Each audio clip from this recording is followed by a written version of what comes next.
Awesome, and welcome, ladies and gentlemen, to an awesome bonus day 8. We're gonna play a video that shows the mission statement of what we're doing and putting into context Leadership Week, and we'll be right back with opening statements from my colleagues here on the stage. Let's go listen to that mission statement.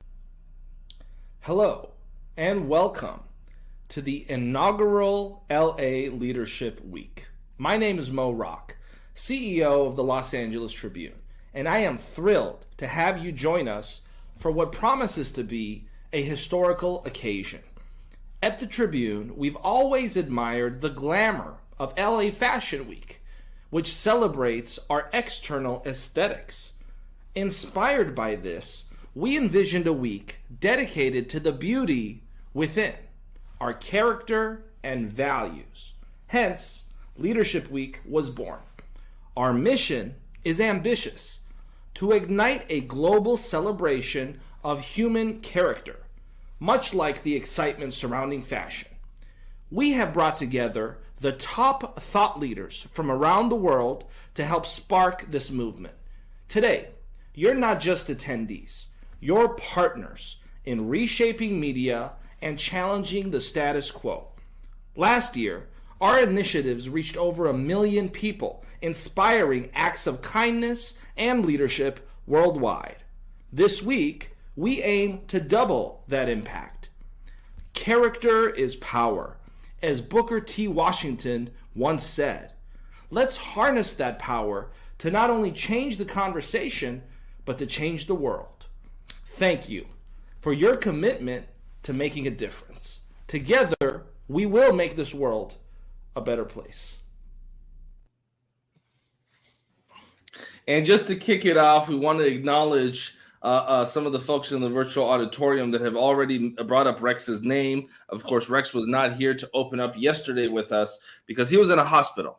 But today, he's here with us. He's doing well. And we just want to start off by acknowledging that and giving you some opening statements to make, Mr. Rex Sykes. Wow. Well, thank you for that. Yeah, I am here and I am doing well. I'm still under observation, but I'm doing well. Just know this was not a lifestyle thing. It's not because I eat too much fat or anything else. But when I got up in the morning and I realized at some point during that time that my day was going to go differently, I'm like, okay, it's going to go differently. So I had to give up or relinquish my hosting duties here at the Los Angeles Tribune. But I had to get to an emergency hospital and be put under observation and let them treat me while continuing my producer duties for the Tribune and also my own business and other things. So it was not as if I was out for the count, but it was really interesting trying to say, look, this is what the universe gave us. I'm not going to be on camera today. My guests, everything is different.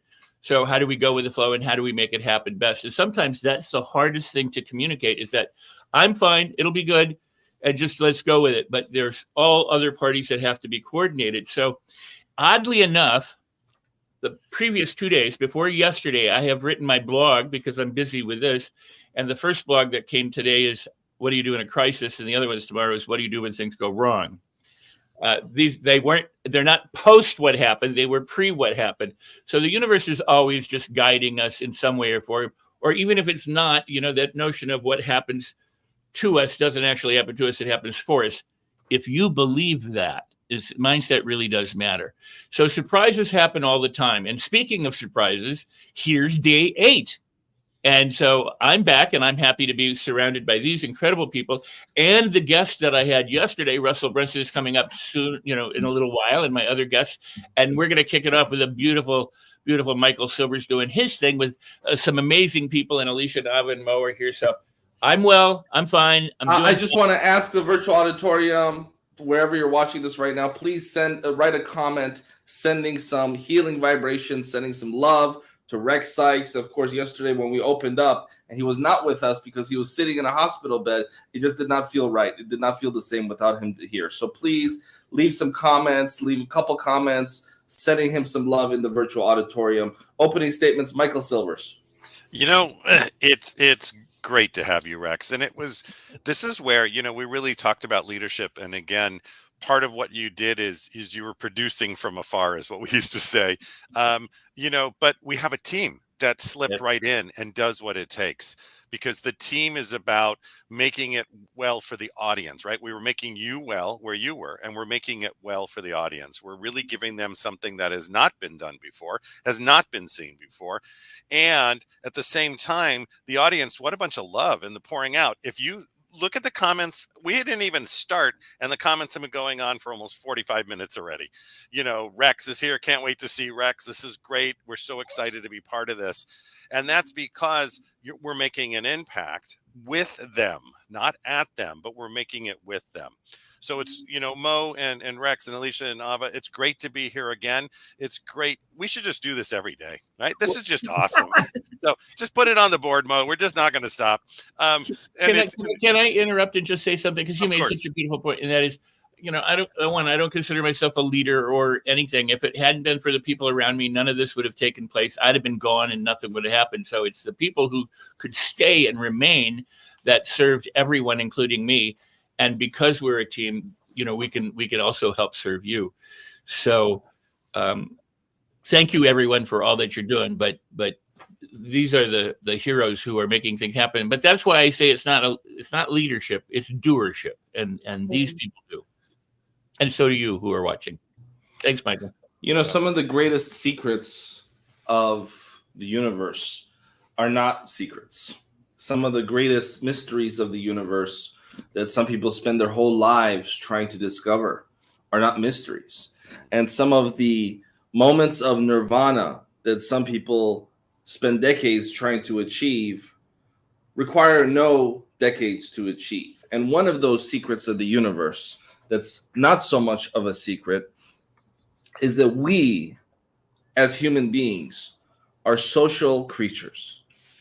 And as social creatures, in order for us to have a life that is worth living, we must always recognize other human beings, whether that's in our lives, whether that's at our workplace, whether that's in our families, whether that's at society at large.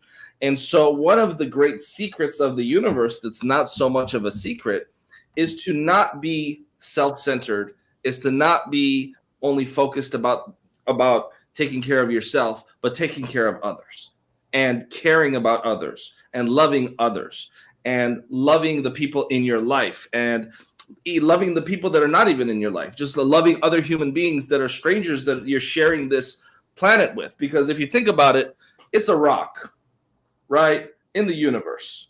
And we're all sharing this rock. And as far as we know, there's no other rocks around. Maybe one day we'll discover it. Maybe one day we won't. I don't know. But we're all sharing this little tiny speck, and we have to take care of each other, right? And so I'm very humbled to be able to open the program with Rex, because it's a great real-time reminder. Folks, this is not a scripted show. We didn't give I know we had one of the actors from General Hospital on yesterday, and what an incredible segment that was. But we didn't give Rex a script and say, okay, you're going to open up and say you're in the hospital. So we can teach the community here a lesson. This is a real moment that we're all sharing together. And so I just wanted to take this opportunity from this real world example to remind everybody, first of all, the great mysteries of the universe that many of you are seeking are not mysteries, right? Most of the truths that you need to be successful in life, you can intuitively find within. And if you come across people that don't care about what I just shared, and you wonder, well, why are they successful? They're not successful. One of the reasons that I'm so passionate about the work that we do at the LA Tribune and the work that the podcasters are doing, Michael, and the work that we're doing with all of the different ventures we have, is to redefine certain ideas and concepts in society. Firstly, starting with redefining what is wealth. What is success? Just because you have a couple of bucks does not make you successful. Does not make you a successful human being. Let's nip that BS way of thinking outside of our outside of our culture right now. It's a part of life, maybe 20% of life. But we got 5 categories in life. You have to be healthy. You have to be vibrant. You have to be successful in life financially, mentally, relationally, spiritually and physically. And so this obsession that we have with 1 out of 5 it causes a great demise in our society and causes a great demise for people's lives. And also, I'm going to share something that I've never shared before for a lot of people watching, because a lot of people are obsessed with that one pillar, the financial pillar, and they want to know how to make more money. I'll share with everyone right now how to make more money. I'll give you guys the secret, but I'm going to warn you ahead of time. Many of you are not even going to listen, and many of you are not going to believe me. And I've never shared it before, and I'm only going to share this one time because it's futile for me to share the secret on how to make money because people don't listen. If you want to make money, forget about money. Focus on value. Focus on your purpose. Focus on how to make the world a better place. I've never met anyone obsessed with trying to make money that's ever actually achieved anything or accomplished anything worthwhile in life. And so I just shared the secret. I won't share it again. I know many of you are like, well, Mo, that's not exactly what I had in mind, but that's the truth. And with that being said, Michael is going to have a remarkable panel here. But before we segue into that segment, I want to just hear from our editor-in-chief, Alicia, our director of business solutions, our editor-in-chief, Ava, our director of business solutions, Alicia, starting with you, Ava, please. Well, thank you so much. I am grateful that Rex is here with us. And what's beautiful about what you said, Rex, is that you have written the blog 2 days earlier because you will be busy. And that's something that you don't talk about, Rex, but you've been generously writing blogs every day without fail for the past 18 years, I think. And you don't even talk about it. But I wanted to share it to our community right now. It's gratitudeactivator.com. Rex has been writing the blog every day for 18 years without fail, no matter what the days, holidays, and hospital days. So gratitudeactivator.com, check it out. And we're very grateful for you, Michael, for all the community that you're building around Los Angeles Tribune, and for our global audience who are just, totally supportive, and all our speakers. So totally excited for day 8. Back to you, Mo. Thank you. Alicia, opening statements and remarks, please. We'd love to welcome you all to day 8. I love Rex's opening and know your share because we are all a community. We're a family. We are all here united to grow together. And it's so amazing seeing all of the support in the chat, individuals that have been tuning in every day, but sharing their gems and what you shared, Mo. If you want to focus on money, don't focus on money. Focus on value. Focus on contribution. Focus on pouring into your community. Focus on connections. Focus on cooperating and growing together. That's truly what it is about. And so we're just grateful that you all are a part of our community. Those of you that are tuning in, as you hear from the leaders that are joining us today, ask your questions, share your thoughts, share your reflections. And we just want to say thank you for being part of the Los Angeles Tribune community. And we are here for you. We're all here for each other. That's truly what it's about. Back to you, Mo. Thank you for that, Alicia. And we're ready to segue. We're going to take a quick break, and Michael Silvers is going to take the lead along with one of the partners here at the LA Tribune, an integrity-driven leader named Karen Hall, who this community is going to get more and more familiar with in the coming months and years to come. With that, we're going to take a quick break, and Michael Silvers is going to take the lead. Thank you all.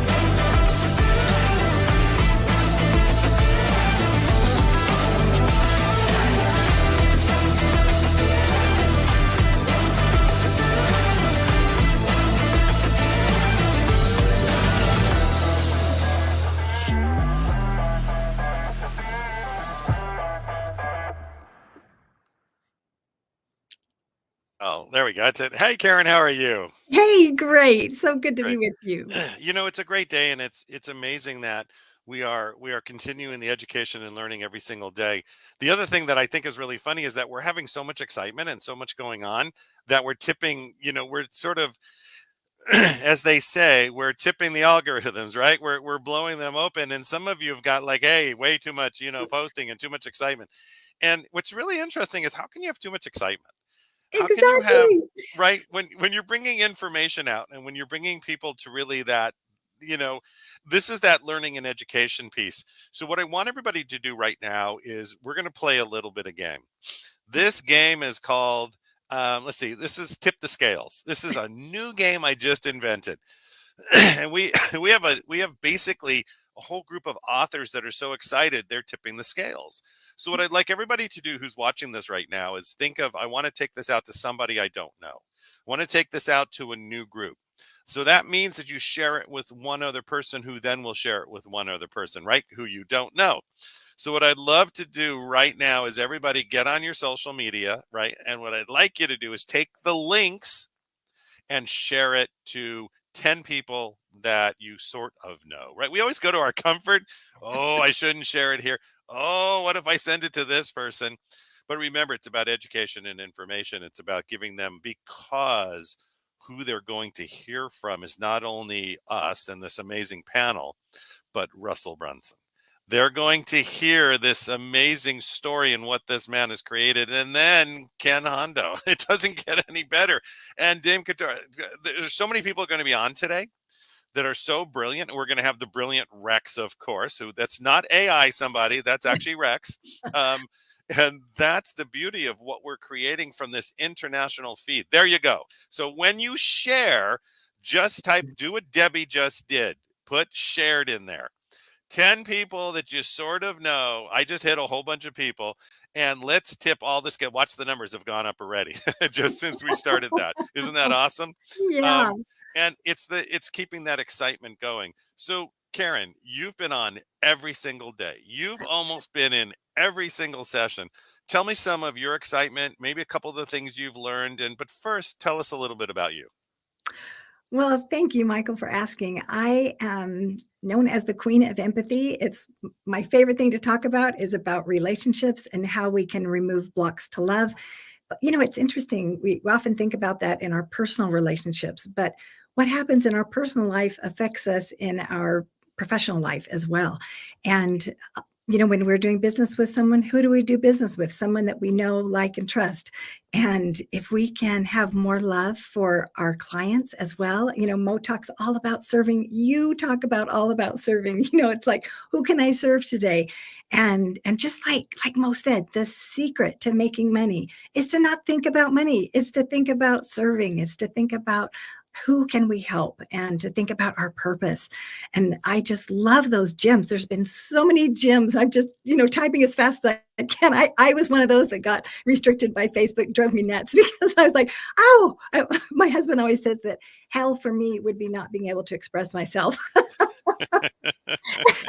And that's how I felt. I was like, oh, I can't send them love, That's right. What did they do to me? What have I done? And the great thing about that is really moving this forward is we're about to, we're coming soon to have 2 panels. And the great thing about that is, and by the way, guys out there, you got Russell Brunson, you got all these, but these 2 panels are coming off the backs of not only there was authors and speakers and trainers and entrepreneurs and business owners that were so excited that we said, get on another panel with us, because look what you've done. You've tipped the scales. At the same time, they're from around the world. We have like Jackie coming in from Italy. We have all this different group that is really saying, who can we help? I just took words right from that post right there.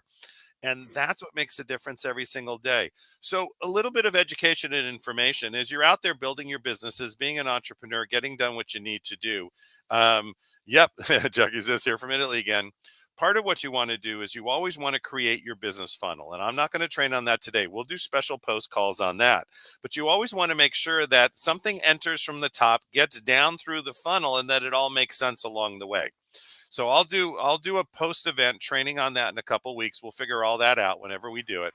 And I'll make sure that we really dive into that part. I'll make sure that we take, whether you're beginning a business, starting a business, a podcaster, a speaker, an author, a trainer, an entrepreneur, a football player, a boxer, whoever you are, it all is the same and it all fits the same. And part of that is to know your vision, right? To be really strong on what that vision is so you never walk from that path. And because having a vision is really important. Karen, can you talk about that a little bit? Yes, I think that is so interesting to have a vision. And, as Mo was talking about, nirvana and about, finding your purpose, I think we all come to earth with a purpose within us. And many times I've noticed that my purpose is connected to my desires and that those desires are divine. I always wanted to be a public speaker, but I was scared to death to speak in front of people. And so what an irony, right? But that desire just kept growing and growing within me. And I had that vision of myself on stage speaking, sharing the things that I was learning because I love to learn. I love to share the things that I learn. I love to hear what other people are learning. And so that vision kept propelling me forward, even when all outward evidence defied that vision. That vision was just so strong within me. And I think going back and revisiting that and not only thinking about it like with our imagination and visualizing it, but feeling it in our soul, feeling what it feels like to be on that stage, to be delivering that message, to be connecting with the audience. And then when it did happen, oh my goodness, it was just so glorious. It just filled me with joy.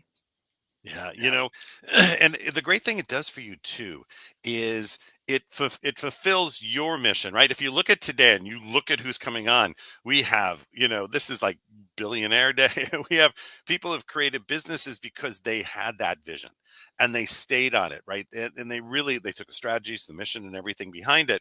And so for all of you out there, this is an amazing day. You're going to want to definitely sit down wherever you are. You're going to want to make sure that you have, so I've got fluids here, right? You can there you go. I got fluids here and there's food and at the same time, it's about education and learning and moving that step by step, moving it forward. And sometimes we want to just jump to the next step, and it's okay at times. There are the times that we do that, right, Karen? so because I was taught a long time ago, my wife and I, as we were building our business, just say yes. If you keep saying yes, then the universe says, all right, we can open a little more. Make sure it's ecological, no harm to yourself or others. When you say no to something and you really haven't thought about it, you close off. Mhm. And then it takes a while to open back up. So no, within business, that's the successful part. And we used to do this with speakers. We've trained 10,000 speakers, right? Again, one of my business partners was Tony Robbins' VP for 18 years, right? I was with T. Harv Eker, and there's so many else, and we did so many trainings and put so many international speakers, and we did all these big events. And it came back to, watching who has that vision. Mhm. Who's locked in, who's really doing it to be of service and to make a difference every single day. And speakers are like, oh, I just want to get on now. And we used to say, first of all, until you've done 100 presentations, and that your family's fine, but 100 presentations in front of other people, you're still beginning. And then when you're at 500, you're starting to get there a little bit. 1,000, start when when you hit that 5,000, and we know what 10,000 means, right? But it's the practice. It's not about practice making perfect. It's about practice so you're comfortable within your own skin. Mhm. So, and really on your journey, you did not start as a speaker trainer and all of that fun stuff. You have part of your background similar to mine, right? We Right. helped people. We did dialysis. So talk a little bit about how you got here and where do you see yourself in 10 years? Yeah, so Michael and I both, it was fascinating to find out that we both worked in dialysis. I have a degree, I'm a medical dietitian. And the reason I went into that was, one, I love food, but mostly I love people. And I wanted to find a way to serve. I almost became a nurse, Michael, but the food part went out. But I love being able to help people. And so I knew I was going to be in a caring profession. And that was the profession that I chose. And I also did coaching. And that was the other thing that I loved was helping people. And whenever I talked to them about food, we always ended up talking about relationships, because food is so connected to emotions and to relationships. And so that was how I got started. And then I continued coaching in health and wellness for many years. I volunteered while I was raising my family. And then my husband said to me one day, you know what lights you up the most is talking about relationships. Why don't you just focus on that in your coaching? And so I did. And then I also was speaking during that time. I spoke professionally as a dietitian. I also spoke about relationships, and then I focused on the relationship aspect. And then I found you. And so I started my podcast. It's called The Hero Within, where we focus on inspiring true stories of people that have gone through adversity and how they have found hope and removed blocks to love, so that they could then feel healing in their life and share those lessons with other people. There we go. And that, that's a great part as we do this and as we really share and make a difference. Talk about just, and really it is that 10-year mark, but talk about the journey of journals and writing and what that looks like. And I'm going to give the floor to you for about 5 minutes and just take them down a path of that vision, and I'll be right back. Okay. So about journals. So I have been a writer ever since I've been a little girl. I loved Laura Ingalls Wilder. And, I of course, Little House on the Prairie, I started reading those books. And then I loved the Waltons and John Boy and how he was writing. And I even wrote a letter to him when I was a girl, telling him about how I wanted to be an author. And so I started writing books, and I was always writing in my journal, and I was writing about my visions for the future, and I often would write my prayers in my journal, and I would ask for divine help to be able to accomplish things and to be able to overcome my fears. I would write things that I was learning and insights. And I often thought about my journal as a thank you note to God, because so many times I would forget these wonderful inspirational messages that I would feel in my heart, or insights that would come to me that would enlighten my mind. And I would feel so excited. But then life would happen and I would forget. But when I recorded them, I felt like I was making it a priority, and I was making it important enough, and that I valued it enough to make a record. And so I would go back and read my journal. And when I did, I would relive the experience. It was like I felt it again, and I would see the vision again. And so when I had forgotten, or when I had, when I had difficult days, those moments of reliving helped me and propelled me forward, so that I could basically, get back in the flow again. And it brought joy to my heart. So it wasn't like tedious. It was joyful for me to write those things down. And then it was joyful for me to relive those things. And now I continue to share, and I use those lessons that I've learned.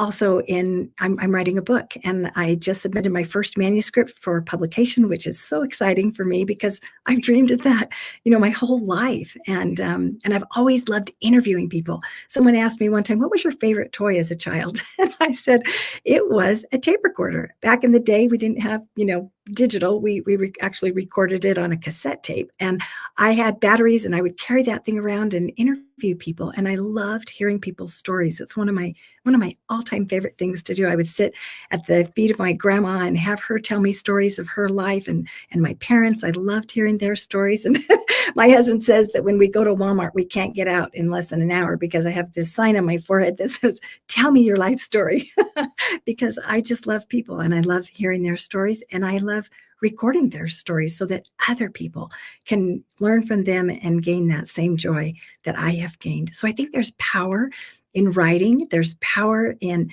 recording it. There's power because not only does it show that it's important, it shows your brain that it's important.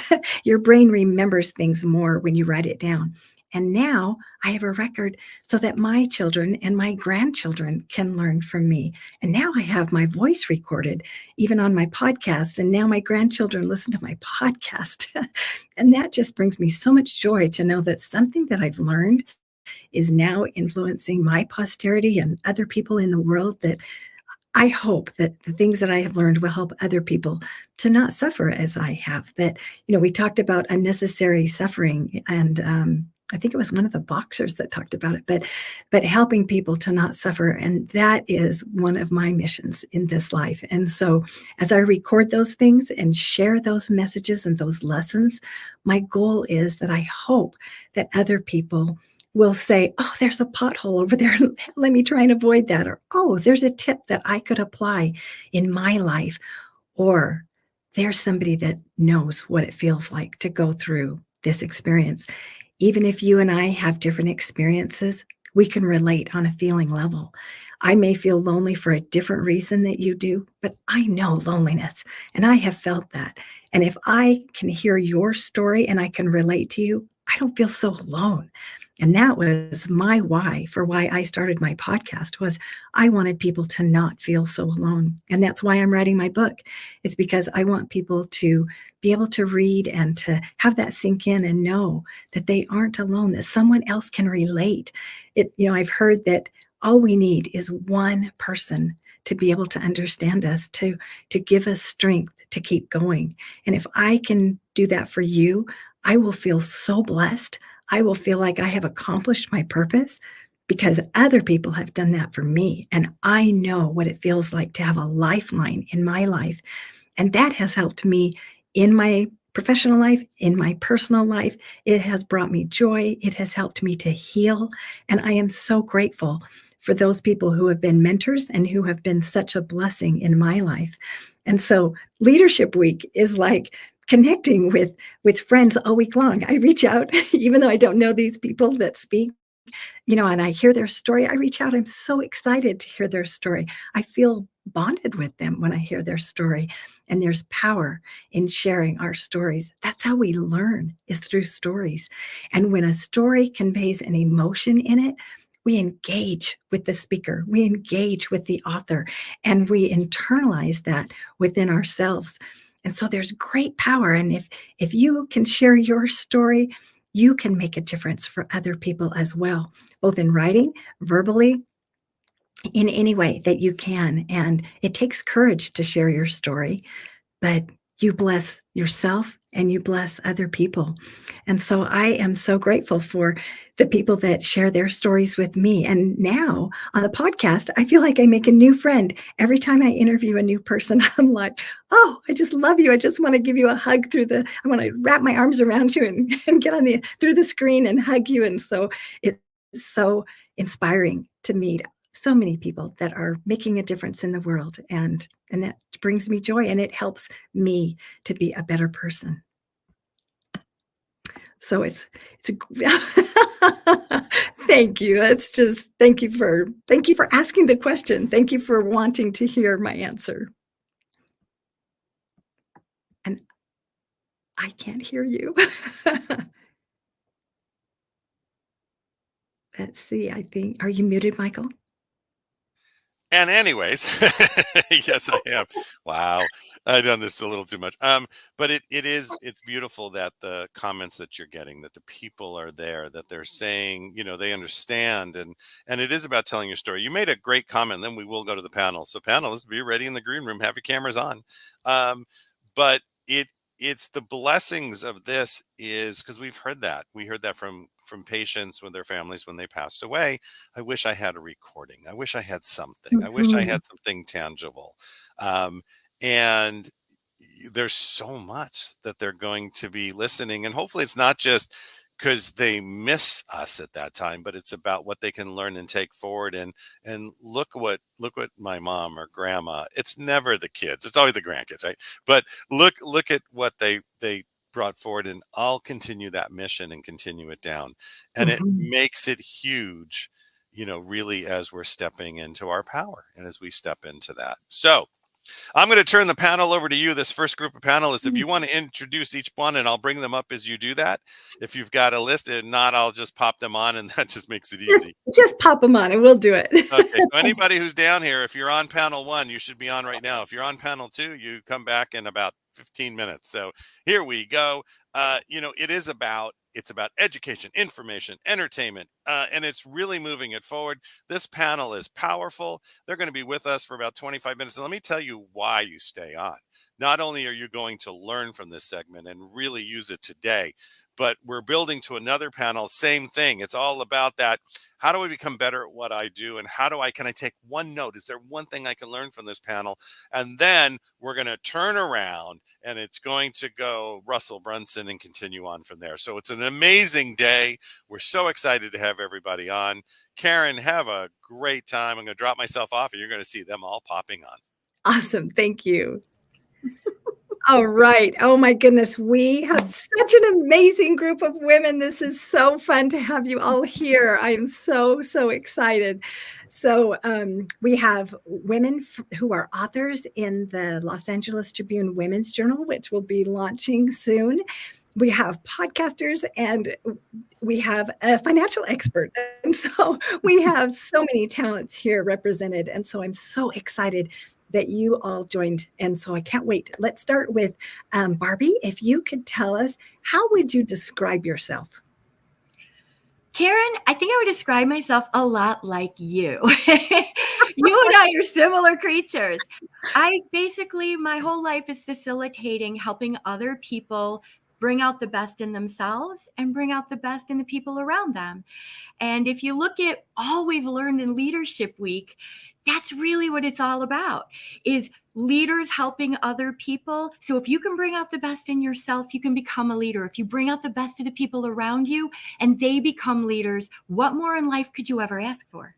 Oh my goodness, mic drop. So bring out the best in ourselves and bring out the best in others. I think that just encapsulates what a leader is. So thank you, Barbie. Thank you. And Jackie, how about you? How would you describe yourself? Hi, Karen. I just wanted to say what a beautiful little report that you did. You know, I'm absolutely blown away by your empathy, queen of empathy. I've listened to your podcast. You're beautiful inside and out, and I love you to bits. I just wanted to say that. Who am I? So I'm a leader in the British Royal Air Force. So I've been an officer for 21 years where I've led, coached and mentored people. I'm also a wife and I'm also a mother to 2 little children. And my leadership style is being authentic, you know, being your true self, never hiding your true colors, because I did that once in uniform because I felt like I had to. But now I've realized that actually my purpose is to lead with that authenticity so that other people can actually follow that. And when we are courageous, it's contagious and it allows other people to step into their power. So that's who I am now. Wow, Jackie, when you are courageous, it's contagious. Oh my goodness. I hope you all are taking notes. There is a gem right there. And, you know, it does take courage to be authentic. And sometimes, you know, we don't know how it's going to be received. And in the military, no less, you know, to be authentic and vulnerable in the military. But what greater way to endear yourself to someone and to help someone know that you understand them. And we want to follow people that understand us, that inspire us. So thank you for sharing that. Jamie, how about you? How would you describe yourself? Let's see. I guess I would describe myself as very authentic, open book. Most of my clients become my friends. I just love helping, connecting people, helping people get what they want, find what they need. If I can't help them, I'm always like connecting them to somebody that can help them. I just love finding like the hidden secrets of the world, things that we don't normally learn about, and sharing those strategies with other people. So that's like what my purpose is. And it's so fulfilling. And just like Mo said, you don't chase the money. When I originally discovered that my career path, it wasn't even about like, oh, how much money can I make doing this? I didn't even know. I'm like, I'm just going to do it. And now like the floodgates of opportunity have opened for me, just staying on my path and my mission and my purpose. Yes, I love that, how you're finding hidden gems for people and how your clients become your friends. That's how I feel about my clients and my guests on my podcast. I feel like they're a new friend and it's so fun. Fantastic. How about you, Lauren? How would you describe yourself? Hello, everyone. It's a pleasure to be here. I would describe myself as being very introspective and as someone who's fanatical about personal development. So I've chosen to use, speaking, coaching, podcasting as a way to elevate the collective well-being and to highlight the myriad of ways there are for us to lead a more fulfilling life. And so I'm so honored to be part of this Leadership Week, because that's what this is devoted to, right? Showing our listeners and community how many ways there are to improve your life and to focus in and go inward and really do that inner work to become the best version of yourself. Yes. Oh, I love that, how you're introspective, because how else can we learn about ourselves? How can we know ourselves if we aren't introspective? And so that is awesome. And I love how you're a fanatic for personal development. Me too. I think that every one of you are fanatics. Yes. And in fact, for all of you who are listening, I know you're here because you want to learn more. You want to be better. You might be a fanatic about personal development too. And so thank you for all of our audience for joining in, because that's what we're all about here for LA Leadership Week, is personal development. And so I have another question. I would like to know, how are you serving in the world? And let's start with Jamie. How do you serve? How do I serve? Well, like I mentioned before, I just love connecting people and finding where somebody needs that help and who might be the best fit for them. So that's what I just really find, that purpose and that passion, and just connecting people and building those relationships with people.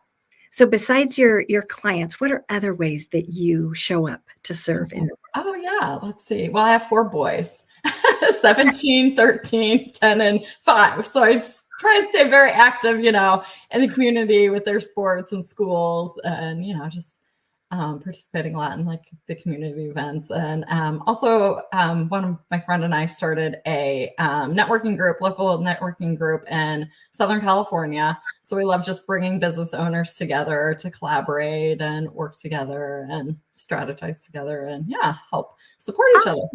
Awesome. You are serving every day with those 4 boys. And that's the most important service that you can do. I would never guess that you have a 17-year-old. You must have started when you were 5. Wow. Oh, that's awesome. Yes, the service that we do within our own home is the most important service. And okay, so Barbie, how about you? How do you serve in this world?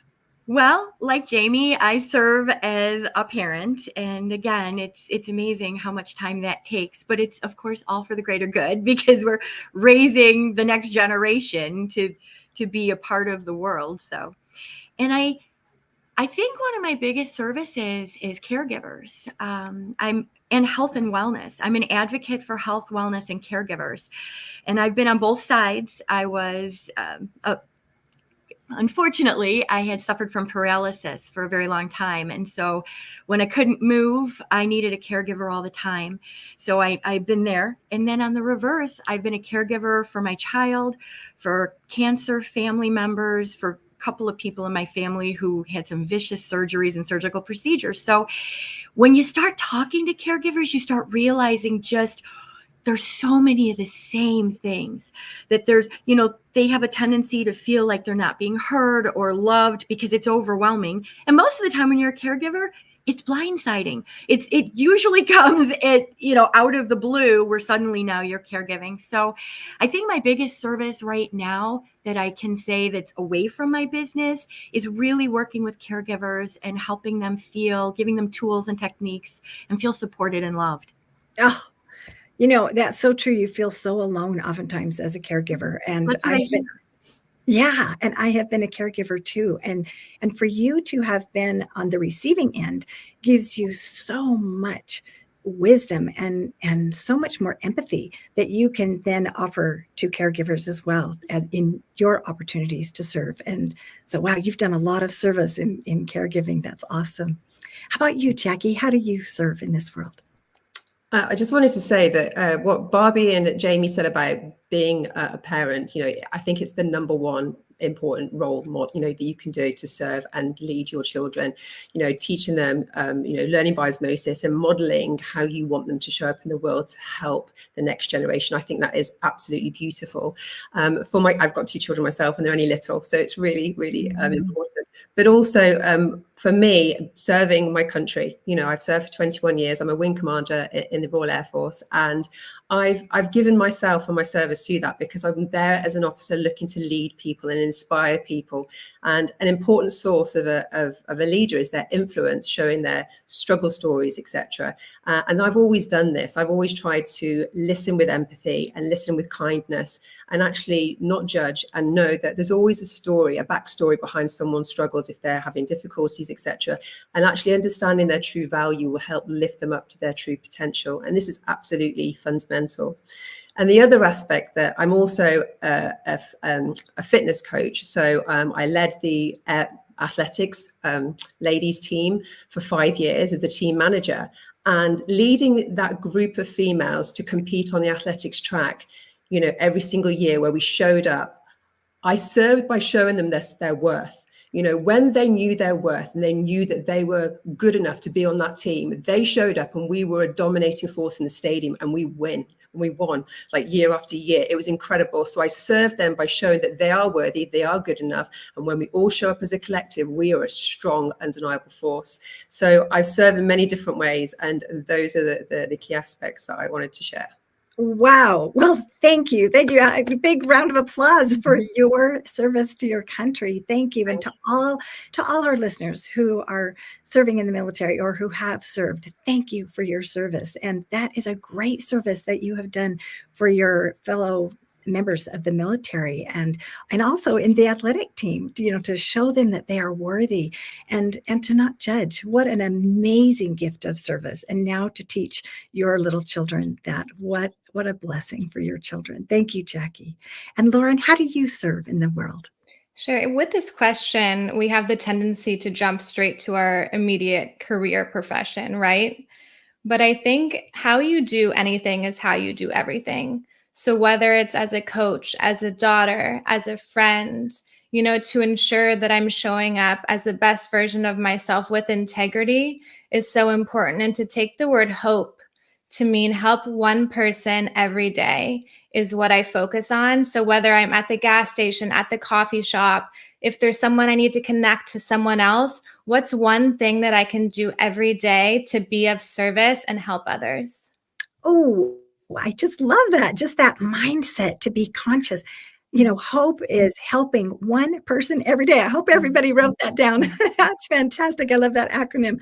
And we had Barry Shores, the ambassador of hope, talking all about the ambassador of joy, talking all about joy. And I think that we receive so much joy as we serve. And so providing hope to someone else, what a wonderful service. Thank you, Lauren. That's awesome. All right. So I want to talk about thinking back in your earlier years. Who is someone who has been a mentor in your life that helped you to develop resilience? And so I'm going to start with Jackie. Who is someone in your life, thinking back, that has helped you develop resilience? So this is a really interesting question because there's lots of different challenges that you face with the military, but interestingly, the resilience that I grew was outside of the military. So I returned from Afghanistan in 2010, and I listened to Brené Brown's The Power of Vulnerability TED Talk, and it shaked my core, because what she change was a fundamental belief that I shouldn't show weakness in my uniform. I should always be strong, always have that mask on, and my professionalism, and actually sometimes we are vulnerable. Sometimes we do have a backstory, and there are things going on, or something happens on an idle Tuesday afternoon and we're blindsided, and life happens. But actually what she showed me that was when I started to share my struggle stories. I'm a survivor of child sexual abuse from my father. My mother was a depressed alcoholic. I had a very dysfunctional upbringing, and I carried that shame for a very long time. And what she taught me, Brené Brown, was building shame resilience. And when you build shame resilience, that is so empowering, and you're able to share your story. And actually, when you share your story, people share back. And actually, that's how you get connection. And that's how you build trust. And that's how your teams will absolutely work so much better and connected. So that is the resilience that I learned from someone outside. And I brought it into the military as one of my key values, that this is how we lead. That is so awesome. I love that example of Brene Brown and how it changed the way that you interacted, because it is so true that when we share, others often share back. And that is how we connect. And so that's a beautiful thing, and how you have given hope to people, by sharing your story of overcoming, the traumatic events in your past. And I remember when Dr. Robert D. McDonald talked about trauma and overcoming trauma, and that, that connection is so important in that healing process. So thank you. Jamie, how about you? Who has been someone in the past, a mentor maybe, that has taught you about resilience? Wow. So I just really have grown up so blessed with such a great family around me, between my parents, grandparents, aunts, and uncles. Like, I've just had such great role models in my life. Going back even when I was like 19, I just used to love listening to Wayne Dyer, and just really put into practice, for the last 2 decades, just, changing your thoughts, changing your life, just the right mindset, keeping those right energy levels, attracting what you want in your life based on, the energy you put out. So I've just had so many great mentors and people around me, my whole life. I've just been so blessed. Oh, so it's just hard sometimes to pick one. Yeah, it is hard to pick one. I understand that dilemma. Barbie, how about you? Who has been a mentor in your past that has taught you about resilience? Well, just like Jamie, I have had a wonderful host of family members that have been resilient. But I think if I had to pick one right now, I would talk about my grandmother, who after a wonderful, amazing life of fame, settled down, had 2 children, and about 10 years later developed tuberculosis. Her lung collapsed. She was put in hospice. Her children were put in an orphanage. And she laid languishing. And then one day she just decided, I'm finished. I'm going to go take care of my children. I'm going to put my life back together. She got up, gathered her things, got up. And when her doctor said, "What are you doing?" she said, "I'm going to outlive you and I'm leaving." And she did. So, sometimes resilience and the power of thought is far more important than the diagnosis. Mm-hmm. Oh, boom, took it to the next level, and she outlived that doctor. So he was such an amazing force of resilience, and I never forgot that. And it has served me well with my life and the challenges I've had. Wow, I love that. I just love that. What an amazing example. And we talked during this week about how you are not your diagnosis. Nope. And so, boy, she was a great example of that. I'm going to outlive you. And she did. Oh, my goodness. Lauren, how about you? Who has been a mentor in your life that has taught you about resilience? Sure. So there are many different mentors and thought leaders currently that I'd love to highlight who have helped me refine and improve my resilience. But I want to go back to when I feel like I first developed resilience. And this is when I started riding horses when I was 6 years old. And I had a trainer, and she was really tough on me. And I'd be afraid to make a mistake. But then I learned that that's how you learn, is by making a mistake, and that we will fall. But the falling isn't the failing. The failing is not getting back up. And so when, life's going to knock us down, but when we continue to choose to learn from our mistakes and our failures, that's where the growth happens. And so I think being an equestrian and devoting myself to this sport at a young age, I rode competitively for over a decade. It really taught me about resilience. So I'm going to credit it to my horseback riding trainer for teaching me how to be tough and how to keep getting up and trying again. Oh my goodness, I love that it's not about the falling, and that's not failing to fall. I often say it's not a failure unless you don't learn anything from it. And I think that's what you're saying. And we always talk about, when we have difficulties getting back in the saddle again. And you did it. You got back in the saddle again. And that took a lot of courage to get back in the saddle again after having, a brain injury from a fall. And so, wow, that's a great example. And kudos to your equestrian coach for helping you to get back in the saddle and to have that courage. So that's awesome. All right. So for takeaways, I want to know, what is one takeaway that you learned on this panel that you would like to emphasize for the listeners? And Lauren, we're going to start with you first this time. I would say a takeaway would be to believe in yourself. You can be anything you believe that you are. And so be the brave individual who takes a chance, because at the end of this road, when you look back, you're going to want to have taken a chance at whatever it is that you wanted to do or go after, and not instead look back at others who have done that, but to be the one who's in the arena doing whatever it is you feel called to do. Yes. Oh, doing what we are called to do. That is just so important. And figuring out what we are called to do. You know, having a vision. Yeah, as you having a said. vision. Mhm. I think Mark Twain was the one that said the most important day was the day you were born, and the second most important day is when you figured out why. And so figuring out why we're here and what is our purpose. Thank you, Lauren. That is awesome. And that takes introspection, just like you were saying, to figure that out. All right, Jackie, how about you? What is one takeaway that you I found love helpful? what sorry, what was that? I said I love what Lauren said about stepping into the arena. I love that. It's so powerful. And it's like when you learn to step into the arena and just take it with that courage, you will find a future that you couldn't even dream about. So I think that's really powerful. For me, you know, I think what we do as leaders is what defines us. It's not who we are. And actually, it's that taking action. And I've always found that if you can turn your hardest struggles into your, you know, most powerful weapon to change the world and find that purpose. And I've heard so many people on this leadership week just doing that. It is so empowering.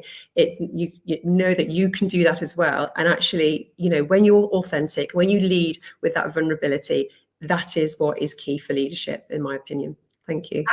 Yes. And like you, there's such a theme that I keep hearing about overcoming and really difficult things that people have gone through, you know, in their childhood, in their family life, and yet persevering and overcoming and that authenticity. They have been so authentic as they have shared. And thank you for your authenticity to share your story, because you empower me. You give me hope. I think if Jackie could do that, then I could do that. And I hope our listeners, you know, wherever you are, whatever hard thing you're going through, I hope that you will take courage as you hear these stories as well.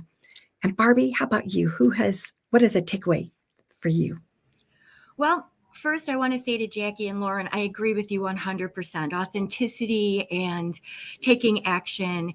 And I think this panel and this whole leadership event that we've been on has, to me, said no matter who's listening, somebody has been through a tough story. If you can relate to anything that you've heard from any speaker, take that meaning, find your purpose, take action, take your dream. And if you act on it, you can be a leader, you can find your purpose and change the world.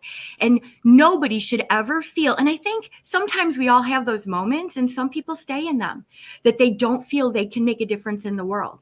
But we can. And if nothing else, this whole Los Angeles Tribune event has said, find someone that shares your story, makes you feel like you can do it, take action, because if you don't take action, it can't happen. Absolutely. Absolutely. And, you know, a lot of times when we think about changing the world, that can seem really overwhelming, but we can change one person.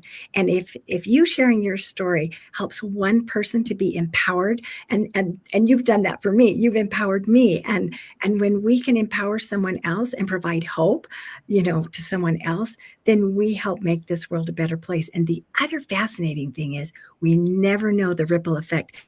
You showing love to someone else, then that could change their day, and they could show love to the people in their world. And the ripple effect just keeps going. And so, like Lauren said, help one person every day and spread hope and spread love.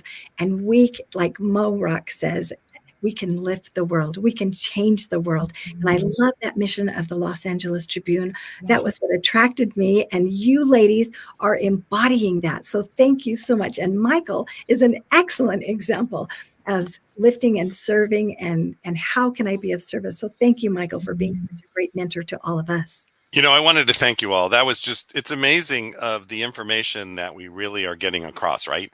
And the change and the difference. And in a minute, I'm going to play a commercial, and who knows, maybe I'll hit the wrong one because it's set up differently. But, we might have a commercial from an event we did with Lisa Nichols. Who knows? But it is empowering ourselves, but it is empowering others. And it's always being a service. And I wanted to thank you all for being on. What a brilliant panel.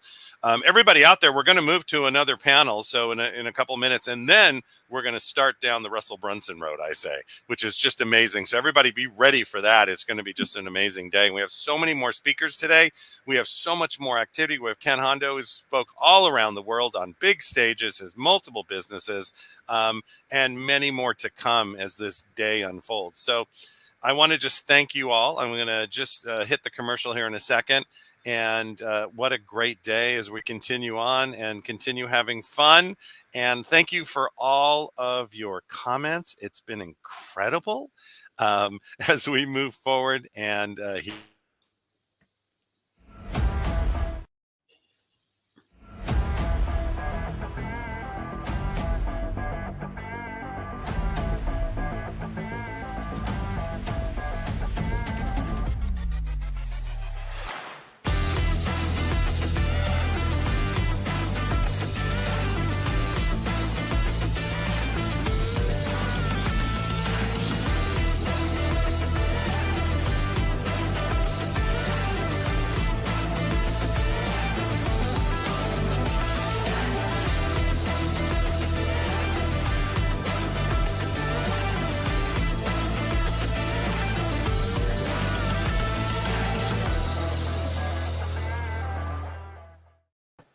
oh, it's been such an amazing event. If you're looking, and by the way, hello, everybody. It's always great when they don't know, oh, I'm on camera. Someone's down looking, doing, the commercial ends, you come back. So I wanted to thank you all for being on. Karen's going to run the panel. She's just been amazing. But we're going to take a share moment again. For those of you out here that are listening and really listening to these panels, really hit your social media right now and share it with everybody you know. Really take a look at getting that information out there and making a difference every single day. And for those of you who are part of this amazing authors group too, and writers and speakers and trainers, and those are part of our WhatsApp group, I'm going to hit that right now with something just really quickly, because you guys have just taken it over the top with everything you've done with your comments. So thank you so much from the team. I actually just got off the phone with Mo. He can't believe what's going on and just thrilled by just everything happening. So thank you all so much. I'm going to turn this amazing panel over to Karen. Karen, you've been doing great. Karen, you need a break. You need we used to always call this, right? So break the other person. You need the restroom, anything. We're open here. We're family. We don't care live broadcast or not. Just don't take the camera with you, I always say. Don't take. Oh, no, we used to have big events where one of the mic runners would take the mic to the restroom and forgot to turn the mic off. So, AV would cut them off right away, but sometimes that little first sound you just can't get to right away. So you do whatever it takes. You have a lot of fun, especially some of these events. We'd have, 500 crew, right? So you never know what was going to happen, and you just had a great time. So I want to thank everybody. This is an amazing section. Then everybody hold on, get the message out. We're moving to Russell Brunson next. It's going to be an amazing day. From myself, the Los Angeles Tribune, Mo Rock, Ava, Alicia, and the team. Karen, take it away. All right. Thank you. Oh, this is so awesome. And wasn't that last panel just incredible? Oh, it's so wonderful to be surrounded by such amazing ladies. And so I'm so excited to have you all with us and to hear your stories. This is just so fun. So I want to start off by having you tell us about you. And so if we could start with Anne, if you could tell us about you and how you show up in the world. Well, hi, everyone, and thank you so much for having me here today. I much appreciate it. I've been watching for the last few days, and such amazing leadership people and mentors on here. I'm originally from Sweden. I came here, I'm not going to say how many years ago, because then I'm really going to age myself. But I'm a photographer. I'm also in the marketing and AI industry. I do a lot of branding and boudoir, and I have a studio named Studio Ageless in Carlsbad. And I'm also building a brand called Branding CEO, where we help small business owners with AI and getting to the next level in their business. Wow, photography and AI. I mean, those are two of the major tools that we use for marketing ourselves. And so thank you. Yeah. And I have an affinity for Scandinavia. My grandpa was born in Norway. My maiden name is Olsen. And so I just feel like Scandinavia is such a special place. So Yes, it is. yes. All right. Debbie, how about you? How do you show up in the world? Well, thank you for the introduction. I was one of the people that had my head down when you opened up the camera, and it was because I was sharing out to the world. Yay! How I show up. All people say Debbie is a super connector. Debbie leads with her heart. Debbie serves first and then gives back and then asks. And so I think that that's how I show up in the world. I am an empowerment coach. I teach online classes, workshops, how to have visibility online, how to run retreats, how to build masterminds. But it really is about who are you and who do you want to serve? And then let's connect the dots so that you can do that. Oh, I love that. I love that you're a connector and you definitely are servant oriented. I mean, just all your comments and Nicole, your comments have just blown up. And as Michael said, it's just awesome to see the power of a team and the power of encouragement. That just means so much to have encouragement. And so thank you for what you are doing in the world, Debbie. Nicole, how about you? How do you show up in the world? Well, thank you. And Debbie is a connector. I was so lucky to even be welcomed in here through Debbie. And so I definitely agree 100%. And how I show up in the world, I love helping women find their power, their strength, their confidence again, especially when they're maybe in a transitional moment in their life and they've lost a lot of that and they lost a lot of their power and their strength. And I love to do that. I'm also, like Jackie before, I'm a fitness instructor too. So that's part of my background. I help people feel really strong in their body and in their mind. So I use both modalities so that I can really help people rise. I used to teach dancing to a lot of teens. And that was also something that was really near and dear to me. And I also help a lot of seniors also find their strength and their power again. So these are things that I just love to do, but probably my most important job is being a mom. And I am more like so grateful to be a mom to my two beautiful children. And that's huge to me. Oh, that is huge. We talked in the last panel about how we are, affecting the future generations, whether you have children or you just, interact with youth in some way. And the service that we do in our home is the most important service, I believe. So thank you, Nicole. Thank you. That's wonderful. Okay, so I want to know what motivates you. What is your why? And Debbie, what is your why? Well, this is super easy for me. And forgive me if I get teary-eyed because it matters so much to me. So first and foremost, I want the world to be a better place for my grandchildren and all of those that I love dearly. And then I never want anyone to feel alone. I want people to know that they have somebody in their corner and that we want the best for them. And their story, their life's experience isn't that thing that's like, squash you down, hide it. It's that thing that you got through. And because of that, you can help others. So I really encourage people to tell their story, share their message, figure out what is that message, what really matters to you. And then let's get it out into the world so that you're not the best kept secret. The ripple effect is real and I love it. Oh, I love that. We don't want you to be the best kept secret anymore. We want to get it out there. That is awesome. And that just goes right along with your connecting and sharing those stories and helping people to not feel alone. That's my why too. And I love that because we have an epidemic of loneliness that is going on now. And I don't know if any of our listeners are feeling alone, but you are not alone. And thank you, Debbie, for helping people to not feel alone. That's one of the things that I feel as I listen to the speakers is I recognize I'm not alone. They went through that hard thing. And if they went through it and they got through it, I can take a step forward too. And that gives me hope. And so thank you for that empowerment. How about you, Nicole? Thank you, Debbie. Yes, that's so beautiful. And I can say she definitely really does do that in this world and helps you not feel alone. And I very much feel along those lines too. My why, I've done the exercise where you go through all the reasons of your why. And I remember getting down to the point where tears were just flowing down my face. And one of the things was I wanted through me for my children to always see that everything was possible. And I never wanted to ever have a conversation with them showing them why it wasn't.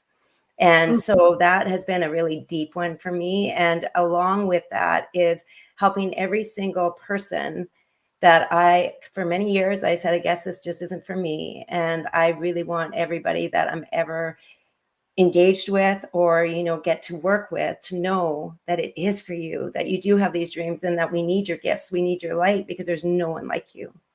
Oh, that is so good. We need your gifts. We need your light.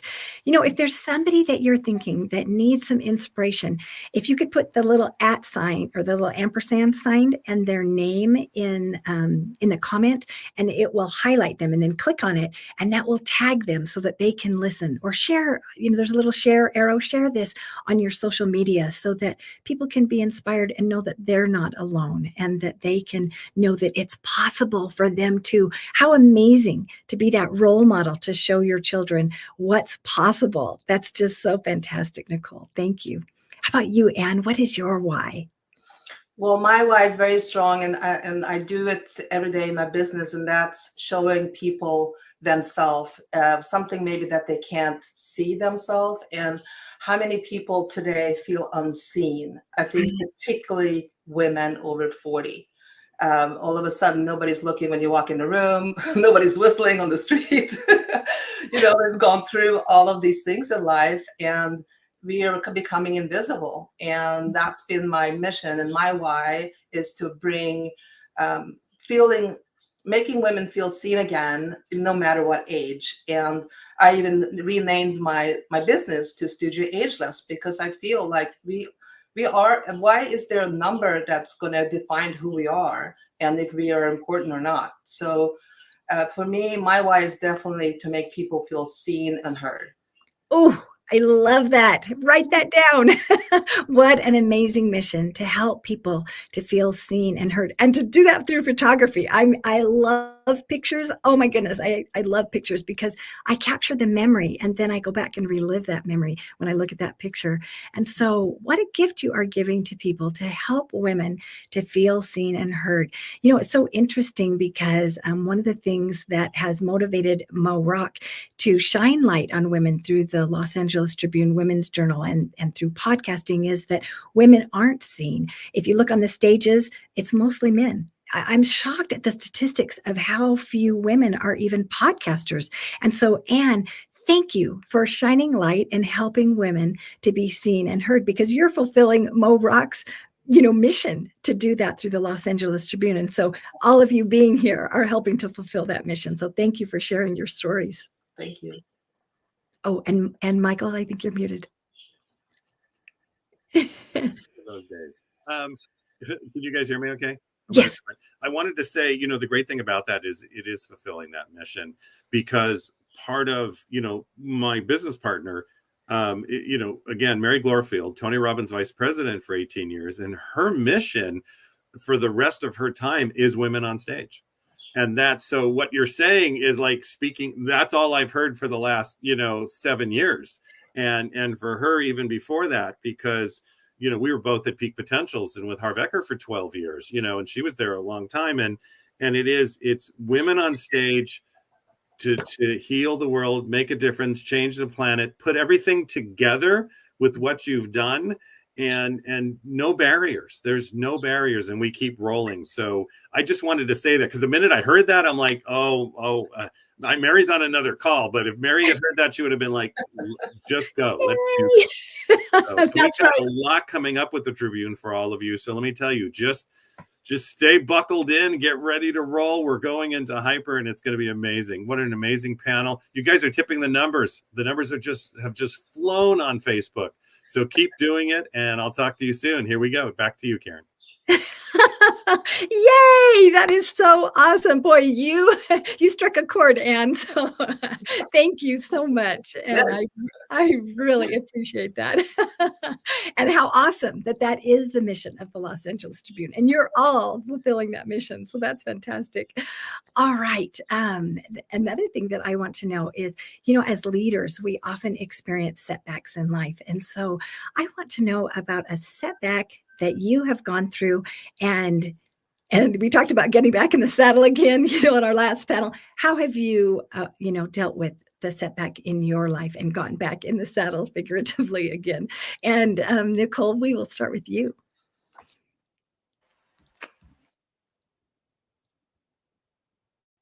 Oh, except you're muted. There, good? Yes, Good. yes, we can All see right, you. good. Well, 9 years ago, my life really took a turn. I was a stay-at-home mom to 2 beautiful children, enjoyed my life at home with them. And from the outside, it looked like everything was perfect, but from the inside, our walls were crumbling. And my husband of 10 years had decided he no longer wanted to be married. And my dad, who had been my mentor most of my life, was dying at the same time. And I remember, being a stay-at-home mom, I was like, how do I start over again? I had let go of all my finances to my ex-husband. This was my choice. I know I did what I did. I take full responsibility, but it was a moment in my life that I just looked at my 2 little children looking at me saying, how are we going to do this? Yeah. And I remember thinking to myself, I don't know how. I'm not sure how. But I would, at night, I would sit as tears would stream down my face. And I remember hearing a message that in my mind that this just isn't it. And I know for sure it was my dad. From the time I was little, he used to always tell me I could do anything I put my mind to. And I was so grateful for his messages, because without that, I don't know. But what really, really happened in my world soon after that was women. Women came in from everywhere for me. They bought me my very first iPad. Our neighbors bought my first iPad. They came to my door and said, let's get you going again. And I remember this being a pivotal moment in my life of like, I'm surrounded by people, I'm not alone. And from there, I started to rise. And, every single time you take one step forward, somebody else comes in and helps you again and helps you again. And your confidence starts to rise. And together we do this together. I don't believe anybody is meant to do this alone. Oh, Nicole, that is so beautiful how women stepped in to support you when you felt like your world was crumbling, your husband left you. I mean, so many of us go through these feelings of abandonment and loss in our life, losing your father. And yet those women stepped in to help you and to show you love and support and empowerment and physical help getting you your first iPad. That's so amazing. Thank you for that example. The comments are just blowing up about, how that is impacting people. Even in Zambia, Chelsea Moses was talking about how she's learning so much. And so you women are blessing people to hear these messages. So, Anne, how about you? What is a setback or adversity that you have gone through? And how have you gone through it? Well, my setback became my why. My mess became my message, so to speak. And for me, it was a similar story to Nicole, a little different. Same thing, went through a really bad divorce, ended up homeless with my youngest child at the time. And was more or less not myself for 6 months until I realized by listening to a lot of self-help books, actually, Lisa Nichols became one of my huge mentors that I followed. And then eventually I attracted her into my studio and got to photograph her. I mean, that's just the power of the law of attraction and believing. But to go back, I had to pick myself up because, like Lisa Nichols says, there's nobody there to rescue you. You got to rescue yourself. And that was like my pivot point that, okay, I got to pick myself up. I got to move forward. And even if it was one baby step at the time, right? Sometimes you have setbacks and you just have to pick yourself up again. So for me, it was just believing. And I know Mo Rock, if you're watching, you're going to get we've talked about this before. I had a pretend worry shelf. So I would put whatever I couldn't handle on my worry shelf. Or if it was financial, like I didn't have money to pay for certain things, I would put it on the worry shelf. And somehow money will come, or that worry will go away because I put it out there in the universe, my worry shelf, and here we are today. And that's kind of I've been investing back in myself by hiring mentors and coaches, because I didn't know, I was not a business person. I was an artist, and I had to change that story. Right. That's so amazing how you recognized that no one was coming to rescue you. If I don't know about all of you, but wouldn't it be nice if someone did? Yeah, there is no magic wand. Everybody thinks there's like Yes. this magic wand that somebody's going to come and sprinkle over you, but you are the wand, You are, yes, you are the one. and even if it's just a baby step, if any of you have had adversity in your life, put a 1 in the chat. We are just having so many comments in the chat, but put a 1 in the chat if you've ever had, a difficulty in your life. I don't think a single one of us that is listening has gone through life without a difficulty. And so we are the ones that have to take proactive steps, even if it's a baby step. How about you, Debbie? Oh, I can relate so much to both of your answers, and I'd love to have a deeper conversation. But for right now, I just have to say that one of the hardest times in my life was I was a nurse, and my body started to shut down. And I believed 100% in the medical field, and it failed me. Ooh. So I knew how the body should work. None of the doctors, none of the specialists could figure out what was going on. And eventually told me it's all in your head. And they made it sound like that meant there was something broken in me that couldn't be fixed. And I refused to be on pills for the rest of my life. And I started to figure out for myself and take my power back of what could this be. And there was a lot of identity shift. There was a lot of like just getting to know myself more. But the path through that, I'll never forget a time when I said, my dream is for the health and wellness business to be about health and wellness, that it isn't just keeping you in a cycle of pills and something's wrong and let's fix it, but let's get to the root cause. And so that's where my journey started with empowering women, is let's get to the root cause of really what's wrong here. And then let's see the gap between what you want and what's happening. And is it a mindset, not a mind breakdown? And that we can shift that, and we can do it from an empowering point of view of what else is possible versus you're broken. There's nothing we can do. Take this pill and go lay in bed forever. And so really that was my setback that changed everything in my life from that point forward. Wow. I hope you guys were taking notes. That's really amazing, because so many of us have setbacks where we internalize it and think, I'm broken, and we feel broken, and then we make it mean that that's our identity, that we are broken. And so to claim your power and take your power back, oh, that is just such goodness. Oh my goodness. And that is challenging to do. And to have somebody like you in my life when I was going through a hard time, I would feel so grateful. I wish we could have a longer conversation, and hopefully we will. Debbie's going to have her article in the Women's Journal. So you're going to have to go read it, because she has got some really amazing gems. And so thank you for sharing that, because you taking back your power gives me permission to take back my power, and you show me how to do it. And so that is amazing. Thank you so much. That's awesome. All right. Last question. I want to know what lights you up? What is something that you have done this week that just lights you up? And we're going to start with you.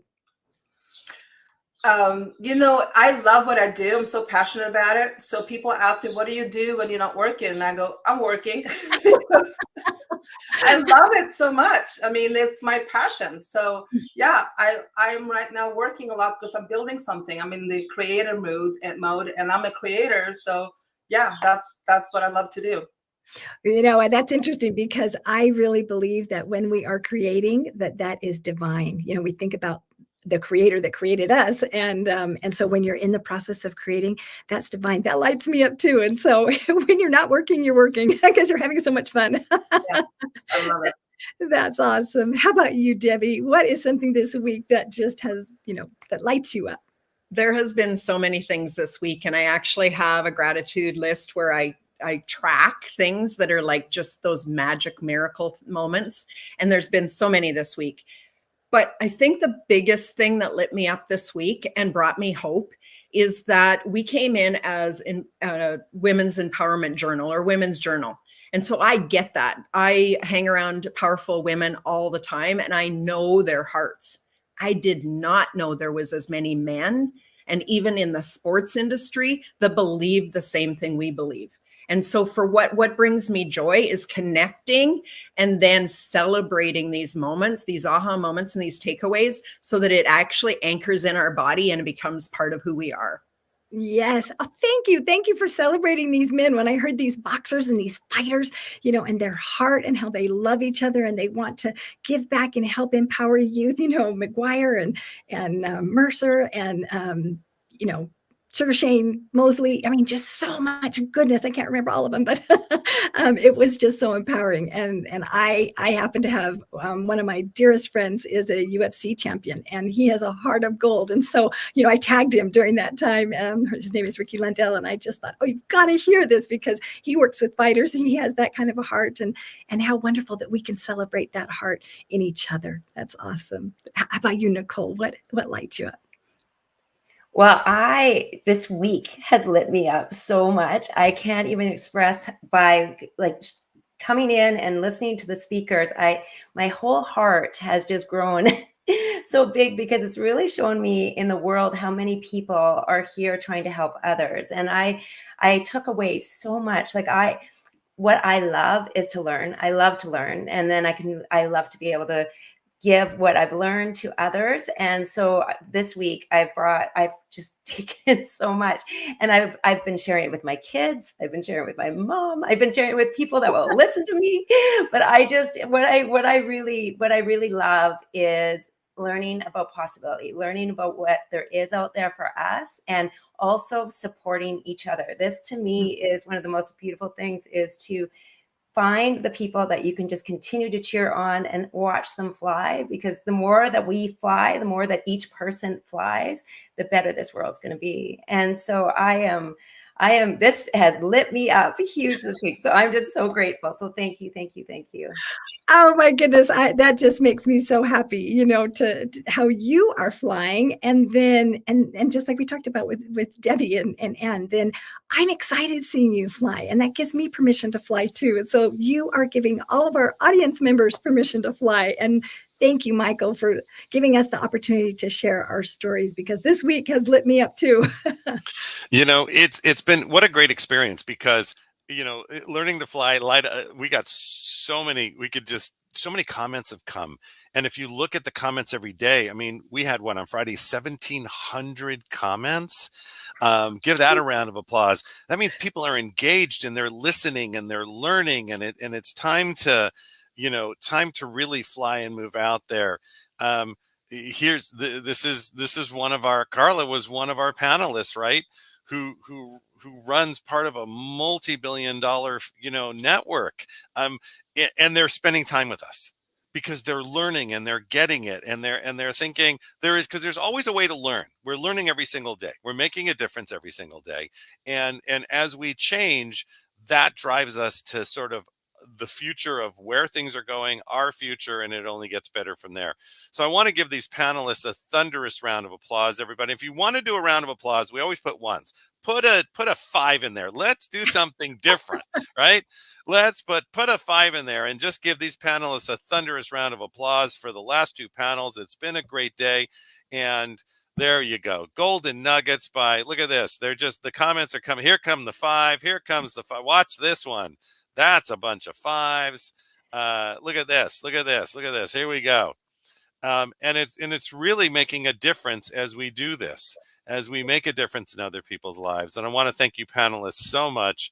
And Karen, you'll stay on with me for just a minute, but you guys are amazing. I'll talk to you soon. I made lots of comments too. Oh, we got more. Awesome. What a great group. Karen, you did a brilliant job. That was just brilliant. What 2 great panels. You tipped our numbers at over 900 viewers and more. And that's just on one channel, right? So let alone, on days we're running, in the hundreds of thousands. It's just amazing what we see happening, because we are bringing that education and information and really being there. and it makes a difference every day. So Karen, for myself and Mo and Ava and Alicia, but myself and Mo, your brilliance that you've brought forward, and you just stepping up and saying, I'll do it, running this amazing group of women really is what's happening, and your leadership has just blown us away. And thank you so much. Thank you. We're so excited to be launching the Spanish Journal and the Women's Journal and the Vietnam Journal and so much more to come. And you're such a big part in everything we're doing. So hats off to you, Karen. Big round of applause from all of us at the Tribune. Thank you. Thank you so much. Thank you for You're the welcome. honor to be able to have this opportunity. You're welcome. Now go have a good day, even though I know you'll be making notes all day long. Yes, I will. Yeah, just have a great time. You're amazing. Bye, Karen. Bye. You know, everybody, it is the education and learning and really us getting to know each other. And my co-hosts are coming back on because I see like screens popping right and left. Here we go. Mo, how are you? I'm doing fantastic, Michael, and what an amazing job that Karen Hall just did facilitating that incredible conversation with some more thought leaders. And when, the 7 days were up, we collectively as a team asked ourselves a question: do we want the leadership week to be over? And the answer that I got from everyone was no. So we're still kicking it off with one bonus day here, bonus day 8. And, the cliche saying, we saved some of the best for last, and some of the most impactful leaders that we've ever had on this platform will be joining us today. I'm very thrilled. I'm very excited. And I know we have a lot in store here coming up here in a couple minutes. I know we're going to, I believe our producer is whispering in my ear here that we're going to be watching an interview with Mark Victor Hansen here in a couple minutes. And then I believe my producer is also whispering in my ear that we have a very incredible special guest right after we watch this replay. Now, this conversation we had with Mark and Crystal Hansen was such a beautiful conversation because it was all about philanthropy. It was all about giving back. It was all about being of service. And, we all know how much the Chicken Soup for the Soul series has impacted the world, and how much the work that Mark Victor Hansen is doing today is continuing to impact the world. And so in a couple minutes, we'll be playing that clip. And then after that, after you take some notes, listening to Mark, listening to Crystal, writing down notes about being a leader that focuses on service, then we're going to have a lovely segment, and of course our very own Rex Sykes, who leave a comment in the chat. Send Rex Sykes some more love. I'm just going to keep doing this, Rex. Every time you go on the screen, send some comments of love and healing for Mr. Rex Sykes. Yesterday at this time, Rex Sykes was laying in a hospital bed, and today here he is live on the air, ready to go. And we're just grateful for you, Rex. So send some comments, shower Rex with love, let him know how much he's appreciated to all the folks here in the community. Mr. Rex Sykes, please. Thank you for that. And you know what? That would be a good practice for everyone to do always, not just for me, but to each other and all the people in their lives. So, make it a point every day to spread the love and share the love around.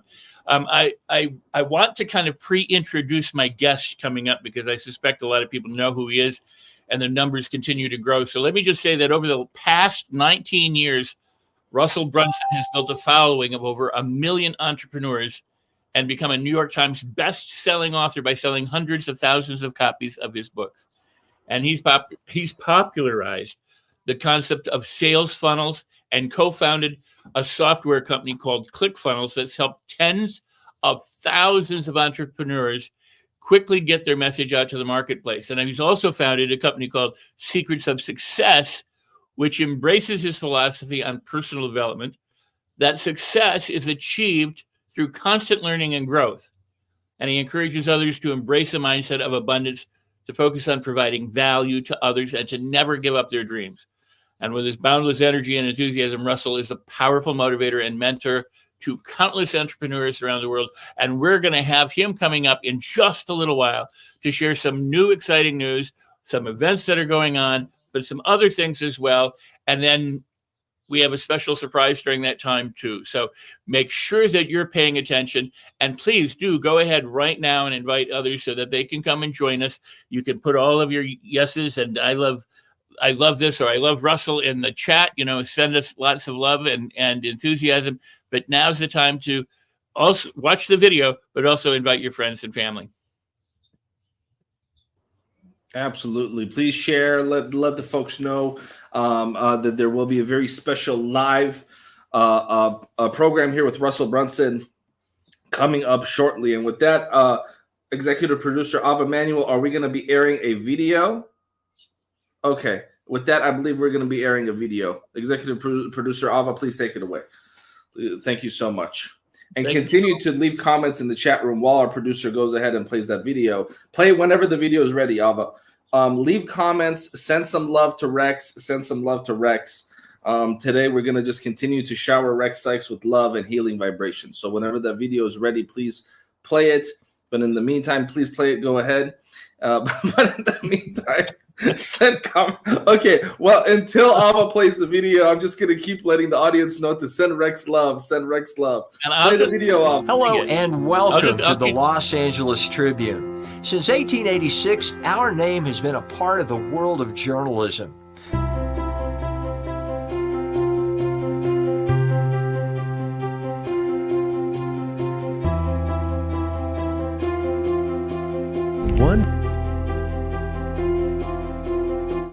We've earned a reputation for being a publication that practices integrity, authenticity, and responsibility. For general inquiries, contact today. Thank you on behalf of the Los Angeles Tribune team. Here you will find original news programming, exclusive digital events, and shows that are directly from the community. At the Los Angeles Tribune, we believe in giving a voice to the voiceless. We are proud to be the only national brand to empower everyday people to make a difference. Since 1886, our reputation has been built on truth and responsibility. Thank you for watching and making a difference. For general inquiries, contact today. Thank you on behalf of the Los Angeles Tribune team.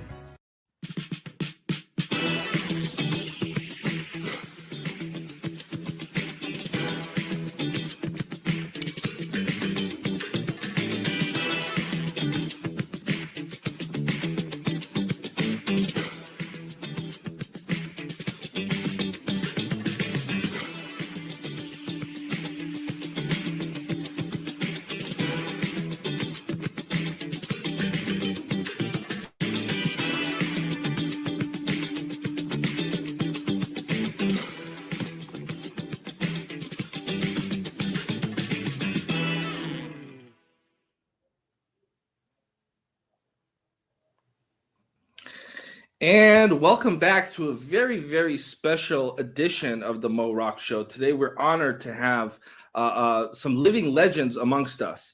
And I say that with no hyperbole when it comes to impact in the world, impact for human civilization. I'm very excited because we're going to spend the next 30 minutes talking to the definition of what I call a power couple. You see, a lot of people use the term power couple so loosely.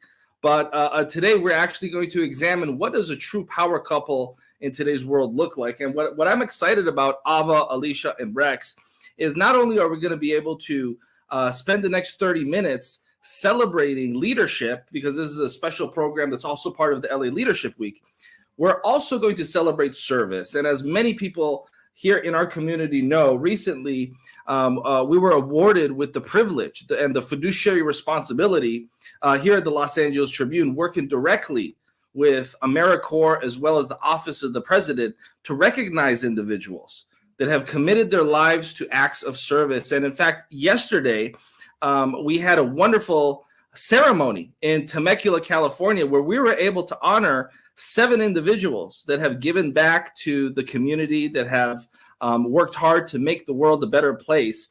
And today we're excited because Mark and Crystal Hansen are also amongst some of our recipients that we were able to nominate and present this honor to. And it's not, as I've always said, Ava, Alicia, and Rex, it's not about any of the single individuals. It's about what it represents, service. And with that, Ava, Alicia, Rex, some quick opening statements before we bring up Mark and Crystal Hansen. Ava, please.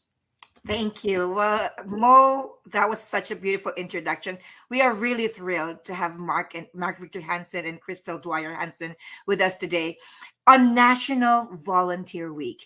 Could not be any better we're celebrating both leadership and volunteerism, and really diving into the many ways, if we can even count the many ways that they give back and make our world a better place. I'm excited. And Mo, back to you. Alicia, please.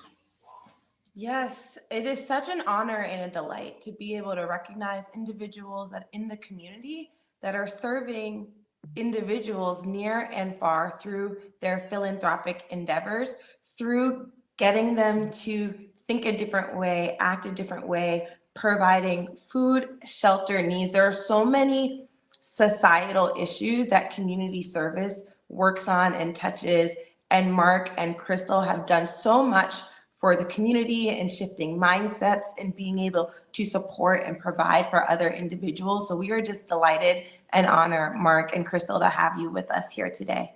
Thank you, Alicia. Rex Sykes. You know, when it comes to Crystal and Mark Hansen, you know, there may be some or a few people in the world who don't know them by their name, but I would venture to a huge guess that most people know them by the legacy work that they've left behind, and they're still doing it. They contributed to so many millions of people.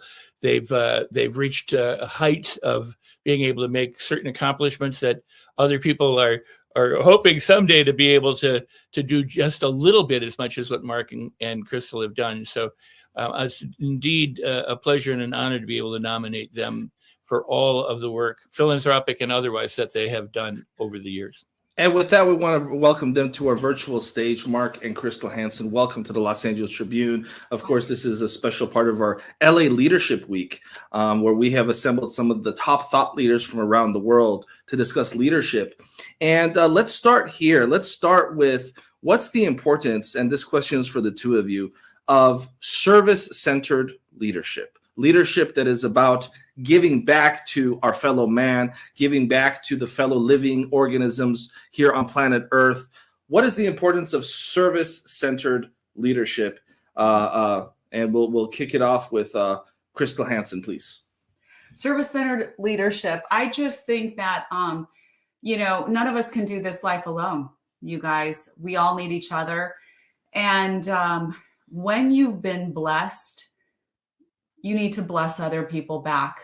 There are other people, and it's not because they're lazy or they're not desirous of having better things. There are a lot of people out there who need a little extra help. You know, none of us understands what circumstances life's going to deliver to us. We don't know. And I think, you know, one of the first things that I got involved in, one of the biggest projects, the first big project I did, I decided to send my kids to Catholic school. And you know, because I love the idea that they would all be dressed in the same uniforms, that, you know, what they would stand out on their heart and their intelligence and their own academic achievements. It wasn't about whether or not your parents could buy you the fanciest jeans. And so when it came time to do the fall festival, which was their big fundraiser of the year, no one stepped up to do it. So I just thought, you know, if I don't do it, no one's going to. So I stepped in there, and it was the most amazing experience. It was one of the most amazing projects I've ever worked on. We raised a record amount of money that year for the school. And the thing that was so beautiful about that school is kids would come on scholarship. So no one knew how much money your parents made. And it meant so much to me that I just sort of became addicted to giving back and understanding how much you really can make a difference. Your leadership and your serviceship really does matter. Thank you for that, Crystal. And Mark. So we philosophically believe you got to serve for the sake of serving, give for the sake of giving, and love for the sake of loving.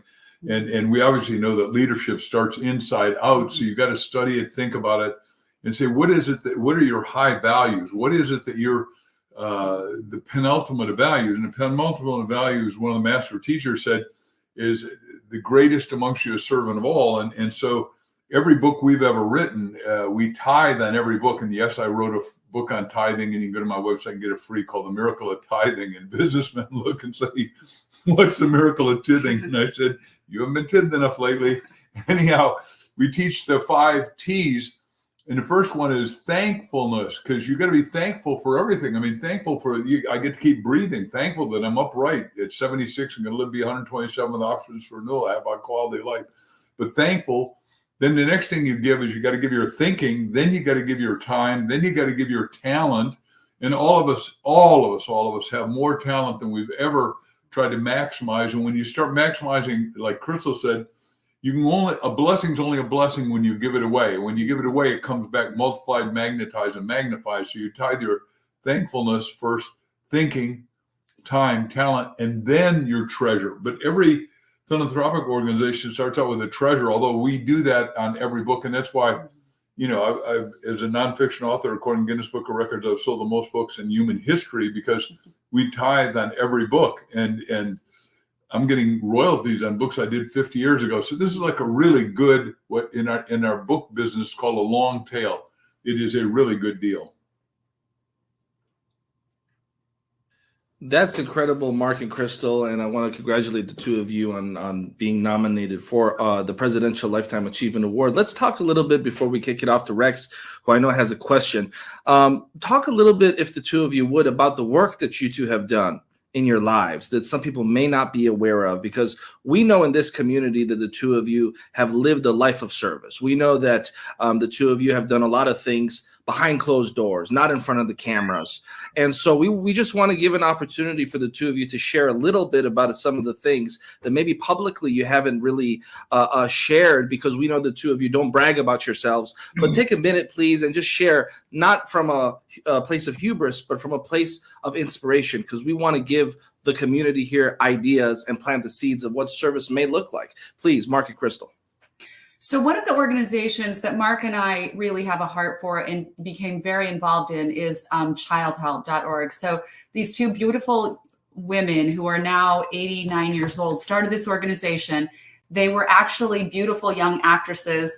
And back in the time when they were doing the USO tours, they got called on a USO tour to go entertain the troops overseas. Well, it just turns out they were walking out in a typhoon one night. They got a little restless. They were supposed to stay in the hotel. They walk out and they stumble onto, this is during World War II. They stumble onto these children huddled on the sidewalk, freezing with no shoes. And they said, where's your papa-san, mama-san? Why are you out here by yourself? It's dangerous. And they said, no papa-san, no mama-san. So they gathered these kids up in their coats, took them back to the hotel, bathed them, fed them. They had the maids help sneak them in. And then they looked at each other and said, what are we going to do with these kids? And the general found out they were hiding these kids in the room. And he said, you have to get rid of them. And they said, no, we found out that orphanages are putting, half-breed children that were mixed race, probably the children of a lot of our, men in uniform, because they were letting the purebred Japanese kids stay in the orphanages. Those kids were considered not as important, not as valuable. So they just said, we won't give them up. They spent the next day they had off, they cruised the entire city. He gave them a car to help them go around, and they went to every single orphanage, and none of them would take these kids until at the end of the day, they found a woman named Mama Kin, who was basically in a little hovel. There were no windows or doors on this place. The kids were warming themselves around a hibachi stove. And they said, please, will you take these kids? And she said, I will take them, but you can see I have nothing. I don't have any more food for them. If you can help me get some food. And they said right then, we promise you, we will provide the food forever for the rest of your days if you will take these kids. And they started from that effort, Orphanages International. They got the military men later that evening when they were entertaining the troops. They passed around the hat and said, guess what? You're going to put up your money because these might be your kids. And we want a bunch of volunteers to come over and help us rebuild this building. So they started that organization. They sent home, asked their friends and family, friends in Hollywood for money. They funded that organization. When the Vietnam War came along, they'd gotten so much notoriety for their heartfelt work that they were asked by the generals to come in and help these other kids in Vietnam who were being thrown away, basically. They conducted the biggest operation called Operation Baby Lift. They got several thousand babies that they were getting ready to kill, the Viet Cong. And so they arranged for all those children to come over to here and to Canada and be adopted. And they had the parents waiting, and they matched them up with the little bracelet with the number of the baby. And the photos of this are just so heartwarming, you guys, these little boxes of babies. So that started, eventually Nancy Reagan came to them and said, you need to help the crisis here in the United States, which is, they said, what crisis? You know, kids are pretty good here. And they said, no, child abuse. Children are being abused horribly every day. And sometimes it's at the hands of their own caretakers. So they said, we need to do a study on it. We don't know anything about it. Nancy Reagan had a check to them the next week for $25,000. They did a study. They found out, sure enough, kids desperately needed this help. They started childhelp.org.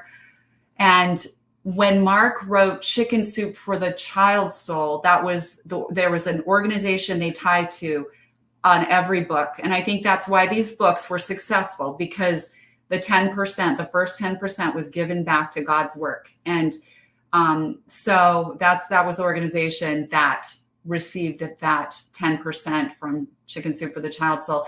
And since then, Mark and I have just stayed involved. They asked us one year to run this campaign for their 60th anniversary. And I'm telling you, we don't have any time to run a campaign, but we couldn't say no.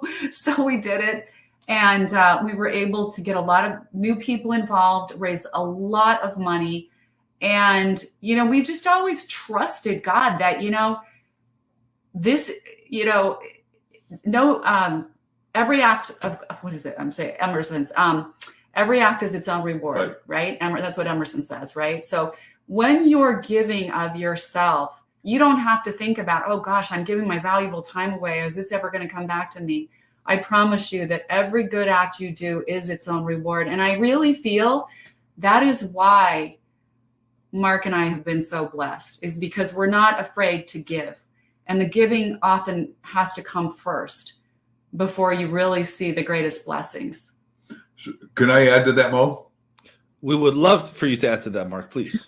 So first of all, Child Help, which we're still on the board of directors of, so we're regulars, and they're headquartered here. These two ladies who are turning 90 in just scant days have more energy than most 20-year-olds. So they're just beyond amazing. But we've helped 12.5 million kids in neglect and abuse predominantly. And it just is wonderful. But I want to jump topics and say, when Liddy Dole came to me and said, look, Mark, you've written more books than anybody. Now it's the number's 3. We're just about ready to publish 322nd book under my name. Anyhow, that's 50 years of, and they're still selling, thank God.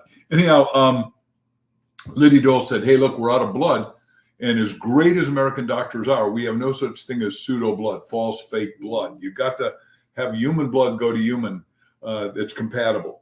And so I said, well, let's go to medical doctors. She said, we tried that. They said, no, thanks, even though they see blood and guts all the time. So, well, wait, I work for a market, but the biggest market that could do it quick would be the chiropractors. I have trained them how to have high volume practices and got 3 honorary of my 10 honorary doctorates in chiropractic and humanitarian awards and all that. And I said, I wrote out all the chiropractors. I said, you're going to call 800 Give Life. People watching can still do that.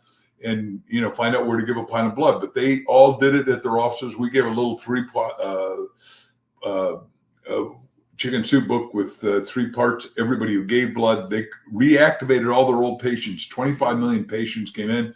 We got enough blood cryogenically frozen for the next 3 years in advance and saved a lot of lives. Now, let's do it today. If you've never given blood, you ought to do it because it'll make you feel better. You live longer, you're more flexible. And the other little thing you can do, assuming you're going to die someday, is write on your driver's license that you want all your blood when they suck it out and put all that other stuff in. If you're going to be buried or cremated, give it back, because every pint of blood saves 9 lives. And I'm still spokesperson for the Red Cross. We totally are believers. And I believe a lot of people watching this, because they're into the volunteerism, if you're a 10-gallon giver, you've saved 10,000 lives. It just is such amazing thing. And people say, well, I don't have anything to give. You can give a smile. You can give a pat on the back. You can give an encouraging word. And additionally, plus yourself by giving a pint of blood. Incredible. And Rex, I know you have a question very briefly, please. Well, they pretty much answered my question before I get the chance to ask it. But I want to say that I really appreciated the opening, Crystal, that you made, where you said people need help and they're not necessarily lazy. They just need a helping hand. You know, and throughout history, there have been those people who think, well, the people who don't have as much as the other people are lazy, or they're freeloaders, or they want something.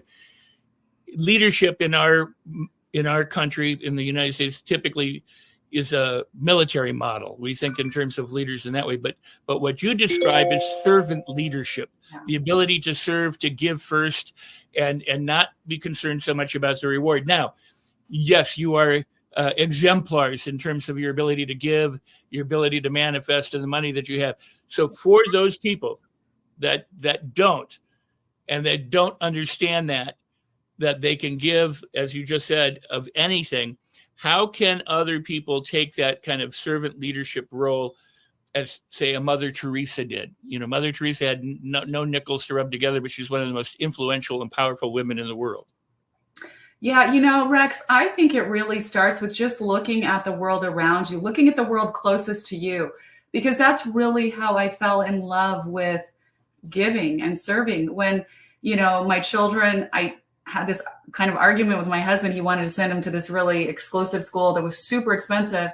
And I said, no, I don't want that to be their badge of honor, that what we can pay for them. I want them to stand out on their own service. You know, I want them to pray with other children. I don't want them to be judged by the clothes we can buy them. I want them to be judged by their own academics, by their own kindness, by the things they can do. So when we got to that school, you know, there's always a lot of need because a lot of these children are coming on scholarship. And so I just saw the need. And what was interesting, you know, when there was another mother, her name was Susie May. And so I was asked to be the chair of this, you know, fall festival. And the most they'd ever raised was like $35,000. They said, there's a big trailer out back, and that's where we keep all the stuff. You can find all the games and stuff, and you read up. Not a model. There was no model for really much what to do.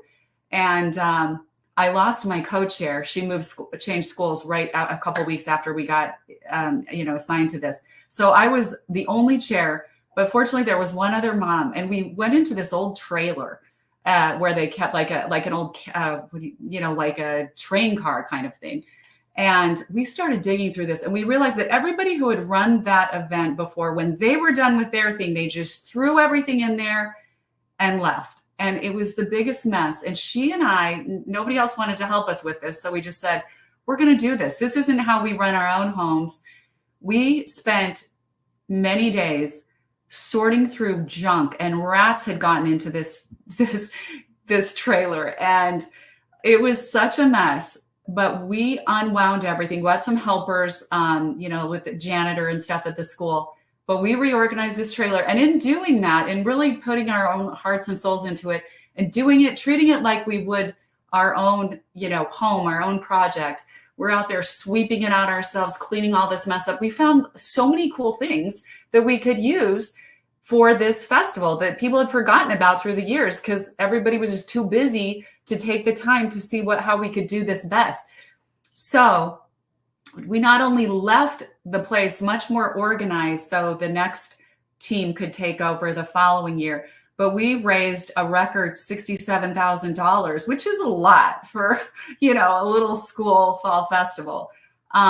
Just because we treated it with care, like we'd want, you know, something of our own to be treated. I think if people look around their lives and say, how can I help? Even what, you know, your kids' schools might need help, your neighborhood, your community, what community centers could you just step down to? We've taken the kids down and served at the homeless shelter. We want them to see that there are people who wake up every day and they don't have a meal. They don't have a fridge to go open, you know, and whip up some good dish, you know, to eat.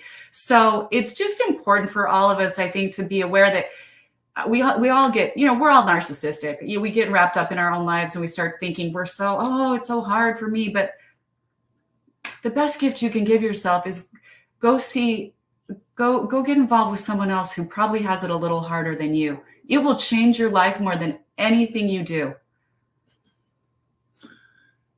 Rex, I'd like to also add about Mother Teresa, with your permission, and two quick stories about Mother Teresa. She's 57 years young. I don't ever call people old because that'd be a misnomer for anyone, but she's 57, living in Calcutta, which I lived in India for a year, so I'm real clear what this place is like. And the caste goes from Brahmin down to untouchable, and she sees an untouchable on the street, but she sees Christ in his eyes, so she picks him up like a little fork loader, takes him home, goes to the head of the archdiocese and said, I want to start Sisters of Charity to take care of these people. The guy said, the head bishop said, well, how much money you got? She said, 3 cents. I said, 3 cents, you can't start that. She answered like you just asked, 3 cents in God, I can do anything. And obviously she did. And my younger brother, Brian, said he was with her with 90,000 people one time. And he said, I thought you were good at ask money at churches, Mark, but nothing compared to her. She tipped every one of us upside down 3 times and poured out our pockets. And I gave, and I said, well, you can give, and it'll come back multiplied. Second story is, I was on the board of the world's biggest airline for 15 years, Evergreen. All the all the UPS planes, we painted them brown. We wore brown outfits, our people did. And it was just an amazing deal. And top sleep doctor, still alive, and one of my close friends for 50 years, Dr. Lou Tartaglia, who goes by Dr.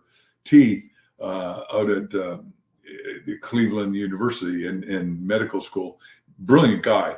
Called me up and said, hey, look, I know you're on the board of that airline and you guys fly to India. Is there anything you can do to get me there? I got to go see Mother Teresa. So I said, yeah, let me call the head of the company, the guy who owns it. One guy owns it, Del Smith. I called up Del. He said, just one condition, Mark. I said, anything. What is it? He said, I get to go meet Mother Teresa with Dr. T. I said, I think that's okay with T. He just wants to go. They get there and the gatekeeper says, look, we wrote you a letter. You didn't get it, Dr. Tartaglia? He said, no. Said, no, she's not going to see you today. She's not feeling well. I said, well, the letter didn't arrive. He hears her voice because he'd watched all the videos and he needed to get with her. And she is arguing in Italian with one of the brothers who's saying, hey, look, we need people that do the AA program and all the GA program and all that. And Lou walks through the gatekeeper, gets up to Mother Teresa, who's saying to Brother Angelo, God will provide, God will provide. And Dr. T said, Mother Teresa, I am Dr. T, and I want you to know I not only an American trained medical doctor, but I have trained in Italy, postgraduate work. I speak fluent Italian, got 5 kids, can't miss it, and I can really help him. She looks at him and says, see, God will provide. Amazing. What a great story, Mark and Crystal, and I want to thank my colleagues, Ava, Alicia, and Rex, who'll be doing a wrap-up program here. And I know we only have a couple minutes left, so I want to switch gears. And first of all, just congratulate the two of you again on being official recipients of the President's Lifetime Achievement Award, number one. And number two, I want to talk a little bit about publishing in closing, Mark and Crystal. And I know we have a couple minutes left with the two of you. Readers of our latest Special Thought Leader edition noticed that one of the best-selling books is, of course, Ask, by Mark and Crystal Hansen. And it's an official Los Angeles Tribune best-selling book. You can see alongside the likes of Oprah Winfrey, etc., and Jay Shetty, who've also made the list of our latest best-selling recommended bestsellers. And I want to ask you, Mark, and no pun intended, exactly. I want to ask you, no pun intended, look at that beautiful book, for aspiring authors. I love it. Absolutely. That's a Los Angeles Tribune best-selling book.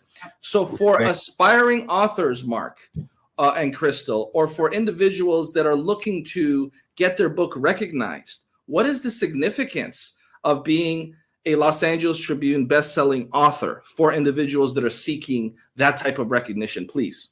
Well, there's only 2 lists left. It breaks my heart because the industry has been so good to me for 50 years. But USA Today is their book list, which I had 15 of the top 50 books at one time. And Maya Angelou, who you mentioned earlier, said, boy, you're hogging the list. I said, no, we just sell more books than anybody alive. So they're gone. And then Wall Street Journal is gone. So you're number 2 after New York Times. And I predict, as I have to you personally, Mo, because you and I are dear, great friends, that you will become the number 1 book list in the world because you're playing literally a world game. And what you and I have talked about is that we want not just Americans to read, not just people that speak English to read, but literally, and we're thankful. We think everybody needs to have Ask, and Crystal did the best cover in the world on it. But the fact of the matter is everyone knows the line, ask and you'll receive, but they don't know how to do it. And we teach how to ask yourself, ask others, ask God, and it'll change your life. That's number one. Number two is that we own a publishing company now because we want to make sure, like your newspaper that goes out everywhere, and I used to deliver papers like the Chicago Tribune, so I'm really clear what this is like. And now you're doing it to the whole world. We want to get everybody published, and we own Mark Victor Hansen Library, where we ghost write books for fiction, nonfiction, and biography. And we want to help everybody get published because, like you, everyone's got a story, and we want to bring your impact story to life. Because when you do, your life gets bigger, it gets brighter, it gets better, it gets more wholesome, and you are honoring those who have the ability to write. And we're just so thankful and touched that we made it to the top of your list. Thank you, Mark. Love you. I appreciate you. Ms. Crystal, please. No, what an honor. I mean, Mark's right. I just say ditto to everything he just said, because sadly, all of these important lists are disappearing. And the lists are important because people are looking for that recommendation. They're looking for the books that people are really loving, that are really, you know, changing lives, impacting lives, or just even entertaining people. That are just really good writing.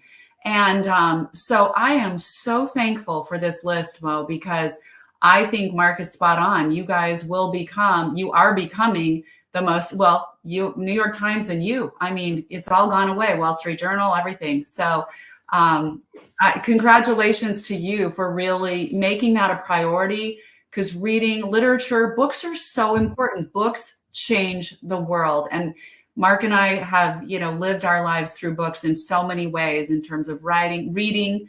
We were both avid readers when we were young. Books shaped us, helped form us, helped teach us. And that's what we do with our writing. And so it's just a very important thing to the world. If I may add, we believe everybody's got to read 10 minutes a day, whether you do it first thing in the morning when you wake up. And we're saying, hey, read something positive, uplifting, that is soul, mind, and body, and result nourishing. And that's the kind of stuff we write. But there's a lot of our colleagues, and we admire every one of them. And you've been very kind to host us with Ava and Rex and Alicia. It's just been extraordinary experience to befriend you all.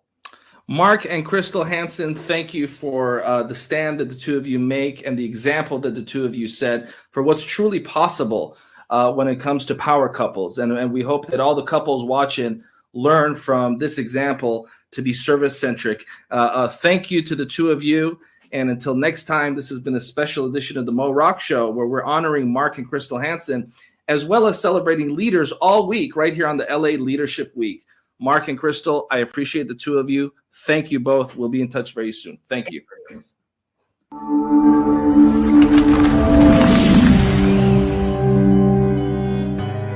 Welcome to the Los Angeles Tribune page.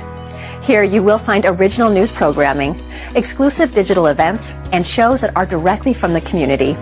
At the Los Angeles Tribune, we believe in giving a voice to the voiceless. We are proud to be the only national brand to empower everyday people to make a difference. Since 1886, our reputation has been built on truth and responsibility. Thank you for watching and making a difference. For general inquiries, contact today. Thank you on behalf of the Los Angeles Tribune team.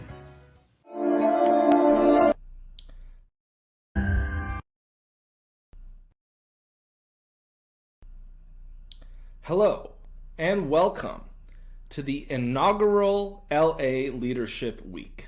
My name is Mo Rock, CEO of the Los Angeles Tribune, and I am thrilled to have you join us for what promises to be a historical occasion. At the Tribune, we've always admired the glamour of LA Fashion Week, which celebrates our external aesthetics. Inspired by this, we envisioned a week dedicated to the beauty within, our character and values. Hence, Leadership Week was born. Our mission is ambitious: to ignite a global celebration of human character, much like the excitement surrounding fashion. We have brought together the top thought leaders from around the world to help spark this movement. Today, you're not just attendees. your partners in reshaping media and challenging the status quo. Last year, our initiatives reached over 1 million people, inspiring acts of kindness and leadership worldwide. This week, we aim to double that impact. Character is power, as Booker T. Washington once said. Let's harness that power to not only change the conversation, but to change the world. Thank you for your commitment to making a difference. Together, we will make this world a better place.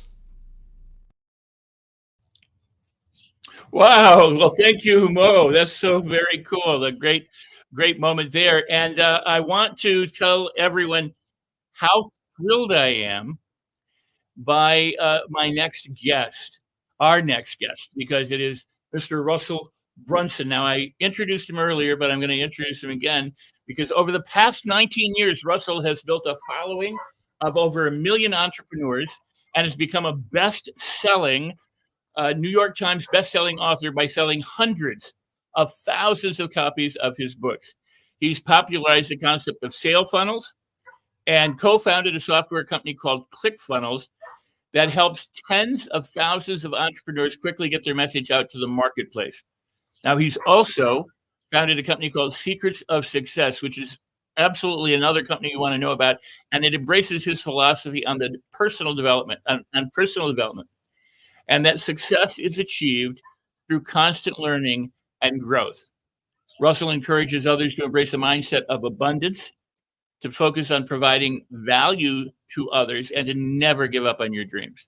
So with his boundless enthusiasm and his energy, Russell is a powerful motivator and mentor to countless entrepreneurs around the world, and it pleases me to be able to bring him to us today. And here's Mr. Russell Brunson. Hey, everybody. How you doing, Rex? I'm great, Russell. How about you? I'm doing so good today. So excited to be here with you guys. I am thrilled that you're here and you're making a difference for so many lives in the world right now. You've got a 3-day Napoleon Hill Challenge going on, and we're going to tell everybody about that. In fact, why don't you tell us a little bit about that if you want? Yeah, we just finished day number 1, which was really fun, but we're doing this 3-day challenge because I love Napoleon Hill. I love all his teachings, and we actually found some, Don Green from the foundation sent me over some old video archival footage of Napoleon Hill. And so we're doing this challenge. It's not just me teaching it.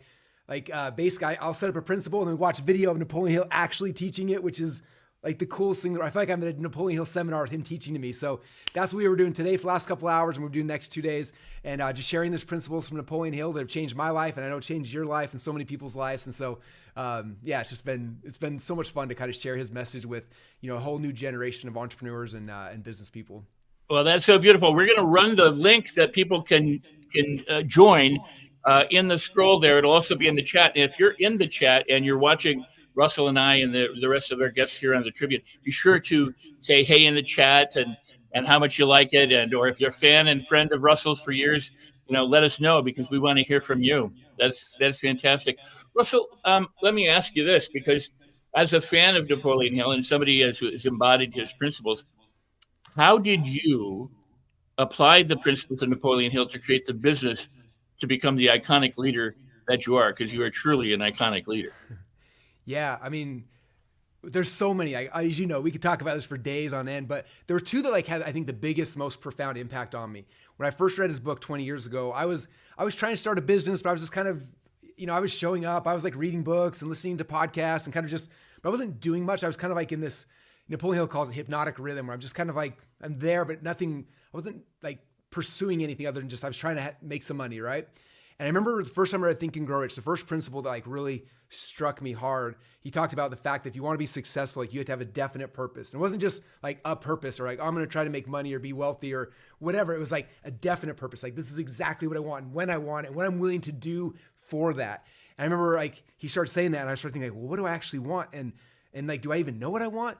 Most people wander through life because they're not specific enough in what they actually want. And Napoleon Hill describes it not as just as picking a purpose, but he calls it a definite purpose. What's your definite purpose that you were pursuing, that you were trying to do?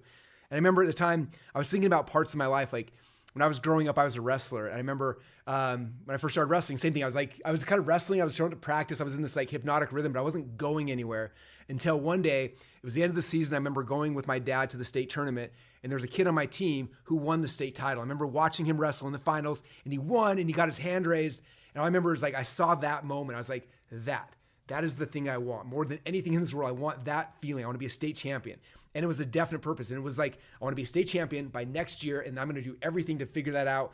And then instead of me just being in this hypnotic rhythm, I was like pursuing something with all of my heart, my mind, everything I had to go pursue it.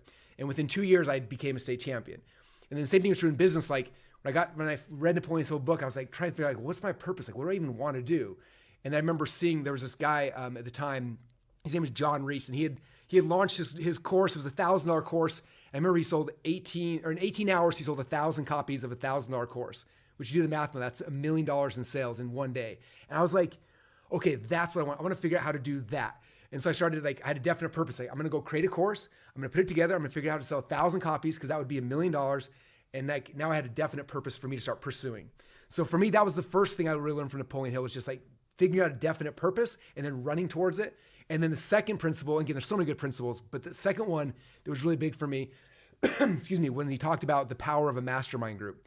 And in the book, the book Think and Grow Rich, he tells this really cool story about Henry Ford, how like some newspaper article said that he wasn't very intelligent, and he got so mad he sued the newspaper and then going to court over it. And so then the attorney was trying to prove to everybody else in the court that Henry Ford was not intelligent. So he's asking him all these questions about history and about law and about all these things. And Henry Ford gets frustrated, and finally he stops everyone and says, do you realize that I don't fill my head with all this nonsense? But he's like, I have a thing on my desk with a bunch of buttons. He's like, I can push a button on my desk, and within minutes, I can get the answer to any question you want.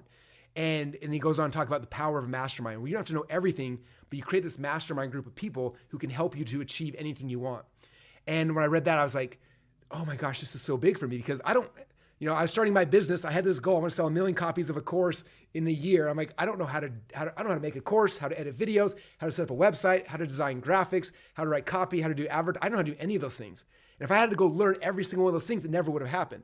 So instead, I did what Napoleon Hill said, okay, I'm going to create a mastermind group of people. So I found somebody who's really good at designing stuff, someone who's really good at running ads. And I started assembling this dream team together of a mastermind group. And then I said, this is the vision. This is the definite purpose I'm trying to achieve. And we all worked together. And within a very short period of time, we hit that. So for me, like, those are the two, the two principles from Napoleon Hill that like helped me to be successful in business, was like understanding a definite purpose. I knew where I was going. And number two is like, who's the mastermind group?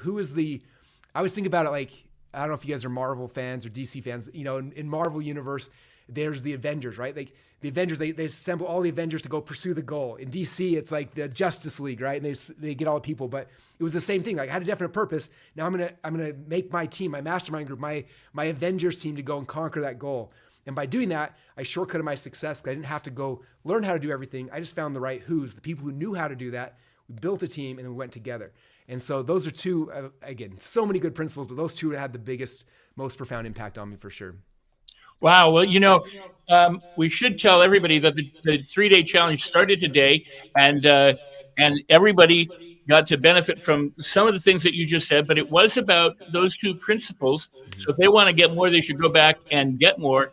But you had Tom Bilyeu and Sharon Lecter talking about these very concepts, definite, and also Dean Graciosi, and was it Karen? I forgot. So you know what? We'll keep it as a surprise. They can go sign up right now and find out who the fourth person talking today was besides you. And the replays will be up till like midnight tonight. So if you guys go there, you can go and watch the replays from everything that just happened today, so you won't have to miss it. So on top of all the value that you've just added, what principles? I mean, I almost hesitate to ask the question because I think you've answered the question, but the global audience of the Los Angeles Tribune right now, they hear what you say, but they don't maybe know or understand yet how to apply it. Now they can get that from the challenge. They'll get more tips and suggestions from you and others in the challenge. But right now, with where we're at, if there's something that they can do right today that they could walk away with, something they could apply right now? Yeah, I think for me, it goes back to what we talked about, but it's actually stopping and sitting down. Like for years, I heard people talk about these principles, But so I sat down and said, okay, what is my definite purpose? Like, what is that thing I really want? And being in the spot where you could actually write it down. In fact, I found if you Google Bruce Lee definite purpose, Bruce Lee, who was a huge Napoleon Hill fan, I found a picture of his old day timer, and he had like blocked out like studying Napoleon Hill every morning. Like, he was a huge Napoleon Hill fan, but he wrote out like it says my definite chief aim, and then he wrote it exactly down. And I remember I found that and I printed it out. And I was like Bruce Lee, who became one of the most iconic figures of our generation. Like, he had this written out and printed out and like on his wall. So the first thing is like, don't just think like, oh, I want to be successful. Like, actually write it down, print it out, put it on a wall where you see it every single day, like right next to your desk. So it's just like every time you come in, it's like, oh, that's my purpose.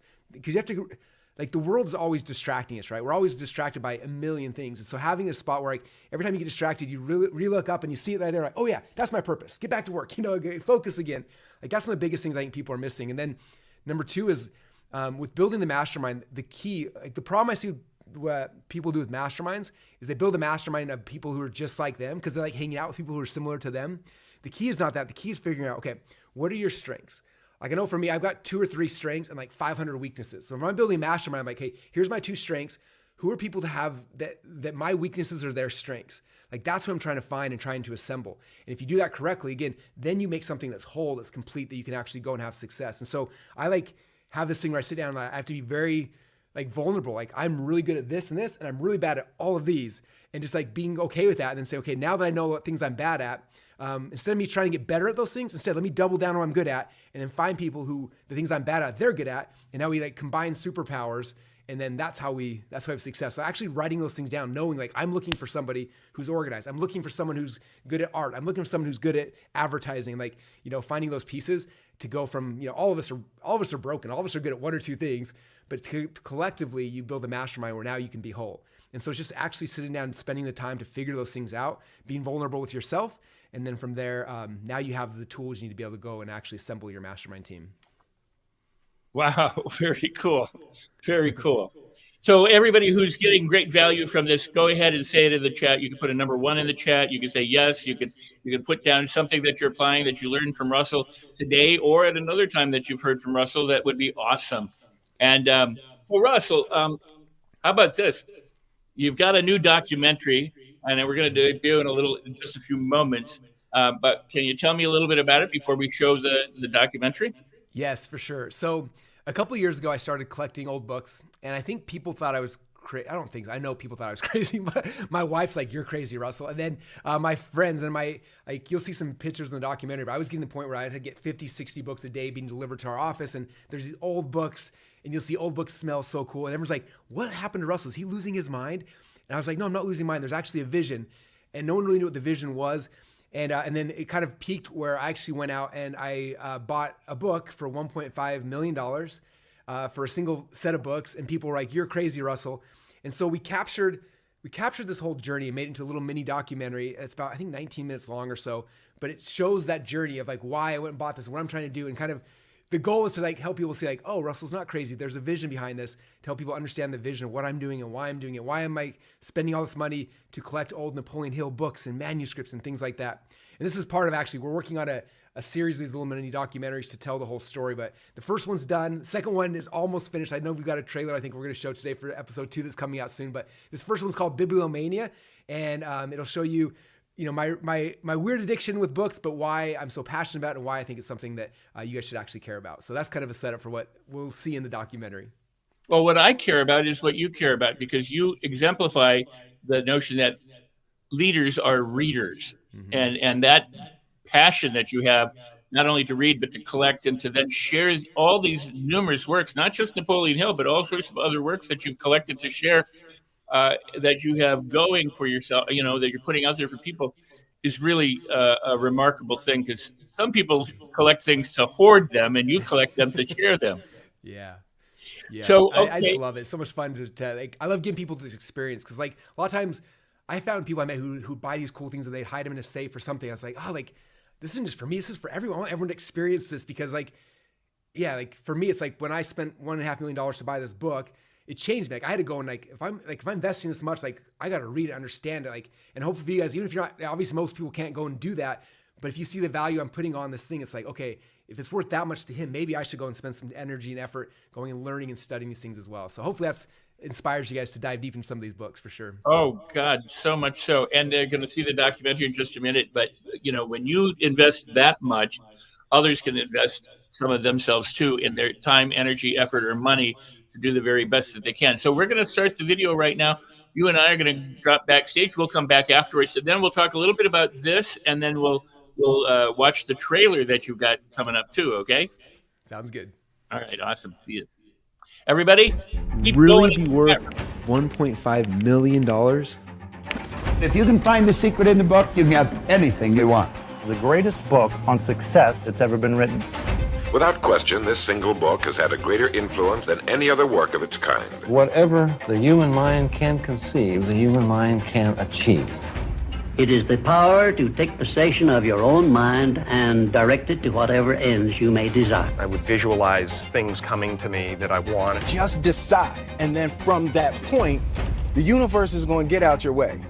So you see him turn into a lot of books like The Secret, books from Tony Robbins. The origin of that material is nearly 100 years old, which was written in 1925 by Napoleon Hill.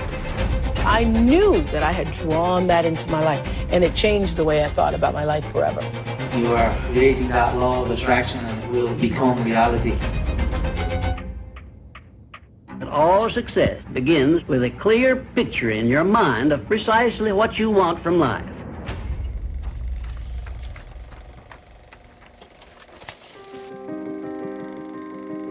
My fascination with Napoleon Hill actually began at the very beginning of my marketing journey. I went to my very first marketing seminar. Multiple speakers talked about mindset, that part of it. I think once or twice people asked who here's read Think and Grow Rich?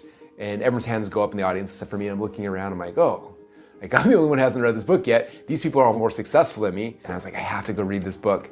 When the last page of Think and Grow Rich was read, the man who then stood and walked out into the world was a changed man. So that night I went on eBay and actually found somebody who had created an audio CD set of them reading Think and Grow Rich. The reason Think and Grow Rich has withstood the test of time is because it rests on the broad, clean foundation that everything begins with an idea. So then over the next 2 or 3 weeks as I was driving to my office and back, I had the CDs in my car and I started listening to Think and Grow Rich. And that was the first time I ever heard it, and the first time I felt impressed by Napoleon Hill. And I learned all sorts of important lessons from that, like definiteness of purpose. How do you pick something and move forward with purpose? And what's the plan you move forward with? In my mind, I was like, this is what everyone's doing who's successful, therefore it's gospel to me. I'm gonna just do what he said. And so I started implementing the things from the book Think and Grow Rich. And fast forward, 20 years later, I built a good empire, but it came off of the personal development foundations for Napoleon Hill.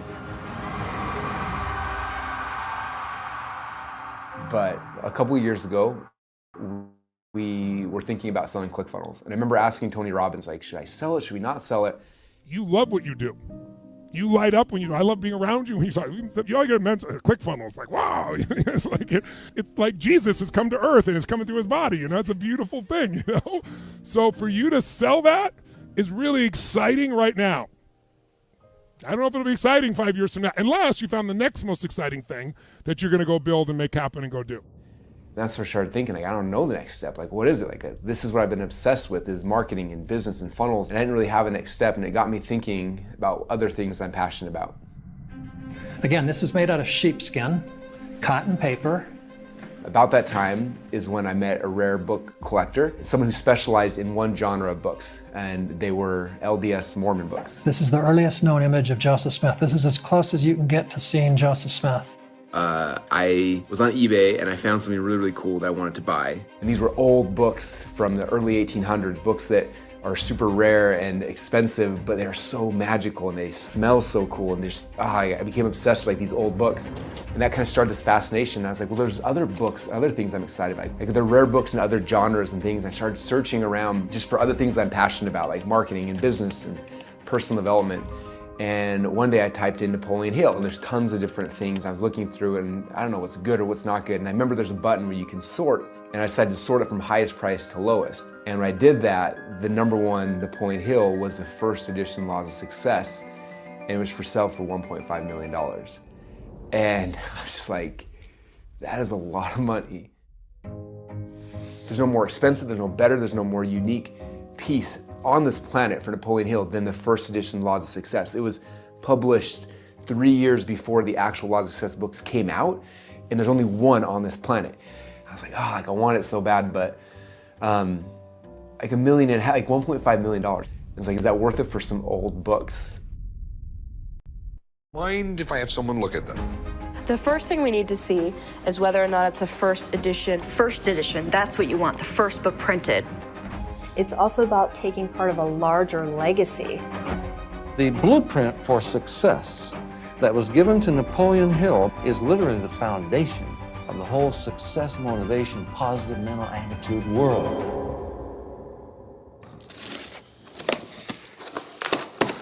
Oh, Psychology magazine from what year? Come on now, 1929. This is when. So I started buying things here and there, just dabbling as I would look at obviously the biggest one, the one I wanted the most, and try to like ease the pain of like the desire of the one that made no logical sense.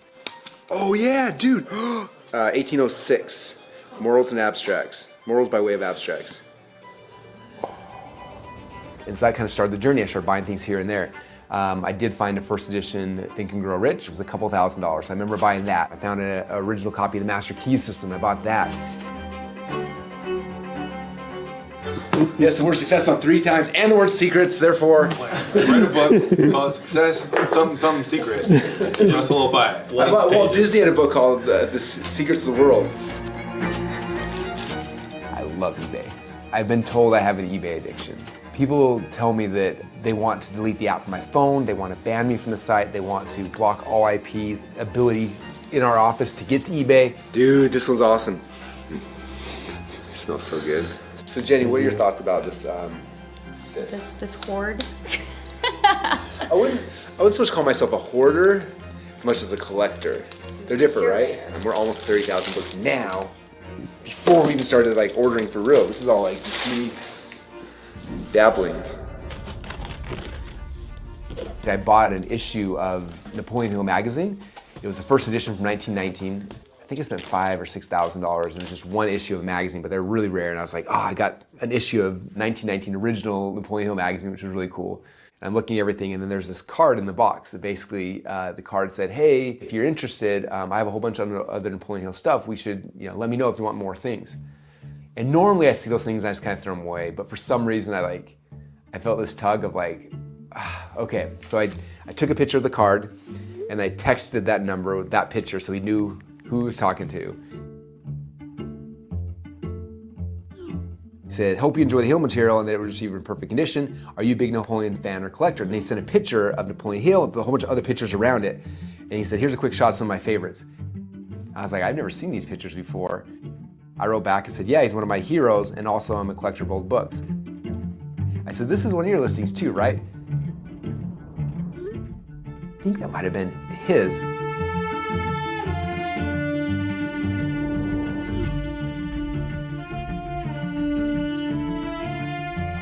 And so just jokingly, I wrote back, I said, well, I don't want to ruin the surprise, but I'm planning on buying all that stuff from you soon. So don't sell it to anyone else. Which probably was the wrong thing to say because very short afterwards, he came back and said, just heads up, Kevin Trudeau's also been reaching out about the collection as well. Wait, what? Someone else is, like, there's no one else as stupid. I remember thinking, like, there's no one else as insane as me that would actually spend $1.5 million on some books, and they dropped Kevin Trudeau's name. Now, Napoleon Hill, at the turn of the century, was hired by the richest man in the world, Andrew Carnegie. And Andrew Carnegie said to Napoleon Hill, I want you to study the richest people on planet Earth for the next 20 years. So Napoleon Hill first wrote about it in a book called The Law of Success in 16 Lessons. Henry Ford got crazy that Carnegie allowed these secrets to be revealed. He got the book squashed and all the real secret information edited out.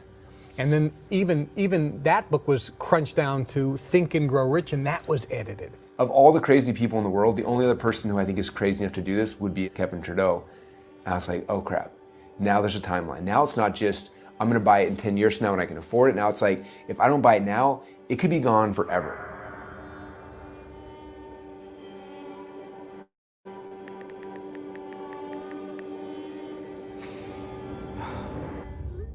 All right, I want to do this, but like, how much stuff is there?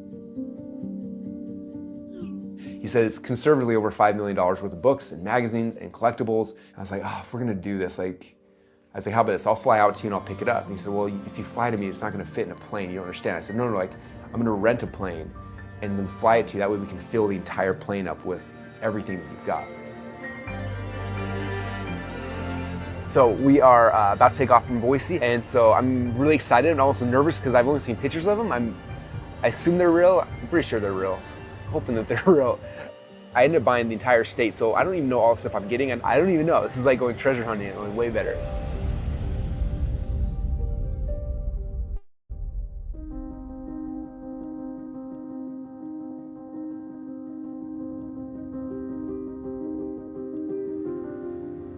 He rented this church out, and we just drove past this huge Pentecostal church. We're gonna go see all the stuff.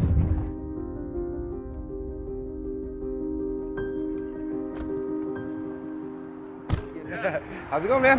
Good meeting you for the first time, Yeah. boss. What's going on? Not much. Great meeting you. We walked into the room, we had everything set up, and it was one of those feelings like, this is history. This is people who have passed on. People who, at one point in life, were like me. They were excited, they were passionate. They had this thing they wanted to share with the world, and they were writing books and publishing magazines. Back when that was not easy, they didn't have Google Docs and things like that. Like, they were creating these things on typewriters to get their message and their mission out. And I felt like walking in, it was like, here is the generation, the people I've been modeling and studying their finest work in one spot, collected and curated by someone who was obsessed with this era and these people as much as I was.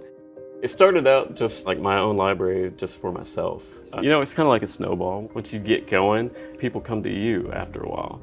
And they're like, hey, you want to buy this? Or, you know, I know somebody that's got this. Or that's how a lot of this came to me, is folks just bringing it to me. This was the last book he wrote. So it could be, possibly, the last book he ever signed. Oh, wow. The Thomases is some of the family. But that's after his stroke. So that would be days before his death, 1970. We were able to see who were the authors, what did they create, how did they all fit together, and what were the stories behind them all. You guys want to go look at the big stuff here in a little bit? Oh, there's more? Like the big stuff. Yeah.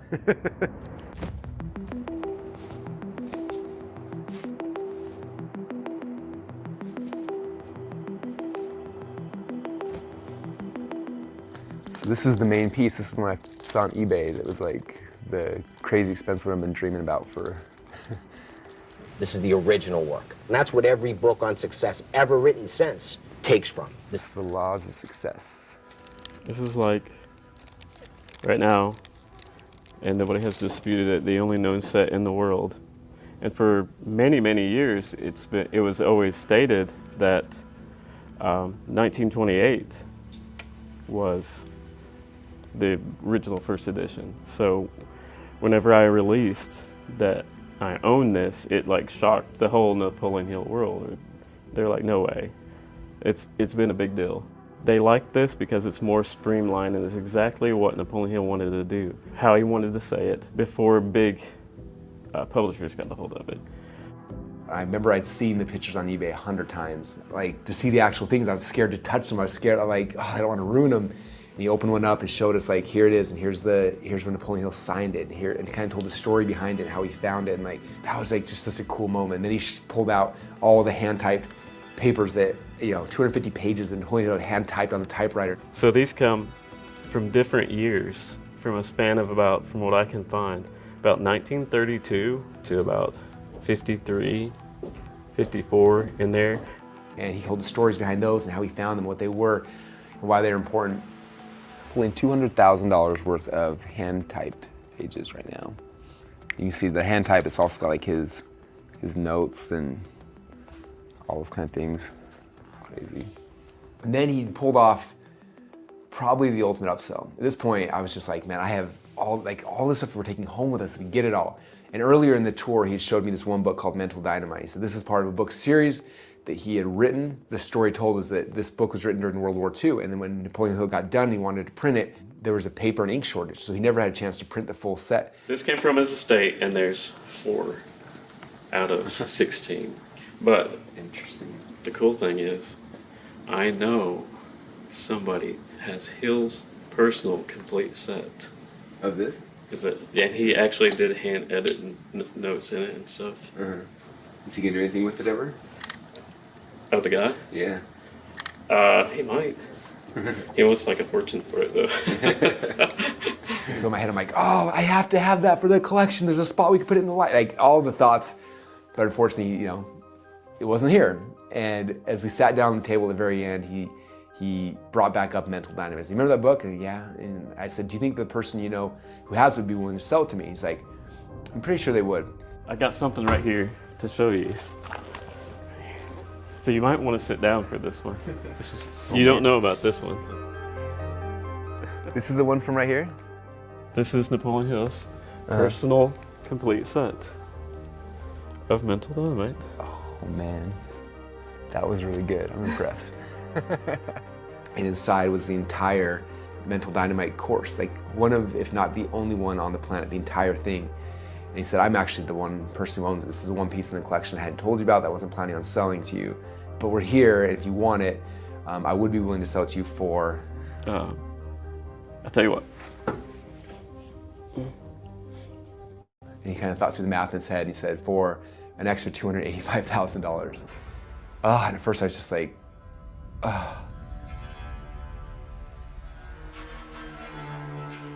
In the end, that's everything. But at this point, you know how funnels work.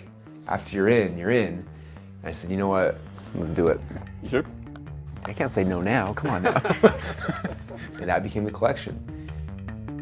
When all was said and done, after all the wires had cleared, it was $2,685,000 in books, the greatest Napoleon Hill collection of all time. And as fast as we came, we were gone. We jumped back in and we raced to the airport where we missed our flight. And luckily, we were able to fit the entire collection in the baggage storage of the airplane, outside of the two that I kept with me, the Laws of Success and Mental Dynamite. I did not want to put those on the plane just in case. Those are the two most important, most expensive, rarest pieces in the collection, so I kept those on the front seat with me all the way on the flight home.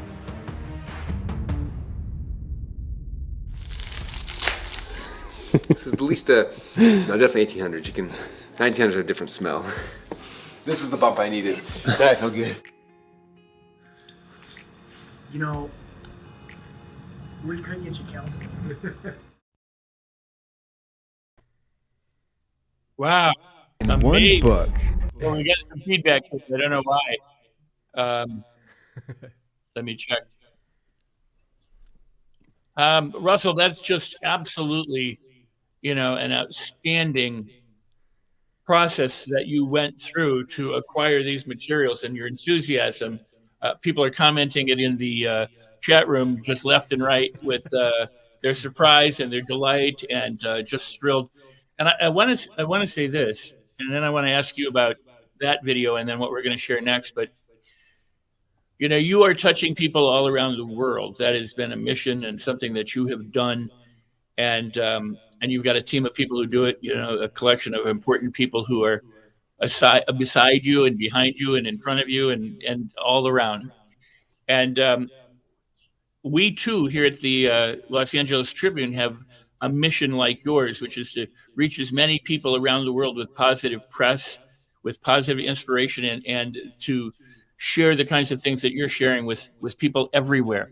So I can't tell you how thrilled we are to have you here and to be able to support you in your vision and to have you join us in our vision in this particular fashion. It's just been an immense pleasure and a joy to know that people everywhere are trying to help other people, and you certainly are a world leader in doing that. Oh, thank you. I appreciate that. It's like the ride of a lifetime. I'm having so much fun, and it's just fun. I get to do crazy things, and then it inspires other people. And anyway, the whole thing's just it's pretty special. So this is part one, the documentary that you did, correct? Yeah. So what's happening long term, just so you guys know, where we're building an event center, a museum, because I don't want these things to be hidden. I want you guys to come and see them. And so But this is the journey. Like we're building, we're actually closing right now on a 60,000 square foot movie theater that we're turning into an event center, a bunch of cool things. But this is a journey. And so the first part of the journey was this first collection that we got from this Napoleon Hill collector. But then the episode 2 now is how we became friends with Don Green, the Napoleon Hill Foundation. And that's kind of the second thing, because anyway, you'll see from the trailer, but that's kind of where the next documentary is going, telling the rest of the story. Well, Don is a dear friend of mine and of the LA Tribune and of yours. And it's just one of those things at the Napoleon Hill Foundation, the support that is happening by people, it's that saying, when the tide rises, everyone in the boat goes a little bit higher too. Yep. And that's what's happening. So this next thing we're going to show is a trailer for the second part for coming attractions for what you got coming up, right? Yep. Bibliomania episode 2. So we're going to watch that. It's going to take a minute or so, and then you and I will be right back. I'll have a couple other questions. And I got a surprise for you and as well as the audience. Cool. I cannot believe I literally wasted $500,000. I've never seen him so mad. Right now, it's not looking good, brother. This part, I would prefer not to disclose it. Okay. I didn't know how to get past that. I was kind of stuck. What is it that I can help you with? Right now, we are a little over $10 million invested, 3,000 or 4,000 books. Brother, I got you. Justin's like, hey, do you want to go on this top secret mission? Like, wait, what is that? The goal was get the rights about outwitting the devil. How are we going to do that? These are artifacts the world's never seen before. I feel called to get this message out. Ugh, this must be priceless. The only person that had it is the foundation. I've never seen this ending. We're at the home ground of Napoleon Hill. Russell, if you want this book, it's $15,000. I will buy it from you for whatever cost. This is a story I will never forget.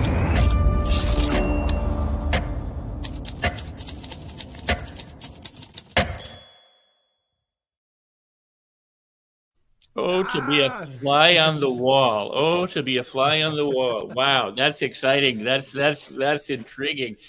I'm going to ask you an important question in just a second about how people can join in, and we've been sharing the link, but I want you to know that all of the hosts of this show have been joining the 3-day challenge with you. They're here to support you as well. People in the chat and around the world are signing up too. Let's talk about that a little bit. There's this 3-day challenge. Day 1 is done. You've got the videos up until midnight tonight, and there's still day 2 and 3. And so how can they join and be a part of this really important event? Yeah, so it's called the Think and Grow Rich Challenge, and obviously we took Napoleon Hill's, the first book that for him that went viral, that went all over the place, right? And I wanted to teach these principles to more people. And so, we have paid programs stuff we teach about. I was like, I want to make something free that anybody in the world can come and they can register, they can watch it, and we can teach this stuff. And also Don Green from the Napoleon Hill Foundation sent me these old archival videos of Napoleon Hill teaching. He had a partnership, him and W. Clement Stone, in the 60s and 70s, and they found the old footage from that of Napoleon Hill actually teaching these principles, which was like so crazy and so cool to find. I remember watching the first time. I was like, this is insane. It feels like you're sitting at Napoleon Hill's feet learning this stuff. And so the challenge is a 3-day challenge. We took 5 of the core principles from Think and Grow Rich. And basically what happens is each session, we'll talk about a principle, and then we show the video of Napoleon Hill actually teaching it. And then we come back, and I've got some of the greatest thought leaders in the world coming in, showing how that principle helped and changed their life. So for example, we talked about, episode 1 or session 1 was about definiteness of purpose. And so we watched Napoleon Hill teach the concept. And then we had Tom Billiot from Impact Theory come and show how he used definite purpose to build up his first company, which was Quest Nutrition, which he ended up selling for $1 billion. And it came on the back of him sitting in an airplane, reading Napoleon Hill, changed his life, and then built Quest Nutrition. And now he's doing Impact Theory. And so he told how that principle affected his life and how people could model it. And then we had the next guest speaker. And so that's what's been happening. So today we did first 2 principles, definiteness of purpose and mastermind. And so I think you guys are dropping a link somewhere, but if you go to that link, you can go watch today till midnight. The first 2 sessions are live online. You can go watch them. And then tomorrow morning we start day number 2. And same thing, day number 2 will go 2 more sessions, and day 3 will go 2 more sessions. And it's just fun to kind of share these principles with more people and get them out to the world. Because for most people, nowadays less and less people read books, right? So it's like, okay, I'm going to take this book, I'm going to like give you the best stuff and hopefully inspire them to go and actually read the books and change their life as well. And so that's what's been happening. And yeah, there's a link right there I can see down below. So if you go to that link right there, it'll take you to the challenge to go sign up for free, and you can come hang out with us and learn more about Think and Grow Rich and Napoleon Hill.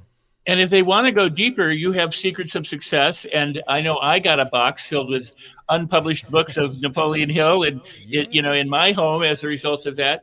And you have a Facebook group, and you have other things that people can, and a book study and different things that are going on an ongoing basis. So yeah, it's really cool when you sign up for the challenge for free. On the next page, there's a VIP upgrade. You can upgrade. And so like today, the VIP group had a chance to hear from Napoleon Hill's grandson, came and told stories about Napoleon Hill for like 90 minutes. It was so cool. When you upgrade the VIP, you get a copy of Think and Grow Rich in the mail, and then I don't know if I have it here, but there's 2 other unpublished Napoleon Hill books you get in the mail, plus a whole bunch of other really cool goodies. And like you said, we have a book club. So if you guys are nerds like me and you know that readers are leaders, like we do this really cool success book club. Every single month we pick a new book, we read it together. But we don't just read it, like we read it, then every Friday we meet together and we break into these little mastermind groups. So we'll get it together as a group, we'll talk about it, and then we push the button in Zoom and it breaks everyone in these little groups. You have groups to mastermind, talk about the principles from the books. And starting next week from Friday, we're starting Think and Grow Rich. So that'll be the next book we're using for the book club. And so it's just a really fun, cool environment side of Secrets of Success, which is kind of the membership site behind it all.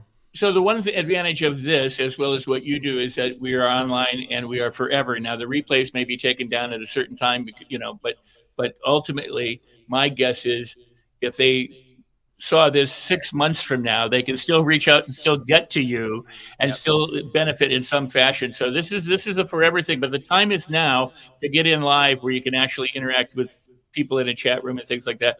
And speaking of the chat, if you are a member of Secrets of Success in the club, or if you have joined the event this weekend right now, or have been a member for a long time, please just mention it in the chat room, and let's give Russell some more love. This is fantastic. Russell, well, we have a special surprise for you in some ways, and I want to tell you first, before I go too far, or before we get into it, is that you are very, very loved and appreciated, not only by people around the world and by us here at the Tribune, but by your own staff and the people who support you and work with you in your mission. And we here have our CEO, who we love, and I want to bring him up. It's Mr. Mo Rock. He's the CEO, the owner and publisher of the Tribune.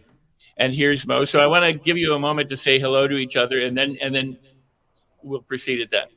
Well, I just want to thank Russell for being here with us. Russell, it's such an honor to be able to share the stage with you here virtually, and thank you for not only being a part of the Leadership Week, but thank you really for preserving the legacies of some very important people, and the legacies of individuals that have helped entrepreneurs and leaders with autodidactic education.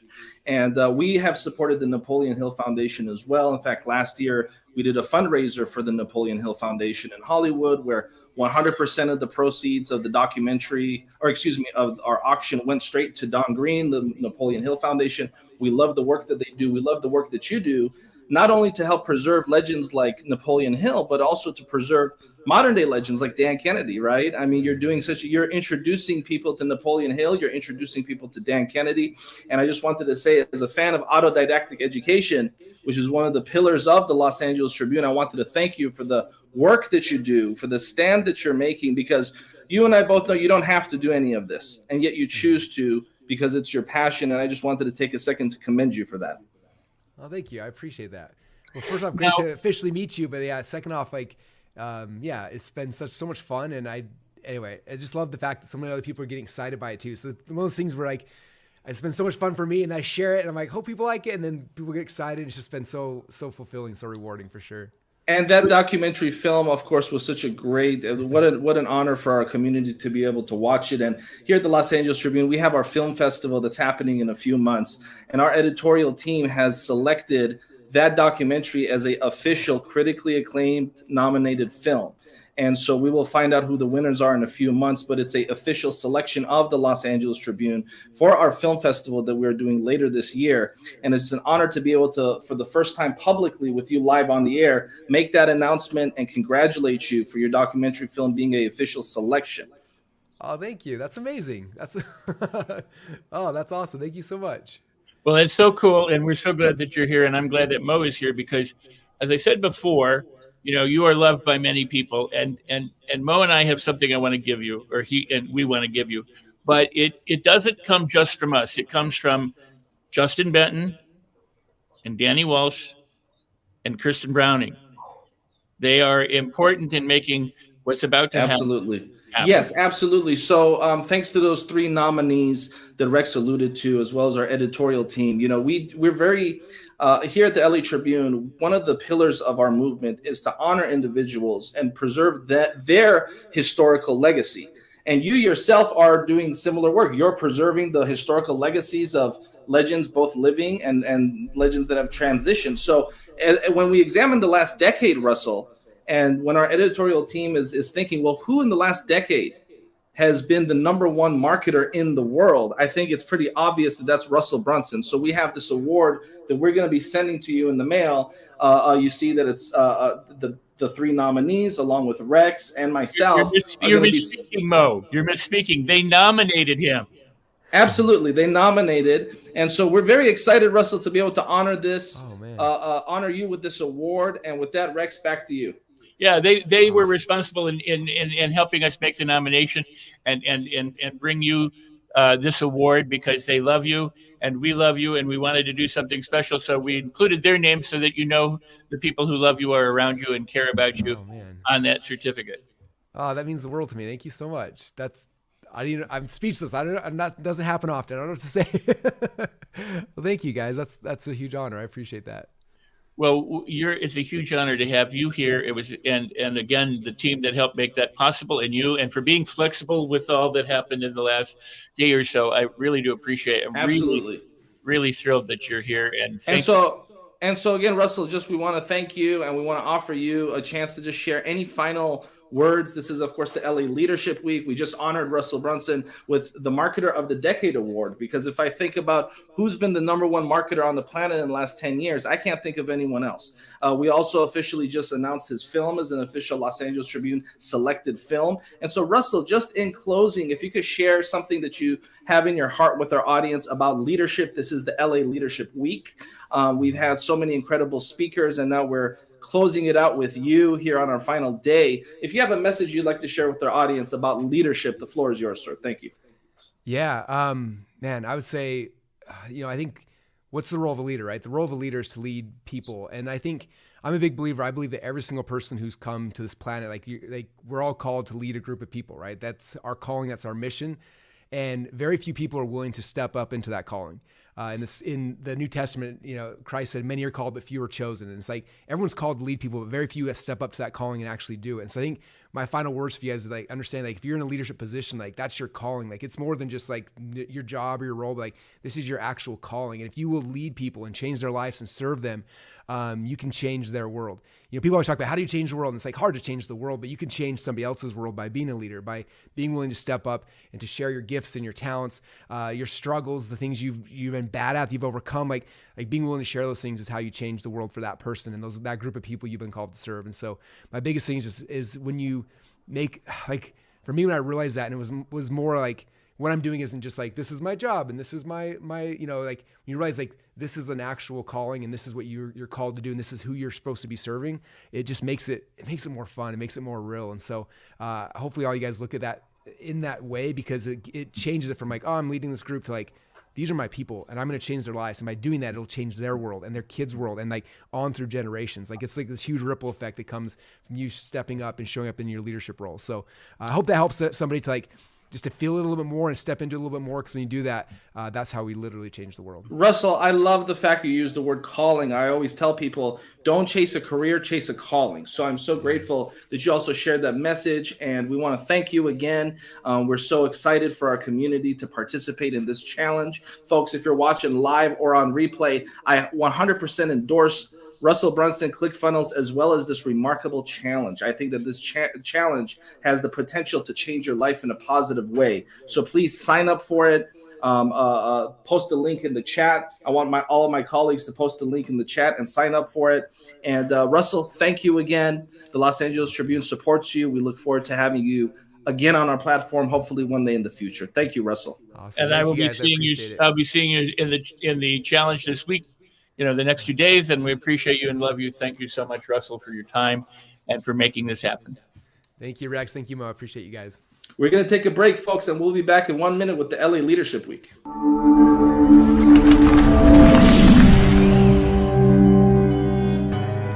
Welcome to the Los Angeles Tribune page. Here you will find original news programming, exclusive digital events, and shows that are directly from the community. At the Los Angeles Tribune, we believe in giving a voice to the voiceless. We are proud to be the only national brand to empower everyday people to make a difference. Since 1886, our reputation has been built on truth and responsibility. Thank you for watching and making a difference. For general inquiries, contact today. Thank you on behalf of the Los Angeles Tribune team.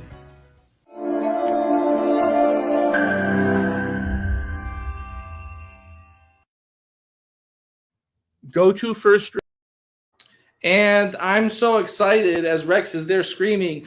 I'm so excited to be back here on the LA Leadership Week. What an incredible hour that was that we had with Mr. Russell. And what a thrill to be able to watch that documentary with this community, and what a thrill to be invited to enroll in this program, which I think is an exceptional program, for a challenge for people to sign up for. With that, I just want to open up the floor for a check-in with you, Alicia, please. You're on mute, Alicia.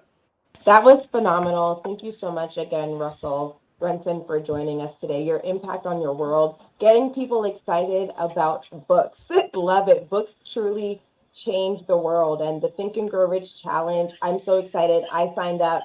I have my Think and Grow Rich book here that I've had for the last 12 years. And it's just been an honor to see the work that Russell has done. But his energy, his humbleness, his energy, and the joy that he's bringing to the world and creating community, just absolutely amazing. Ava, how about you? Oh my gosh. Absolutely fell in love with books all over again to a new height, with the thrill of the documentary that Russell has put together, the chase of all of the collections of Napoleon Hill, just seeing the very, very original version, that's just smaller version.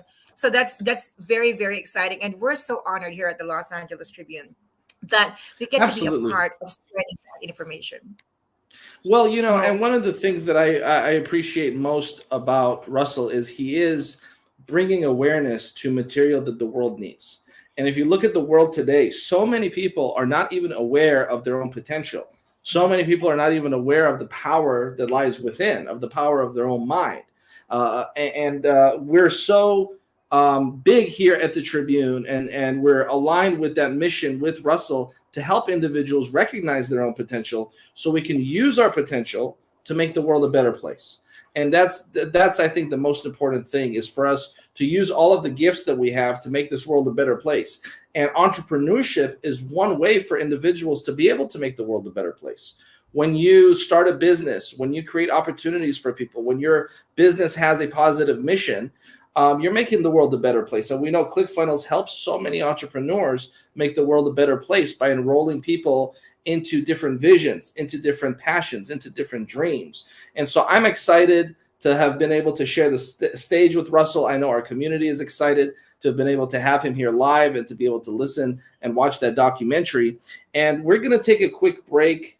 We're going to watch a clip that explains the mission of what we're doing here at LA Leadership Week. And I believe Rachel Weaver will be taking the stage here shortly after we just watch a quick clip explaining why we're doing what we're doing with the LA Leadership Week. We'll be back in 1 minute with Rachel Weaver. Hello, and welcome to the inaugural LA Leadership Week. My name is Mo Rock, CEO of the Los Angeles Tribune, and I am thrilled to have you join us for what promises to be a historical occasion. At the Tribune, we've always admired the glamour of LA Fashion Week, which celebrates our external aesthetics. Inspired by this, we envisioned a week dedicated to the beauty within, our character and values. Hence, Leadership Week was born. Our mission is ambitious: to ignite a global celebration of human character, much like the excitement surrounding fashion.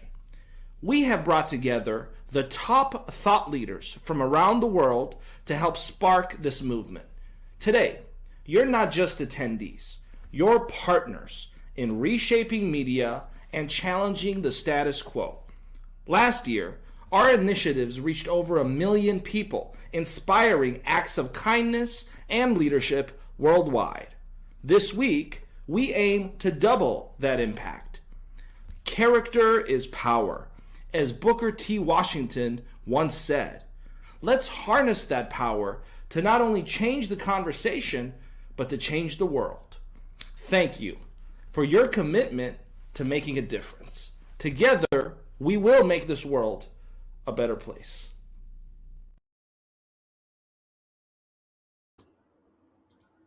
And welcome to the floor, Rachel Weaver. And before I pass the mantle over to you, I just want to thank everyone again in this virtual community. We're just about wrapping up Leadership Week on our bonus day 8, where we had none other than Russell Brunson join us, and we were able to watch a documentary and spend some time with him. And I'm just so excited, Rachel, for what's next. And I want to quickly remind the folks, some people have been asking how they can get in touch with me personally. The best way to do that is via Instagram. So if you're watching this and you'd like to get in touch with me or follow the work that we're doing here at the Tribune, you can go ahead and follow me here on Instagram. I have the handle up here. If the producers stop clicking, I'd appreciate that. And you can go ahead and follow me, and I'll follow you back. And Mo Rock loves you. And with that, Rachel, go ahead, take the floor, and share with us who's next. Rachel Weaver, one of the partners here at the Tribune. Floor is yours. Thank you so very much, Mo. So honored and grateful to be here. I have some incredible leaders that are going to be joining me up here on the stage.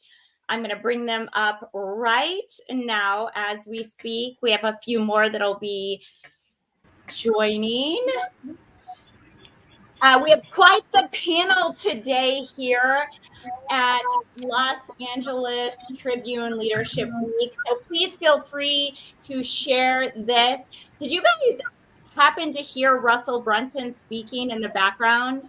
Put a 1 in the chat. Let me know, what was your top takeaway from that? I know Samantha was listening in, Majid was listening in.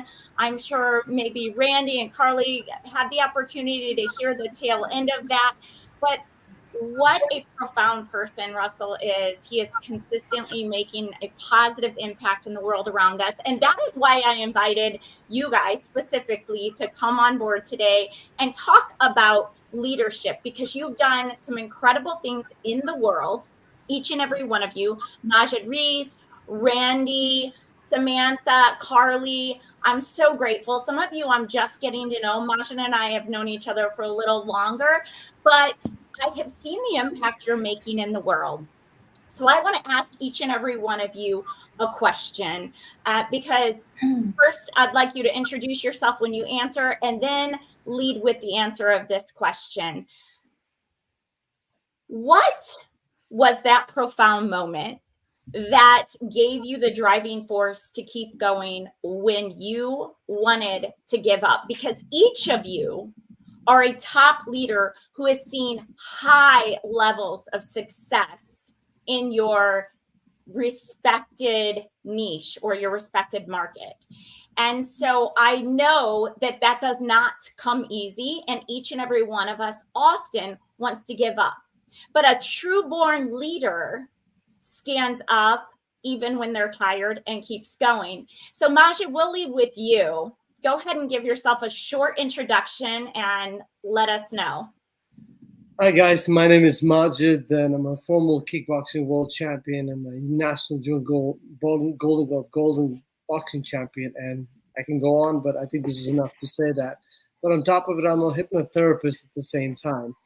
And I think what you asked the question, in order to be lead, you have to first lead the way to fall 100 times first. And when you fall so many times, there's no one except you to get up. And that's what counts the most. It is only you to make the decision at the time. Nobody around you, all the coaching, all the training goes out of the window. But when you're in the ring, there's a moment to say, are we going to get up, or are we going to stand up, or are we going to quit out? It's only you who makes this choice at that moment. When you make that decision that this is it, it's all in. There is no way out. And you, every one of them on this panel, I can see them in the face. They can relate to it because these are warriors. Warrior means the war within ourselves. The opponent is always one thing, but the war that goes within ourselves, that is the most valuable war we have. That is the biggest opponent we have in our lives. And once you conquer this war within yourself, definitely you are the top of the brand of the lead. You'll take over the world. And every one of us goes through all the same experience. What I go experience through, you have the same experience. What if I feel the pain, you feel the pain. So we can relate to somebody who's been through a tough time. And if you have suffered yourself the same thing, you can correlate with it. And then you can see so many people out there are looking for heroes because it gives them the hope that they have managed to stand up and do what other people can do. So if one could lead, anybody else could follow the same way. When the first time new world record was made in making a mile in less than a few minutes, I think it was 6 minutes or 5 minutes, and after people start breaking the record. So when somebody leads, takes the first step, everyone can follow up. But the hardest thing for any great leader is to take the first step in the faith. Yes, the fall is going to happen. That is for sure. We're not going to be victorious right away. It's how many times you fall and how many times you get up that makes a big difference. And as I said before, like everyone knows that victory is the end product. The good product, the real product is how many times you fall. And that fall that breaks you every time you fall down is chopping you. I can't do this. I can't do this. Every time he says no, only you can say, you know what? No, I don't think so. I'll make it happen. But you already fell 10 times, 20 times, 30 times. What people are going to say, it's never about the people. It's only about you, how you measure yourself against yourself only. And when I do at night, when I look in the mirror and myself, who's this guy? I have to be honest with this guy. Would you have done this better? So make sure that, there's 7.8 billion people. And only one of us comes in this world once in a lifetime. And every one of you on the panel knows it. Everybody out there who knows it. We only have once in a lifetime experience of chance. Half the time we're sleeping in our lives. Another half the time we're trying to make this life happen. So why wait and hesitate when we can do it right now and right here and then? So profound. Thank you so much, Majid.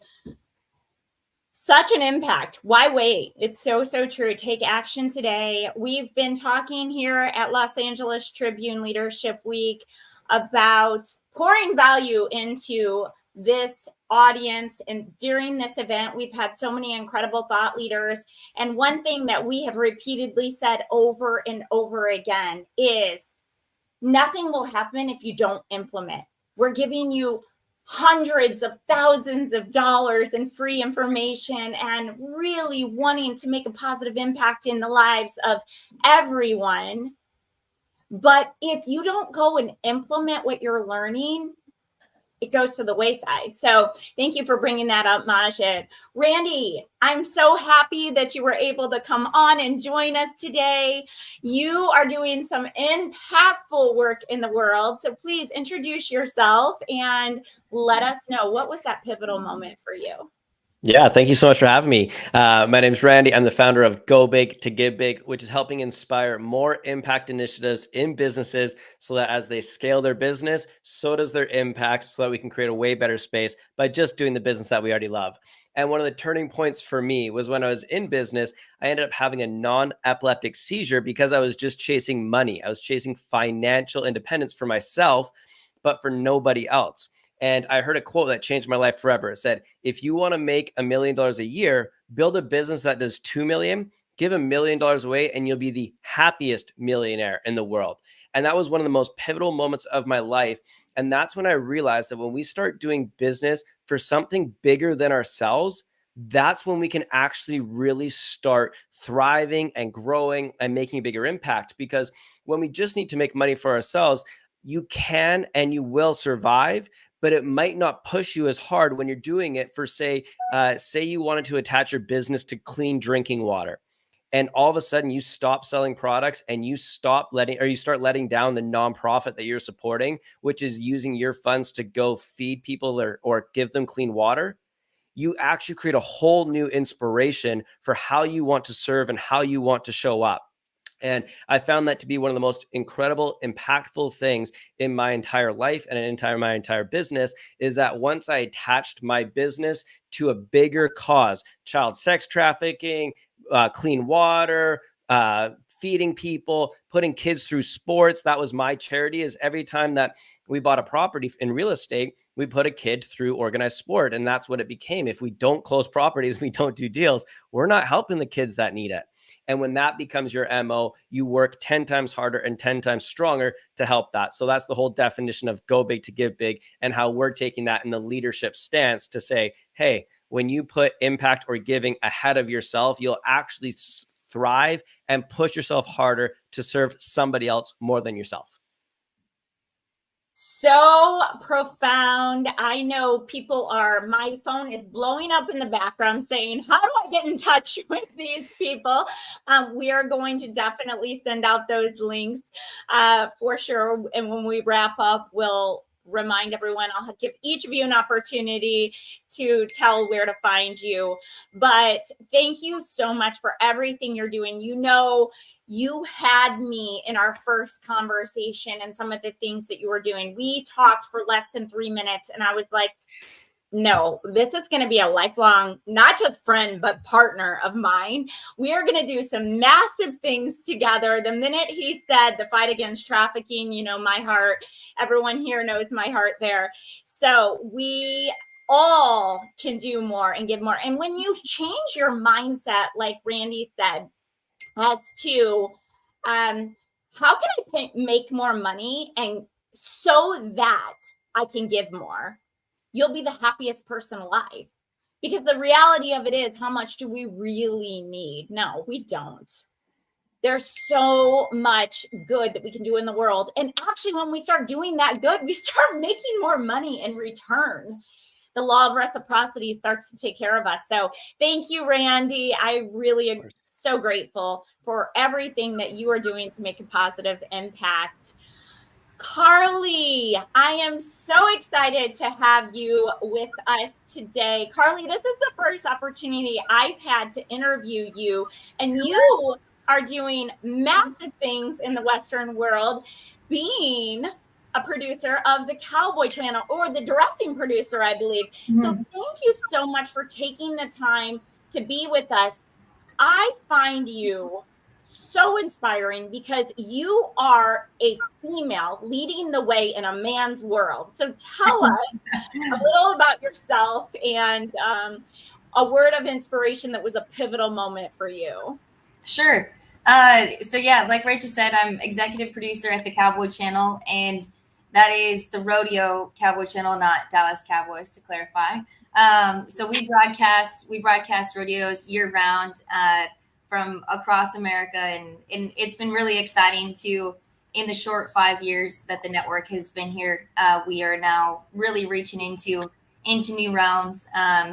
Everybody else in linear broadcast is seeing their numbers drop drastically, and they just continue to grow, and our streaming numbers are growing. And I think, as everybody knows, Cowboy is cool. And so we're really, luckily, we're able to really dabble into that and get some new viewers and introduce everyone into this great way of the world and way of living. And so everything from rodeo to cutting to reining and the show horse world side of it, and, you know, the Western fashion and everything that this industry has to offer. So we're the first network dedicated to putting rodeo on broadcast year round. So it's been an amazing 5 years. And so one thing, a big deal for me, and really my go-to saying that I share with everybody, is NO stands for new options.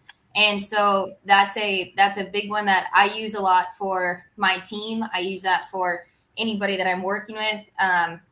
For our team, especially in the production world, it reminds me a lot of where I grew up and how I grew up. You know, we grew up rodeoing. We grew up with horses and out in South Dakota, where, you know, it was no new day if your water tanks were frozen over, and end of the day, the horses and the animals, they all still have to drink. And so you have to figure out a way. Well, in TV, in live production, no is not an option.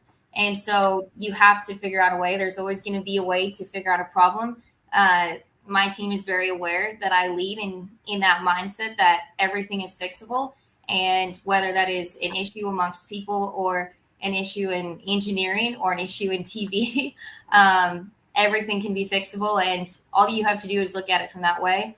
When you kind of change your perspective of thinking about things that way, all of a sudden your mind opens up a heck of a lot more. And so when we're able to lead by the mindset of no matter what, we're going to figure this out, and I expect it to be done in a team situation, the team handles things and handles conversations very differently. And so it's pretty exciting to see when they do get faced with a situation that is difficult and does take a few people to figure out, and then they figure it out and everyone has success on the other side. And TV is a very, very difficult, but also the most rewarding thing that you can do that I've ever been a part of. And so because of how many people it takes, in one control room, you may have 8 people minimum in just the control room itself, all working towards the same goal. And so when you have that many people all working together in a very high intensity moment, a very, very intense, very crazy, controlled chaos, to say the least, situation for hours a day, and everyone's just trying to make it happen. And you just so happen to have hundreds of thousands of people watching what and how successful you're going to be on the other side of that. No is not an option. And so when they can all work together to make some things happen, it's one of the most rewarding things that I can watch as a leader. I absolutely love that, Carly. Thank you so, so much. It really is. It stresses you, and it also brings you to see when that many people, like you said, 8 people in a control room at once, and you're all working towards the same exact outcome. Mm-hmm. It really shows you how profound we can be and how much we can accomplish when we work towards the same goal. Mm-hmm. And so it's the beautiful thing of the power of connection. We essentially are connecting people through TV. Yes. And yes, that is obviously used in so many wrong ways, but I do feel strongly that we are using it in a good way. And so when we're using it for a good way and people have the best intentions, and we're able to connect people to something new and maybe to some new information. Absolutely. Absolutely love that. That's why I was so honored and grateful when you agreed to come on to this interview today, because really and truly, that is what it's all about. It is about bringing good to the world. And in television, I know firsthand, it is not always the easiest, but I love what you and the Cowboy Channel is doing. I love what your mission is. You are so aligned with everything the Los Angeles Tribune stands for, and that is bringing powerful leaders, bringing good into the world, because everything that you guys are airing is really good, whether it be a sport or it be a show, but that show is always something of good, adding value. And so we are so grateful to have you on today. I look forward to hearing more from you and working much more closely with you. So super excited. And Samantha, I'm super excited to bring this over to you. Samantha and I met just a month ago. However, we became very quick, fast friends and are already finding ways to work together. She is truly such a profound woman and mother. She is always doing good and giving. She is also part of a nonprofit organization. So Samantha, so grateful to have you here, because you have been a leader of thousands upon thousands of other leaders. So I want to pass the mic over to you and let us know who you are, and also what was that pivotal moment that kept you going. Yeah. Thanks for such an amazing introduction. I feel the same way about you. So hi, my name is Samantha Rose, and I love to say I help people get unstuck, because that's really what it comes down to in so many ways. If I could just put it into like one sentence, I help people with hacking their mind power, their body, prosperity, to become healthier, happier, more financially abundant. And I help people really dive into what it is that's holding them back from the accomplishments that they really want to achieve in life. And majority of the people that I work with, we focus on branding themselves online, on social media, utilizing their unique voice and life experiences to make an impact on the world ultimately, right? Everybody in some way, shape, or form wants to make an impact, and they usually don't know how, or they don't have a vehicle, or they just don't know where to start. So I help them reverse engineer that and identify those things, and then help them bring it to life, and ultimately create an income through that too. So it's fulfilling and it's win-win across the board, and people really step into this place where they're becoming the best version of themselves. I'm currently launching a podcast that I'm really excited about called The Hack, and I'm also director of Spread the Cheer USA, like Rachel mentioned, a nonprofit organization, and we help families in need across the country year-round. It started with just the holidays, and now we do a campaign every single month. One of my really close friends is the president and the founder, so I couldn't help but to get started, and every year that goes by, I just become more and more involved. It brings me so much joy. Honestly, I want to do that all day long, every day. So let's see, what inspired me? What was my pivotal moment? So it was setting the standard, right? The pivotal moment was setting the standard, and people are always watching me, but ultimately the most important people that are watching me are my children, right? And we've been through so many things in life together, challenges, hardship. I've had a lot of health challenges. I was diagnosed with multiple sclerosis at a very young age. I've had a lot of roadblocks with that. Just all different types of really, really tough situations with us. I've been a single mom for a very long time. So you can only imagine what that is like. And my health has hit rock bottom. My life has hit rock bottom, or at least that's what it seemed like at the time. And we've been on this journey together. And anytime I want to quit or slow down, I really just remind myself of who's watching, right?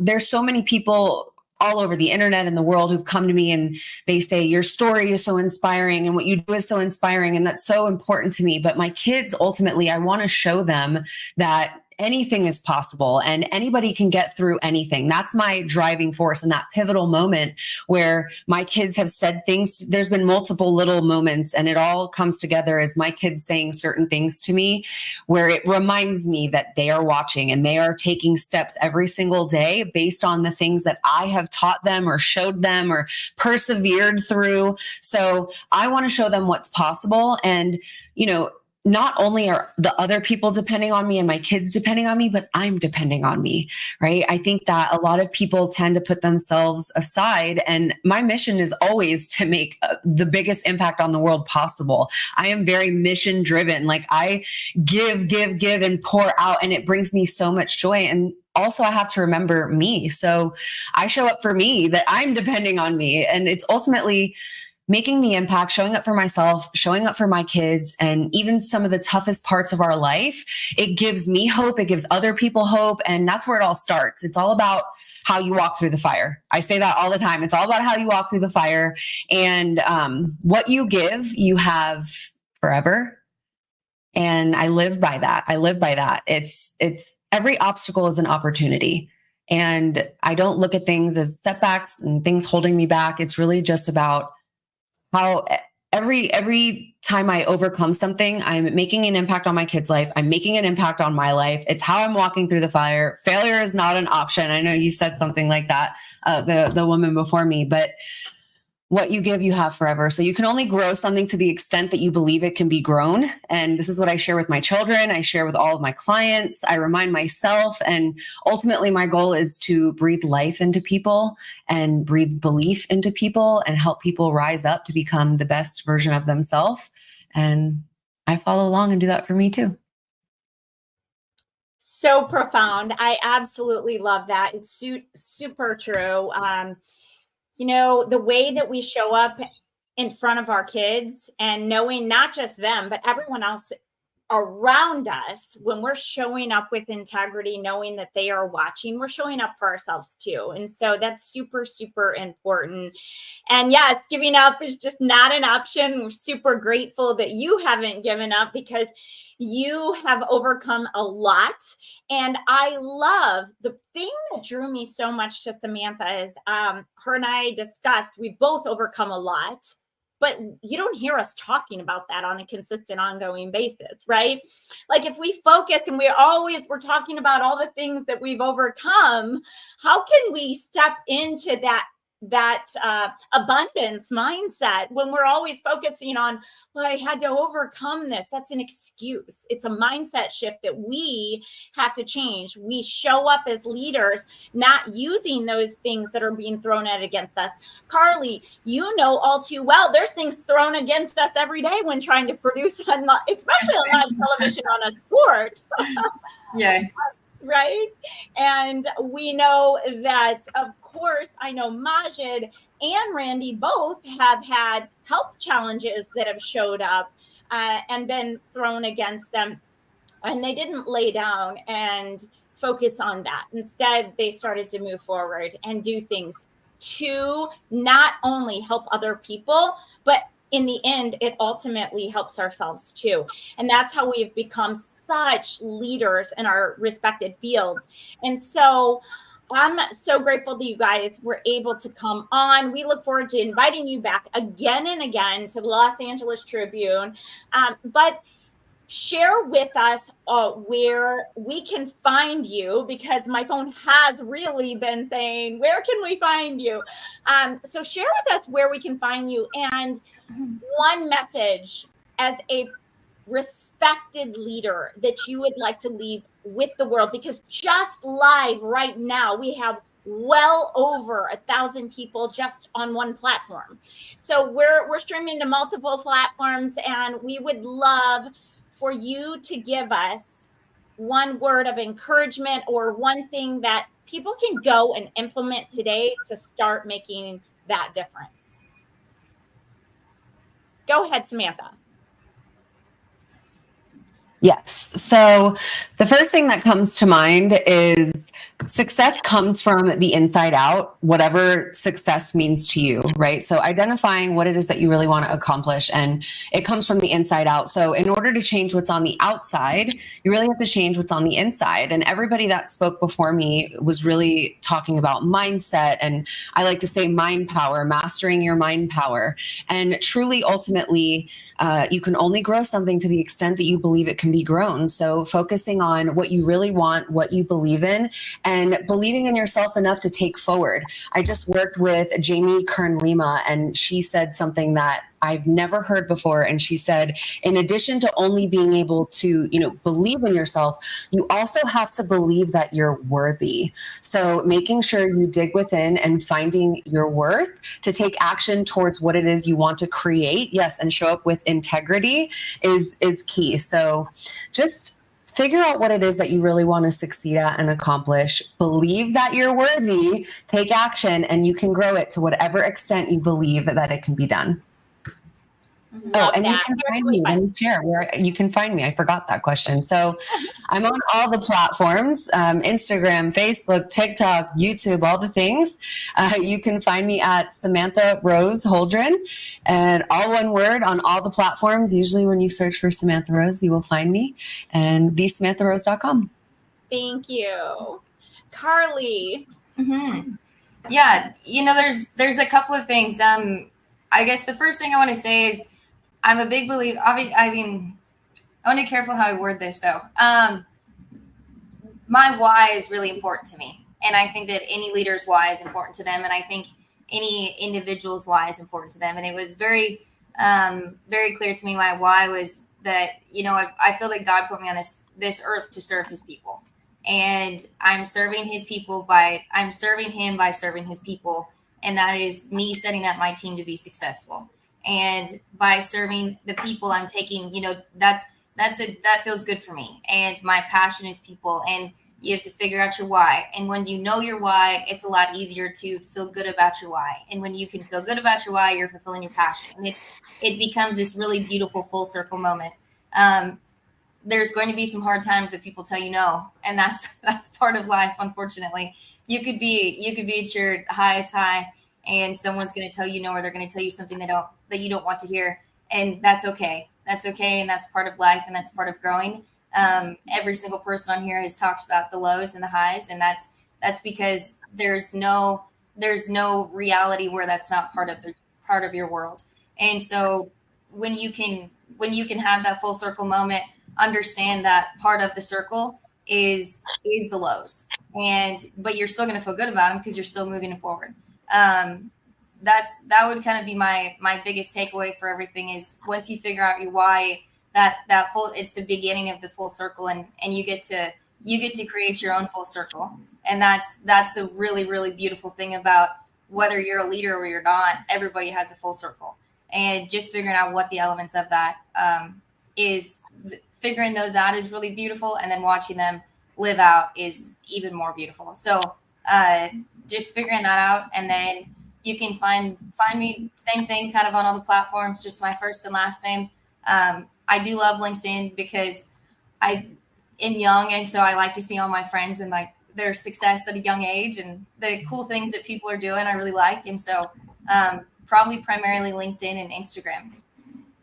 Great. Thank you so much. Finding your why is super critical, I believe. I know that.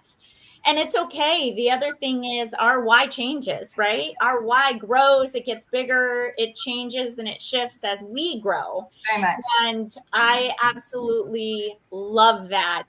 Focusing in on our why and create your own full circle. Yeah. Thank you so much, Carly. Majid.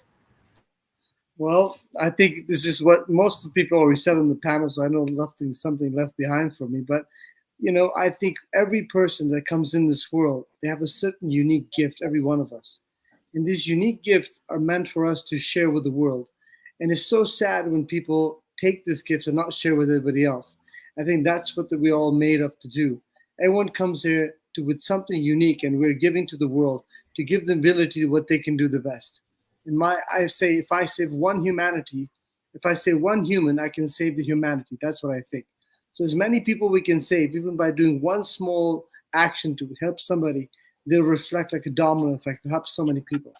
And like I said, as a hypnotherapist, I take the leaders and change their mindset to some challenges they never had. Some of the things that they think they were born with, actually, is just an illusion that we created since from young age.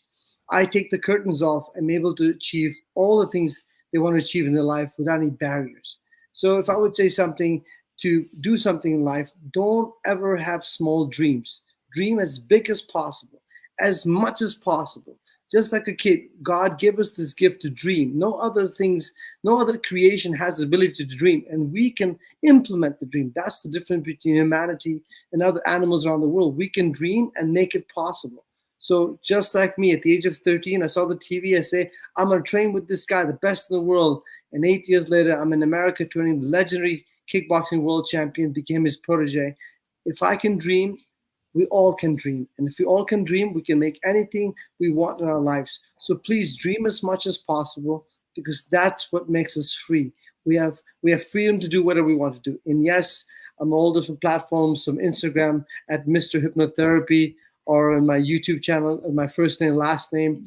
You can be on a podcast, Instagram, on the YouTube channel with my name. But then hypnotherapy is Mr. Hypnotherapy. I don't know, am I missing something? Because you guys took everything. I have nothing to share anymore.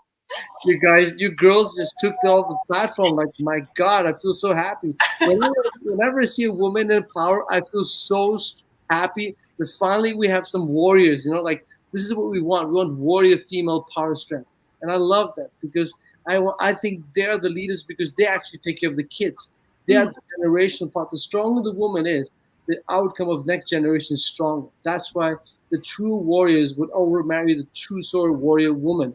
Women make the whole channel of great warriors.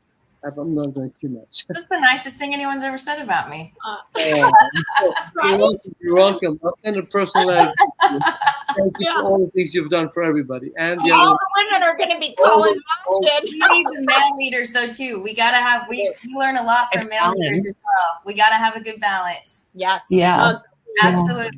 Women learn truly from a great male leader. Women learn just as much from a good male leader as a male does from a good female leader. No doubt. It takes two to tango. It does. That's right. Absolutely. Absolutely. Could not agree more. Majid, that was so great. Thank you so much. It's really true. We have to continue to keep dreaming and allow our dreams to grow just like our why grows. I don't know if you guys are believers in the vision board, but I am. And I will put that smack in front of me. I have made my kids grow and build vision boards ever since they were itty bitty, because when you can visualize it and you implement and you make those steps to make it happen, it's like there's nothing more fulfilling than seeing something on your vision board come to fruition. I don't know, one of the most fulfilling things, but it really is dreaming that into reality, dreaming that with action, right? Implementation. Yeah. And also it's important to make our kids see that they can dream and give them the seed and the feed so they can explore the possibility. I see that most parents don't spend, hey, give them anything possible. I give my son, like, you can do anything you want. Just look at it and it's all yours. And that's why I see all these profound girls on the channel. These are the leaders. These are the leaders. Like, for Samantha, putting all this thing, taking care of her kids. That's a leader. Same thing with Catherine. All of you guys are leaders because it takes a lot of courage to give a hope and live and speak from truth. While you're struggling, you're giving them hopes. And this is what warriorism is. And that's what I'm saying. I feel very little-minded in front of all of you guys right now. I'm gonna hide behind that, man. I know. I learned a lot in the last 30 minutes. Yes. Same. Yeah. Absolutely. Over here with my whiteboard in front of me. Yeah. Well, the good thing is you can go back and replay this segment later on the Los Angeles Tribune. So thank you so much, Majid. Randy, super excited to hear from you. Such great points from absolutely everyone. Looking forward to hearing your final remarks as well. Yeah, I got to echo what Majid said there. I think females are becoming stronger leaders in this world, and my executive team is all females, and they are just absolute powerhouses and operate in such a different capacity than we've ever seen them before. So I just want to echo what Majid said. It's something I've been very proud of in my organization is that we purposely hire women in executive positions because we think they're just as powerful as a lot of the men on the stage. So I just want to echo that. And my thing that I just want to leave everybody with is that there's a quote out there that says, you're an average of the 5 people that you hang out with the most. How lucky am I that I get to hang out with 5 incredible people on this screen that are all influential and leaders and doing incredible stuff. If you could be on this screen with these 5 people, imagine how much your life would change. Well, that's what I want you to do. Audit your circle to see the 5 people around you the most and how influential they are. If you hang out with 4 people that are consistently drinking and at the bar, you're likely going to be the 5th. If you're hanging out with 4 people that are consistently showing leadership, hiring the right people, and growing their businesses in a very respectful manner way, you're going to be the 5th. So audit who you hang out with. It's probably one of the biggest things that you can do. And that leads me to where I'm going in my life, where my dream circle is that when I get to the end of the road or I'm ready to call it quits, I look around my circle and it's just a bunch of people talking about the impact that we're making in the world more than the money we have, the houses we own, or the cars we drive. It was the people's lives that we changed along the way. And that's what I truly want to be when I call it quits, is surrounded by incredible humans that believe in the same thing, that are making impact in the world, demonstrating true leadership, and just role modeling under what I want my kids and my family to learn from. So that's what I would love to leave. And Rachel, you're one of those people. So thank you so much for the invite, for being out here, and to my other panelists. You guys have all inspired me today. I'm leaving more fired up than when I came in. And that's one of the biggest requirements for me. Awesome. We want to thank you, Rachel, and everyone. Give you the final word, Rachel, but you're muted. But we're bringing Sorrel up. He's the next guest. And so we want to thank you and your panel for a marvelous day. Thank you, Randy and Majid and Carly and Samantha and Rachel. Thank you, guys. Thank you so much. Randy, just let us know where we can. I think it's Go Big, Give Big. I think he dropped off. But Thank you all so much. Rex, thank you for popping on and giving us our final words. Appreciate you all. Have an amazing rest of your day. Muted. Thank you. Now I was muted. Thank you. So I am here. Let's see here what's going on. So I am here with a very fascinating man. I can't say enough good things about Sorel. I was hoping Alicia would be here too to join us. I don't know where she is at the moment, but if someone backstage can find her, that would be fantastic. And Sorel. Rex, my dear friend. My dear friend. How are you doing? I'm doing great, but my dogs are going crazy right now. And so I don't want to step on what you're doing. But Sorel also has, besides being a business leader and doing so many good humanitarian things for so many people around the world, and particularly in Haiti and some of his passions that he has, he also has a show called The Daily Huddle, where he gets together, huddles with other people who have great insights and talents and abilities that they share with others so that we can all be successful. I'm going to mute my mic just a bit, so I'll let you tell you a little bit more about yourself. I'll come back. I just need to control my dogs. And no worries. We'll include your dogs. You never know. Sometimes woof is a leadership statement. Rex and the LA Tribune, thank you for having me here. It's always a gift for me to be in the company of people, especially you mentioned hundreds of speakers on this platform, and if not thousands or tens of thousands listening. So lightly that today is a gift to me to be in a space where I can say good evening, good afternoon, welcome to the space of leadership. I am that not a single one of us is smarter than all of us, and that I get my life from your listening. So thank you for having me. I am the co-host and co-founder of the Daily Huddle, something that we created in the midst of COVID. We had a leadership session scheduled, my business partner and I, and it turns out that the state closed the very weekend we were to stage that session. And we looked at each other and we said, what shall we do? And an angel came. It was one of our clients who said, you never know how long we're going to be sequestered in our homes. What if you created something virtual that could be a space where people can get a shot in the arm and a shot in the heart every morning? So Giovanni Gonzalez, my business partner, and I chose to create the Daily Huddle. And so there you have it. Rex, are you still here? I am here. I absolutely am here. And I want to say that was wonderful. This is LA Leadership Week. This has been a week of people describing and sharing their principles and practices for leadership. And you certainly are a leader. And I would love to have you share some of your practices, some of your principles, those things that have made a difference in your life that you use to make a difference in other people's lives. Absolutely. And stay here with me because I love to look at your face. I will stay, I promise. That sounds great. Rex, my favorite principles of leadership, I have 5 of them. And I've lived by them for a long time. Maybe when I was a little boy, I was living by them, but I didn't know how to articulate them. But starting in 1999, I started with the first practice. That first practice, I call it discovering.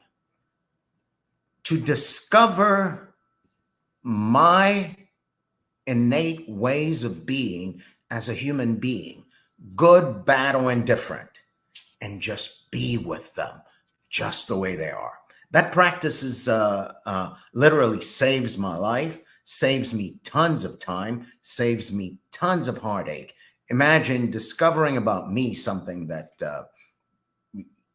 I'm over it, so I'm not ashamed to say it. But there's this thing about me that says, hey, Sorel, you're really smart. So when you go someplace, you should talk in a way that proves how smart you are.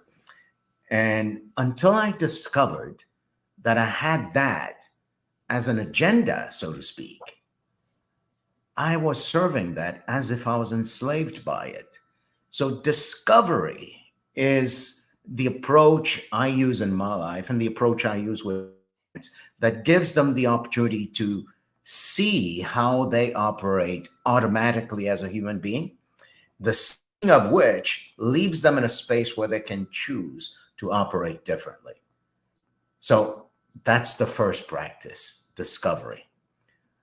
The second practice is anchored in this statement that I love to make.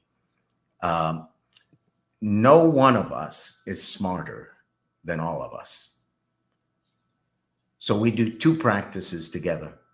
The first is that we sit for however long it takes, Rex, and we create a common future that we share. And by sharing, I mean to sit down and create a future that's not anchored in what I need to survive, what you need to survive, but what we collectively say we want to have make a difference for the world. That process can take a minute and it can take a year. It takes how long it takes. And leaders like you, leaders like the people listening, I invite you to have for yourself the gift and create the patience of actually working with yourself and others to create a future that leaves you so touched, so inspired, that when you wake up in the morning, that first thing that's in your mind is, what am I going to do now? As an action or as words coming out of my mouth that will in this moment fulfill that future. Wow, that is awesome. And I want to point out while we're here that I don't know if you've been able to see some of the comments that are going on the screen. There are a lot of people who love the Daily Huddle. and they love you, and they're talking about how they start their morning with the Daily Huddle. So maybe we ought to tell people, just so they know, others who might not know where it is, how they can participate and join and watch and listen in on the Daily Huddle. Oh man, absolutely. The Daily Huddle is the love of my life. And every morning you can join in on Zoom. And to register to get the link on Zoom, go to the Daily Huddle Zone book. And the link is the Daily Huddle Live, dailyhuddle.live. And you will be right there with us. Awesome. Daily Huddle is also on YouTube, by the way, at the Daily Huddle. So you can follow us there. Every morning we go live immediately afterwards. As it's streaming on YouTube, it all stays there in the stream, video stream spot on YouTube. The YouTube channel is the Daily Huddle Live. Go ahead and subscribe there. So the Daily Huddle, and then you also have the newsletter. Yeah. I've been trafficking in this world called authentic leadership. And that's why we have you. I've been enamored with it. Can't find the depth of it. I keep digging and I find no bottom, right? So I chose to create on LinkedIn a newsletter called The Daily Huddle, not The Daily Huddle, Authentic Leadership. And once a month, I publish something. And once a week, I take one of the practices and I'll do a video on it. So if you follow me on LinkedIn at Saurel Ketan, that's SAUREL QUETTAN all together, you'll find the newsletter and you'll find my postings. I post on a regular basis. I love being in that conversation. And authentic leadership to me, Rex, is the set of 5 practices that I mentioned earlier. The first being discovery. The second being the creation of a shared future. The third being there is no one leader. There is all of us leading. So it's the creation of collective leadership. The fourth being, if we're together, having created a shared future, and we're now leading collectively, then we're in a position to create an action plan that we share. and that we give our lives over to. Imagine that the action plan you create for your business gives you every single time slot on your calendar, and you let that run your life. And that leads us to the fifth and final practice, which is executing with integrity. You pull all that together, it creates a cycle. It's not a sequential set of practices. Rather, it is the cycle of life that it is to be someone who's practicing authentic leadership. That's it in a nutshell. Wow. Well, I love that. And I was going to ask you, I was going to say, well, you know, as a person who's responsible for others and accountable to your own actions, the kind of person that you are that's creating good in the world, you know, that all of these principles could be used like for good or bad. I mean, it goes without saying. A hammer can be used to build or destroy. We know that kind of thing. So how do you safeguard against that? And then you came up and said the fifth principle, that everything was done through integrity and with integrity. And, you know, the idea that is built into the five that you say right there. I'm just going to make a confession. I'm just delighted to have you here. I just am thrilled to have you. I'm delighted to be here. You know, I've had you on the Daily Huddle. You have joined me on the Daily Huddle and blessed our family so many times. And it's not like I was paying it to you, but I'm paying it forward because I firmly believe, Rex, that whenever any human being opens his or her mouth, a difference is made. If you don't mind me asking, and I like I said, I wish Alicia was here. She's from Haiti, and you're from Haiti. You're kidding me. Yeah, and she's Alicia's from Haiti. Yeah, the business manager. Yeah, the business director. So I don't know where she is. She wanted to be here. She was going to be here. She must be busy with some responsibilities. So, but maybe you could say a little bit about that connection that you have with Haiti and what goes on with you. Yeah, absolutely. Rex, thank you so much for giving me the opportunity to say what I'm about to say. I consider myself blessed that the way I run my businesses and the way I run my life and the way I make a contribution to Haiti are all one and the same. So the five practices I just mentioned, I have morphed to create for Haiti, which by any measure, if you look at the news, people would say, Haiti is a rather troubled country. Well, where I see trouble, I, like God, don't traffic in coincidences. I see the opportunity to make a difference, the opportunity to practice on leadership. And so we took the tenets of authentic leadership and we built what we called a model, inclusive dialogue in Haiti. Inclusive dialogue being a space where any leader in Haiti, any individual in Haiti could find the space and practice number one to transform who they are for themselves into someone who's moving beyond the realm of, say, relief, because Haiti's the home of many, many thousands non-governmental organizations. Haiti's the space where people find it easy to say, this is my space where I go do charity. And I'm adamant that Haiti's a developed nation in my lifetime. So we're steadily moving Haiti from a space where people relief to the fulfillment of the promise I made in 1999 that Haiti is a developed nation in my lifetime. And how we see that happening is by implanting at the grassroots level leadership principles, creating an army of people who are on the journey called authentic leadership.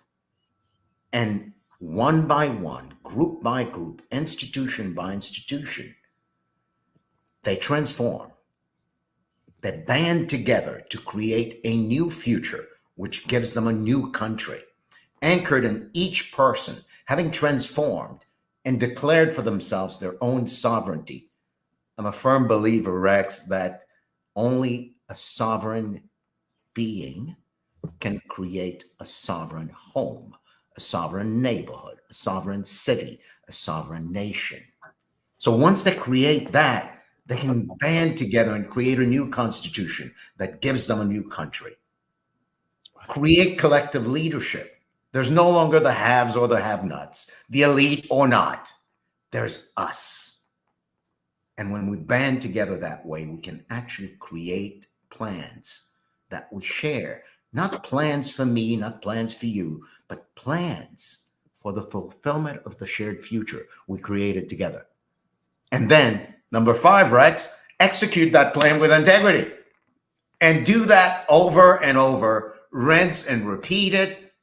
And I dare say, Haiti is a developed nation in my lifetime. Wow. Well, I really appreciate that. The comments in the chat are amazing. And if you're getting, other people are getting value from this and you haven't yet chatted, be sure to put something in the chat about how much you're enjoying this. And I also want to be able to get your links into the chat as well. But I'm going to take now to introduce you to Alicia Magnus Lewis. Alicia! Yeah. Oh my God. Rex told me you are Haitian as well. Ouais, Haïtien. Yeah. Yeah. Alicia Magnus Louis. Oui. I'm content well. Moi content well too. Moi content que on parler d'Haïti kounya parce que moun besoin connaît que Oui. Haïti c'est un Yeah. bon côté. And Alicia's saying that she's happy that I'm speaking about Haiti because the world needs to know. And as you were saying that, the words that rang in my head is that the world needs to know that Haiti is a developed nation. Yes. And I say this because people tend to look at the external circumstances, whether or not a country or human being is developed or not. I invite all of us to look inside of the space that says, you know what, regardless of what my circumstances are, I am that I am who I say I am. And when I can live a life given by my say, it doesn't matter what the circumstances are. Haiti's a developed nation is with me and in me. And you can take that and carry it into your business, carry that into your family. Yeah. Your say gives you the life you live. And I say that my say gives me the country I have. Yeah. It's so beautiful. Haiti is such a beautiful country. The people of Haiti have such beautiful hearts. The treasures that are within Haiti's fabric, the history of Haiti. Haiti is the first independent country, 1804, independence from slavery, and the experiences that Haiti had as a nation had to navigate to gain its independence, to fight for its independence, and to sustain its independence. A lot of people don't know that into the 2000s, Haiti was still paying back France for its independence. And the people of Haiti are so beautiful. And when you said it, I felt it, that in your life, in our lives, we will see Haiti continue to transform. You know, the battles that Haitian people are navigating right now are not battles that they should be fighting, you know, and it's because people see the light and the brightness that is within Haiti, the resources that are within Haiti, that there's always this turmoil.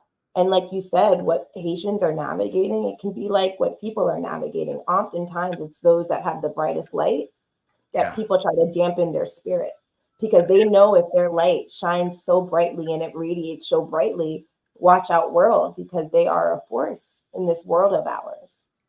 And so it is, you know, my heart goes out to every single Haitian individual in Haiti right now and abroad, because what individuals are experiencing, the fact that children aren't able to go to school, the fact that there isn't a government right now that can advocate for the people, the fact that when there was a government advocating for the people, we saw what happened. But it just goes to show that you have to continue to persevere, continue to move forward, continue to have conversations, and to continue to remember who you are from the inside out.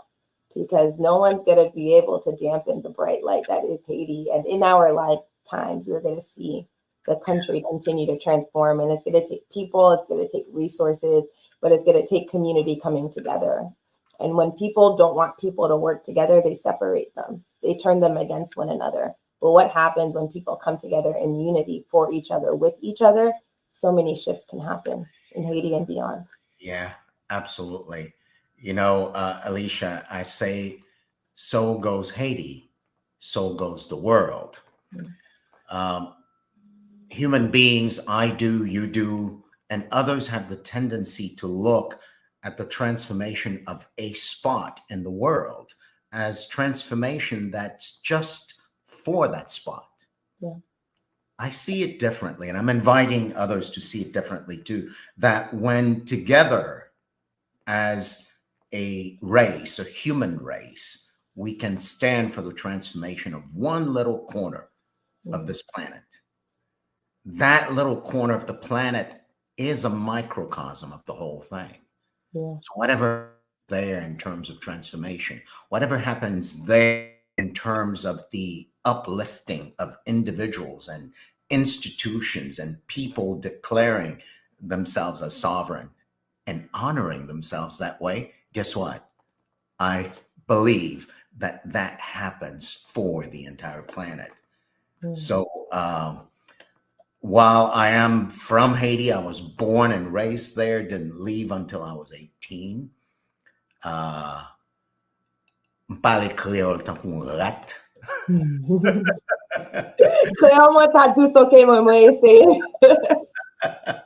Right? And so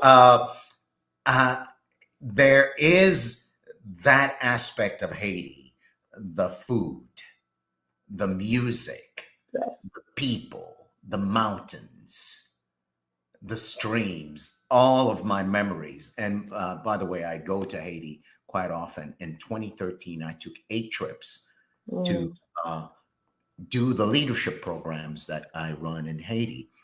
And the fun thing about all of it is that that's what I love as a human being. But what defines me is where I was born. What defines me are the relationships I have with people like you, Rex, and everyone who's watching now.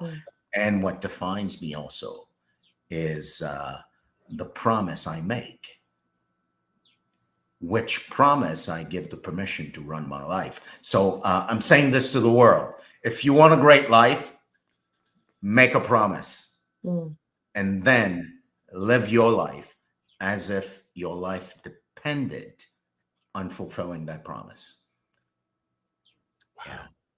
Yeah.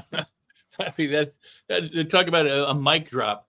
You know, keep your word, keep your bond. You know, but what you just said, then live your life as if everything depended on keeping that promise, because that is a powerful statement. Wow. But and knowing you, it's a powerful practice that you put into motion all of the time. So I appreciate that with you. I did want to do one thing. I'll let you talk some more, but I wanted to get, it was your name all together with what to get the newsletter. Is that it? Okay, so I'm going to do a little magic. Go to my LinkedIn page and click on my profile. And go to the newsletter now. And while you're doing that, I have to say, Haitian culture, the food, the music. I was born in the United States. My parents were born in Haiti, but I made it a point to learn Creole and speak it with my grandparents, speak it with my family members, because I feel like our culture is so important.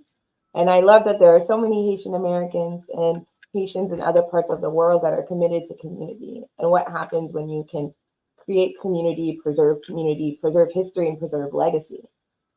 You know, take the time to step forward, to remember, to continue to build that bridge of culture, of history. And, you know, done it with Haitian culture. We were talking about books earlier with Russell Brunson. And, you know, books the legacy in books, the history of books, the knowledge, right? And knowledge transfer. That's what it's all about. So we can preserve legacy, so we can continue to build legacy, past, present, and future. You know, that is truly what it's all about. I love that, Alicia. You know, one of the things I really got taken over by is that your greatest contribution, or my greatest contribution, anyone's greatest contribution to humanity, is the fullest expression of myself, just the way I am, right? So it's as if the planet, the world, the universe is made up of all of us, just like the ocean is made up of all of the drops in the ocean, right? If a drop is missing, the ocean itself is incomplete. So if your expression, my culture, like the Haitian culture, is missing and not expressed, then the world is incomplete. So it's not like it's a duty. It's just what's natural. It's natural for you, for me, for the people of China, the people of Russia, the people of any country, to express and share their culture, because that is what makes the world complete. Yeah. Yeah. The sharing and expression of culture. And I posted a link to the newsletter there. There we go. And I'm also posting the link to my LinkedIn profile. And I'd love for people to get in conversation with me and continue to play and have this conversation.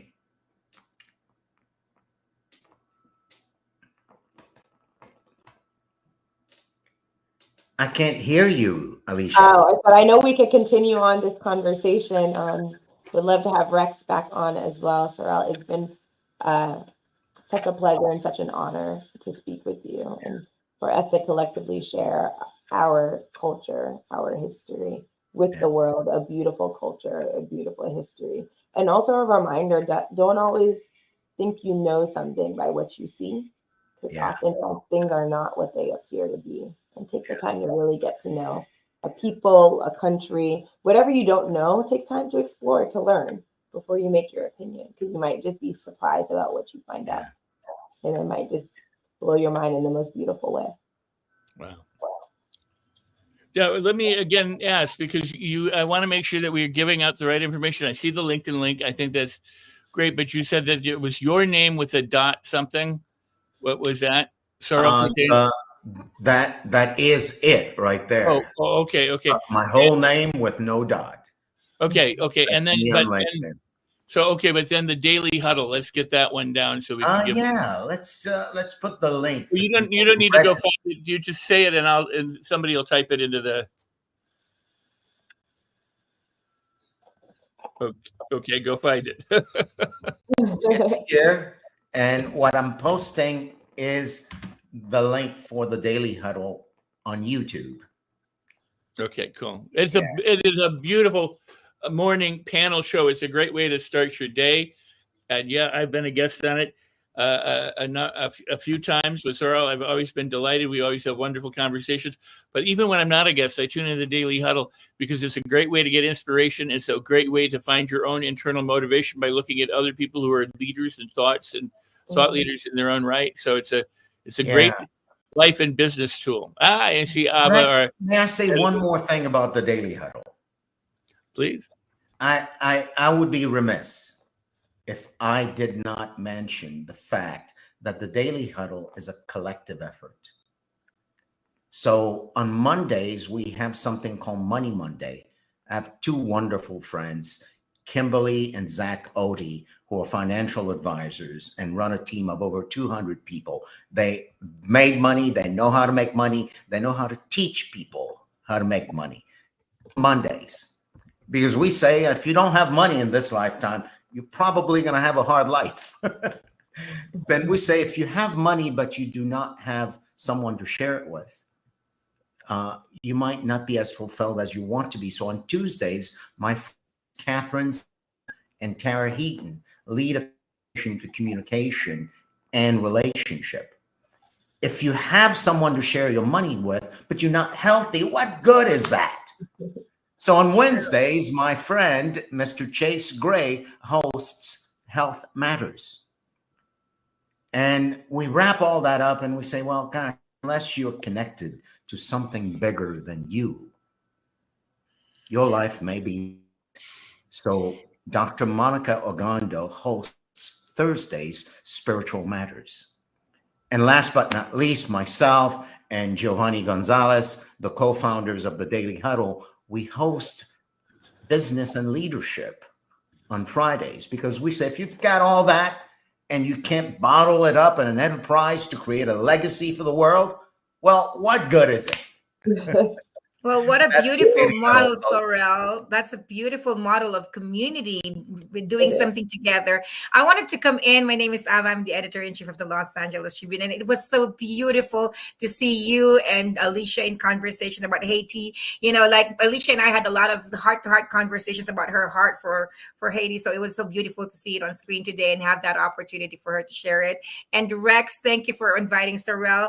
You know, I wanted to say all the gratitudes. We're going to get you back in LA Tribune in the future, I'm for sure, but we're going to transition right now to a new panel, you know, so I wanted to thank you, Sorrel, thank you for the time, and Alicia, thank you. You've got your next your next interview, Alicia, waiting for you. Yes, Alicia, stay in touch. Yes. Eva, stay in touch. Bon, parler avec vous. Merci. Rex, I'll see you on the other side. Sorrel, Indeed, and I have indeed. to say, Sorrel, your close was also a beautiful introduction to our next guest, our next host that we are about to have join us. Hello, hello, hello, Dame Doria. We are delighted that you are joining us today as part of LA Leadership Week. And what Sorrel was just sharing and mentioning in the end about business principles and money management and being a conscious leader with conscious business, Dame Doria, I know is something that is very near and dear to your heart and to what you teach and through what you experience.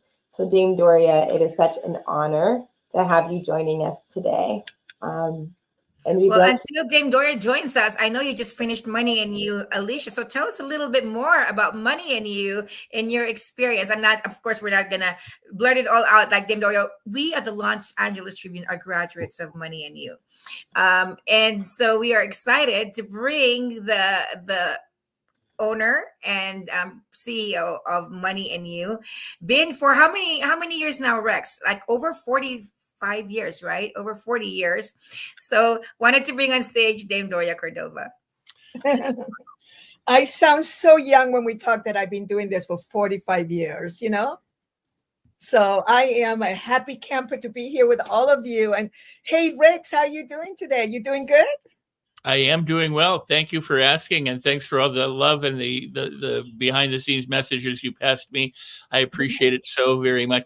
You know, for those who don't know, Doria and I have been accused of being twins, but she's the good looking twin, and I I didn't know they were leaving us alone, but also the far better twin, and the experience and the benefit and the way that you have helped change people's lives from long ago to right now and into the future is no small thing. It's amazing. You have been responsible, and your company has been responsible for taking people who now are like superstars, but having given them their beginning or pointed them in the direction for which they could travel. And they still, and the cool part about it is they still love you. That can't be said about everybody. So that means you're doing something right. Yes, I get along with everyone in the industry. And I was just going to say very quickly that I am so grateful. And for those of you that don't know about Money and You, the teachings are based on the teachings of Buckminster Fuller and 4 other masters that were all curated by a master by the name of Marshall Thurber, who's an off-the-chart genius. So the work, it has been, you know, it talks about us being, each human being is an experiment, right? I mean, we are an experiment. Each one of us, all of you out there, you are an experiment. So whatever your life, whatever you're demonstrating, and this week we have been talking about leadership, it's all about how you are going to show up in the world. And we're creating history every day. And for me to say this when I'm just a little girl from Chile, I grew up in Santiago, Chile, when I was brought to this country when I was 12 years old in 1962. It was 1,000 years ago for some of you. And I had the opportunity to be able to really just kind of create myself. And I wanted to really acknowledge all of you that are watching right now. It's incredible to me the number of people that are hanging out with us, and I'm responsible for the last couple of hours for us to kind of wrap it all together because we have had such amazing masters. And let me tell you what a master is. A master is somebody who is wholeheartedly working on themselves. Do you realize the small number of people that are working on themselves in this world? You know, sometimes we forget because we're surrounded by all of our friends and we go to this beautiful, beautiful LA Tribune, masterminds, master classes, all of these groups of people that we get together. So we think that the whole world is like this. But just remember that there are 8 billion people out there. And the minute that you decide, and I was watching at different times, we had Money and You in San Diego from last Wednesday until Saturday. And so in between, I was kind of running in to see who was talking. And then I have to say, I am so impressed by so many people. And this morning when we were watching that group of women that were just like, wow, it was just so good. And I have to tell you that it was really interesting too for me to watch Robert Cialdini, because I know that a lot of the people who are masters now learn from him and they kind of like adopted it. And I remember way back in the day, I used to say, wait a minute, did you read the book Influence? And they go, yeah. I say, it sounded like half of your program is from Influence. And they go, yeah. And I go, why don't you give him some credit? The guy is like, absolutely like a trendsetter. And I know, I don't know him personally. I'm just a big fan. The things that he was sharing, all of you have got to read that book, Influence. And I have not read his latest book, so I'm definitely going to go out and get it. But that alone, you have to go back. What I want you to do is I want you to go back to this program and go back and put it in the background. That's what I've been doing. This morning I was doing a million other little things, and I just had it in my background. So in one room I have it on my iPad, in another room I had it on my phone, and then at another time I had it on my computer. So I'm just listening in the background. Even though I love to also watch movies and news, I had this program on because it was so powerful. The masters, and thank you so much, Mo. Thank you so much. And my beautiful Ava, to see you grow the way that you're growing. And Alicia, you were such a rock star in Money and You. Like people were attracted to you. They knew that you were this magnificent human being that is just like growing. I can't imagine what you're going to be like 20 years from now, right? And so now, I've been around. I'm 74 years old. So yes, I'm supposed to have it together by now. But even if I didn't have it all together, the bottom line is that when I am centered, when my leadership comes from my heart, when I am willing to learn every single day, even from the youngest, even from children, even from animals, even from politics. Are you open? Are you open? See, what I want to do is I want to demonstrate a little bit of leadership right now by sharing with you that what I share with my teams and the people around the world that I work with, which, by the way, I have been with one instructor for almost 37 years. I have been with another instructor over 30 years. I have been with program directors for 25 years, some of them, and I have been with partners for 25 years.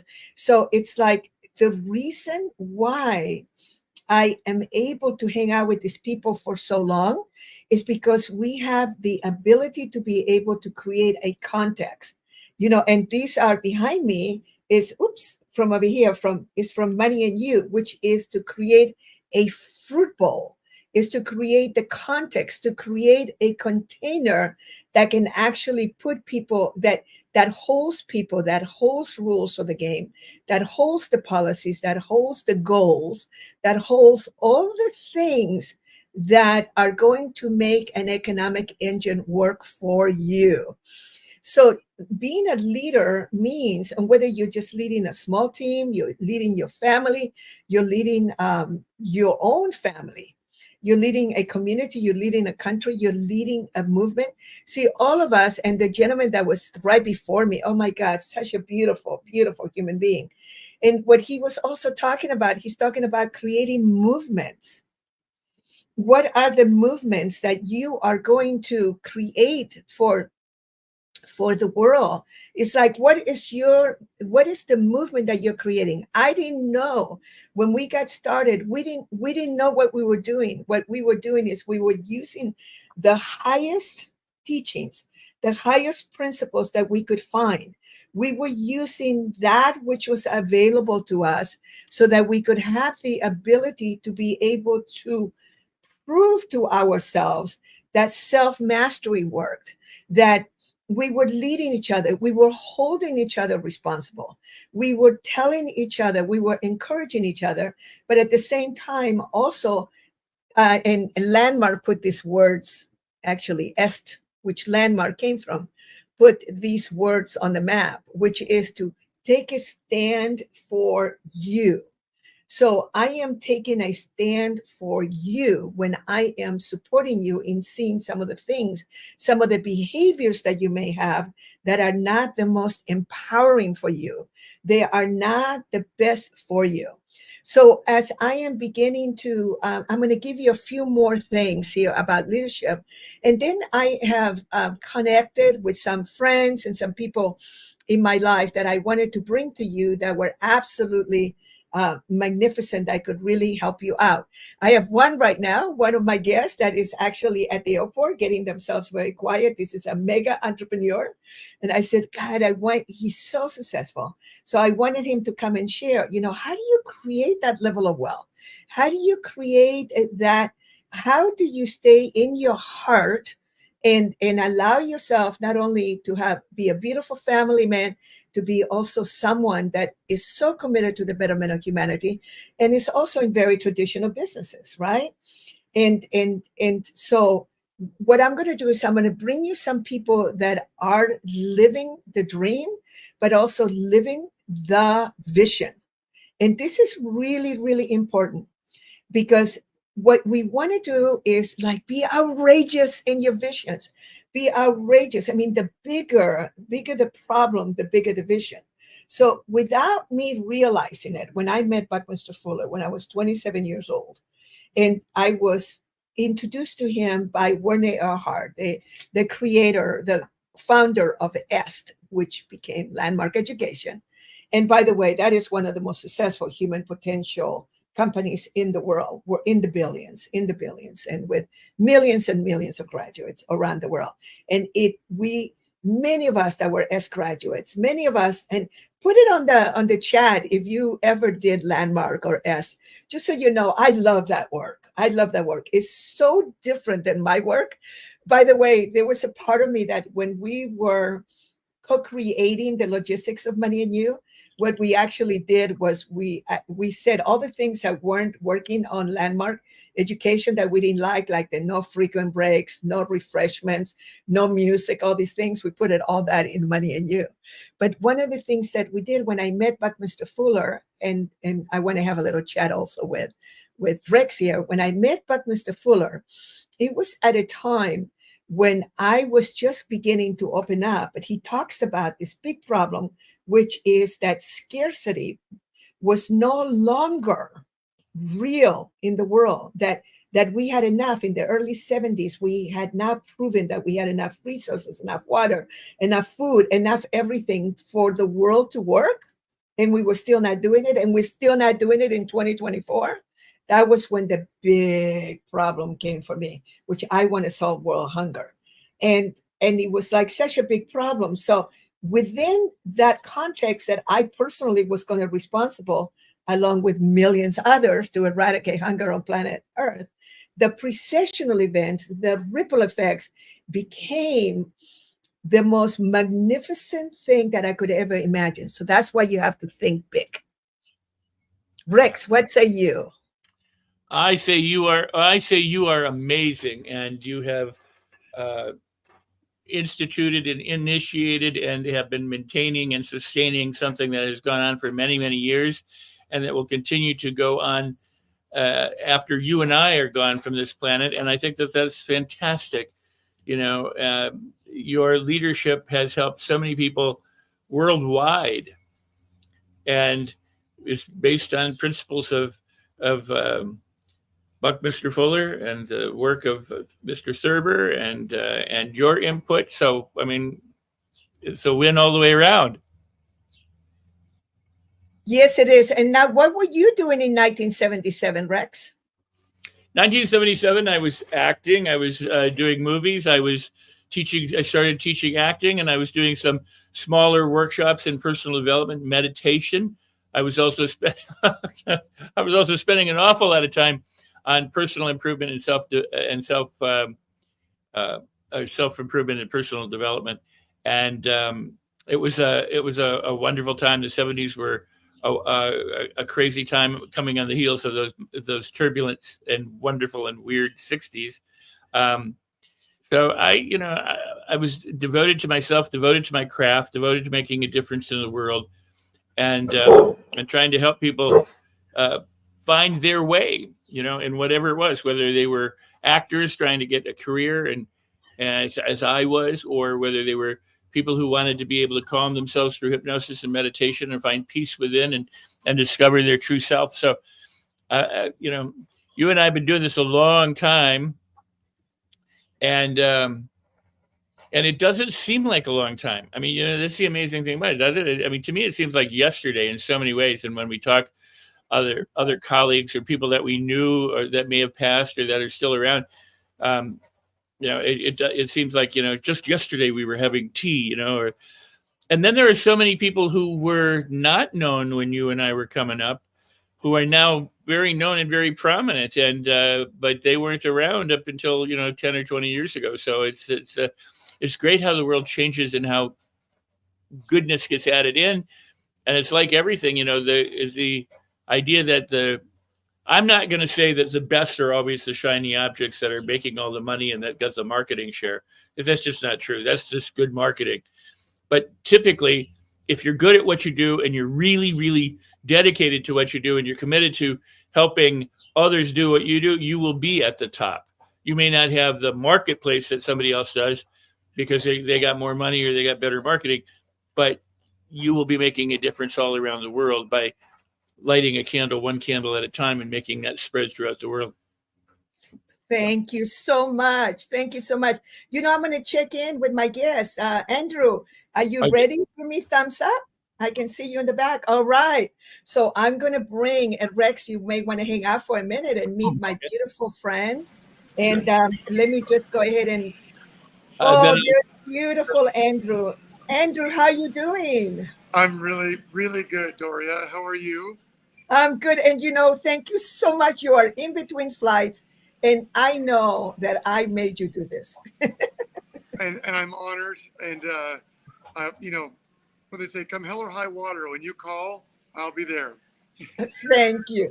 Well, let me just tell you very quickly, for those of you that have never met Andrew McDonald, he's a seasoned multi-sector entrepreneur, very successful, real estate developer, sales and marketing professional, business development consultant. He's a public speaker. He has been a TV host. He is a family man and a wellness mentor. And one of the things that I love the most is that he's actually working quite extensively in Hawaii, and he can tell us a little bit about that project. But anything else that we need to know, because we're just introducing you, Andrew, to this beautiful, the Los Angeles Tribune, to Mo and Ava and Alicia and the team and Rex. So anything else we need to know about you? Because then we want to get into a little conversation about leadership. Sure. What say you? Well, I can certainly say that I was born an altruist and an idealist. with a bleeding heart that's worked very hard in my adult life and career to, put my dreams of helping uplift as many people as possible through the filter of a business. And so it's been a nice ride, many businesses, many different industries, and certainly a long path, both in, human development and performance, in wellness, in coaching, and, business coaching, as well as just helping people break through professional plateaus in performance. And after about 12 years in real estate, I'm able to take those ideals and apply them in a way that would also be an example for what we call globally responsible real estate development. We want to take that in the right direction as things are changing rapidly, and the needs of the youth and how they approach real estate are much different than what we've seen in the past. So I'd say that's about it. I'm happily married with 3 children, and we're moving across country right now. So it's a dynamic time, but very, very happy about being with, an education platform that's been around for a long time, and also to be an example in what I call, conscious capitalism and responsible real estate development. Can you just tell us just a little bit about the project that you have in Hawaii? I love that project so much because you're working so closely with the local people. Go ahead and just tell us a little bit about that. Oh, did you mute yourself? I think you're unmuted now. Okay. I know that you're muted for some reason. There, you're not muted now, but we can hear you. Maybe you got unplugged, your little mic thing. You were doing fine. Okay, so until we get him back, we'll continue with our conversation with Rex. But I was just going to say very quickly, I wanted to bring Andrew McDonald in because he is creating a huge platform, which is called Legacy Alliance. And Legacy Alliance, he's working in partnership with not only his main partner, but also with a whole group of people that are creating a huge educational platform that is kind of like taking over from the old Rich Dad education platform. But they have their own whole other model. But one of the things that they're going into education, there he is. I was just starting to talk about legacy education. Yeah, And, sorry about that. maybe you can describe it a little bit more, legacy education. I was just starting to touch on it, and then a little bit about Hawaii. Of course. So Legacy Education is a 26-year-old, publicly traded company since 2014, and they're known for teaching real estate investments education, financial literacy, and trading. And it's just in the Robert Kiyosaki Rich Dad Education was a massive brand and face and model for it for 16 of those 26 years. And we've been working hard to restructure and relaunch it so we can cover even more of what we call an offering of a broad spectrum of educational pathways. So real estate, trading, entrepreneurship, biohacking, and all of the different verticals within those 4 quadrants, as we say, to reach as many people as possible, so they can follow their passion and learn a specialized education that will help them do better in life financially. And we really believe in that. We'll be moving on to also offer what's called online accredited degree completion programs, which is really a wonderful program that's been around for 20 years that we're integrating that will allow people that are off track, like the single mom working at Walmart who needs to go get that college degree still, we'll help them at $50 a credit get through in 18 months online. And that's a really, really valuable program, like I said, for those that are off track. And so, the military, when someone goes in the military and they have a bachelor's degree, they start out at twice the salary as they would otherwise, as one example. So, we needed to recreate the business, which was all live events based, 230 employees all over the world, doing 8 events in a weekend as a digital marketing powerhouse first, leading back to live events, because we know how potent and important live events are for that direct engagement. And that's what we've done. And so we have faculty partners in all those 4 areas: real estate, trading, entrepreneurship, and biohacking. And we are just about to launch back into live events. It's a very, very exciting time because we know we'll be able to help millions of people again, and in an even larger way, ultimately, than the company already had, which was tremendous over the years. Well, I was just going to say, just to make it very clear, you guys, one of the biggest challenge that a person in America has is to be able to have a bachelor's degree. And like he was sharing, if you go into the militaries with a bachelor degree, your income is twice the amount. And there are so many, the way that our system works right now is that if you don't have a bachelor degree, so many doors close. And so Andrew's partner, Barry Costner, has his family education has been a system has been to get people to get their bachelor degrees in just about a year and a half at a very low cost. And I was in tears when I heard about that, because this is one of the biggest challenges to uplift humanity's financial, financial level, if we want to call it, and deservability. So this is so beautiful. And so there, Legacy Alliance also has, with Jerry and Jessica Conti, they're leading the Legacy Live programs. And in that one, we're going to be part of that, the Money and You program, our accelerated programs. But they're also going to do biohacking. So those of you that are very interested in health, because health is wealth, stay connected to us, because we want to have an opportunity to be able to have this big umbrella for you.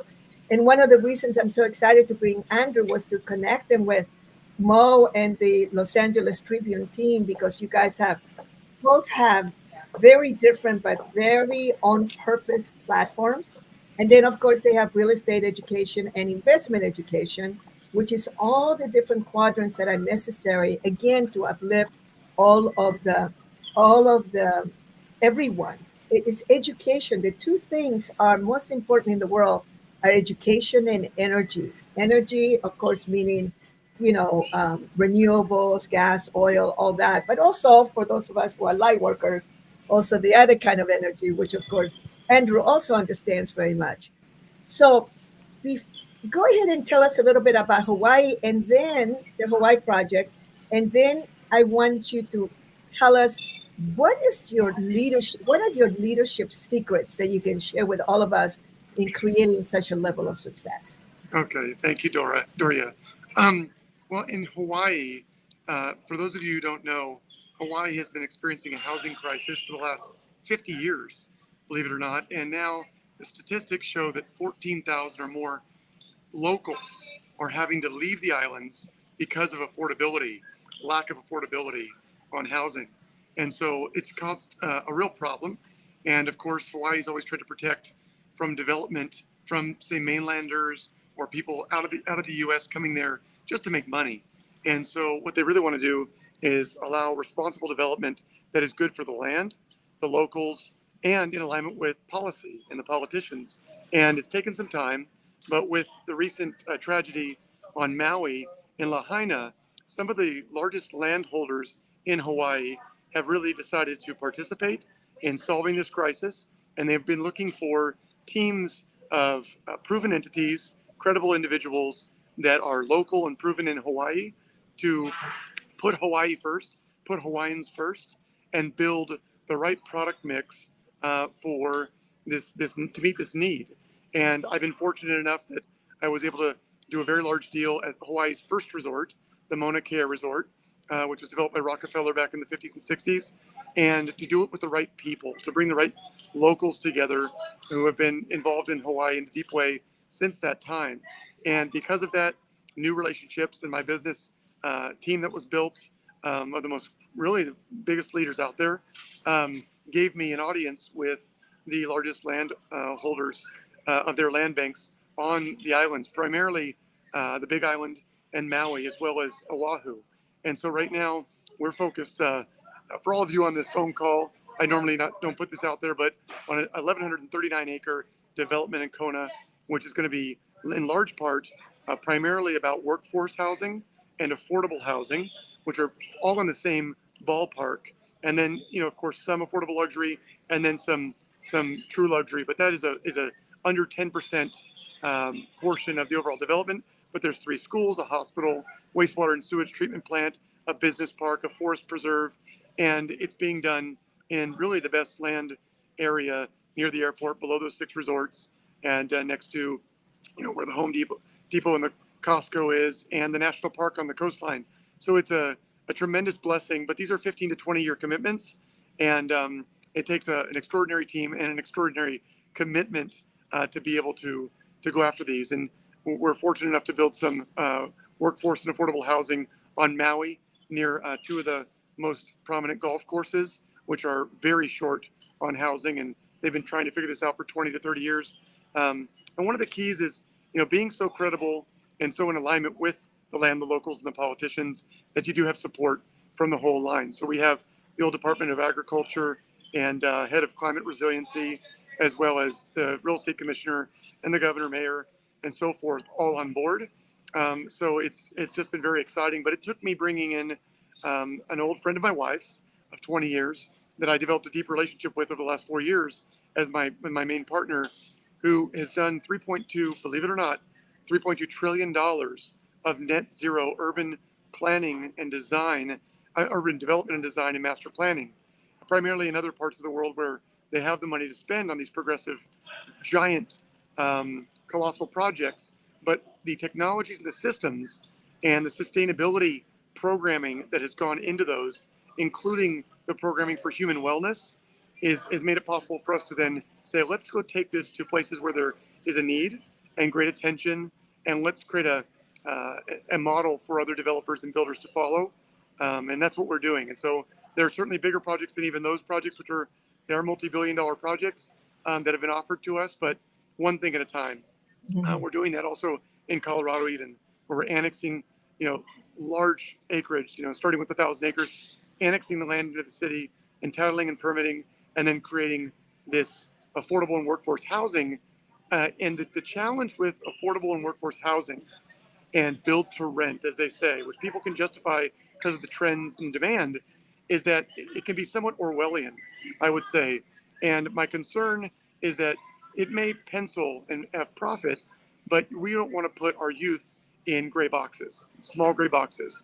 We want to develop, efficient, sustainable design that is optimal for human wellness and community, and that's what we're doing. And so it's really very exciting because it's the opposite of that Orwellian kind of micro unit gray box approach. And then in regards to leadership, some of the simple tenets that I'm sure all of you are aware of, but we all need these reminders.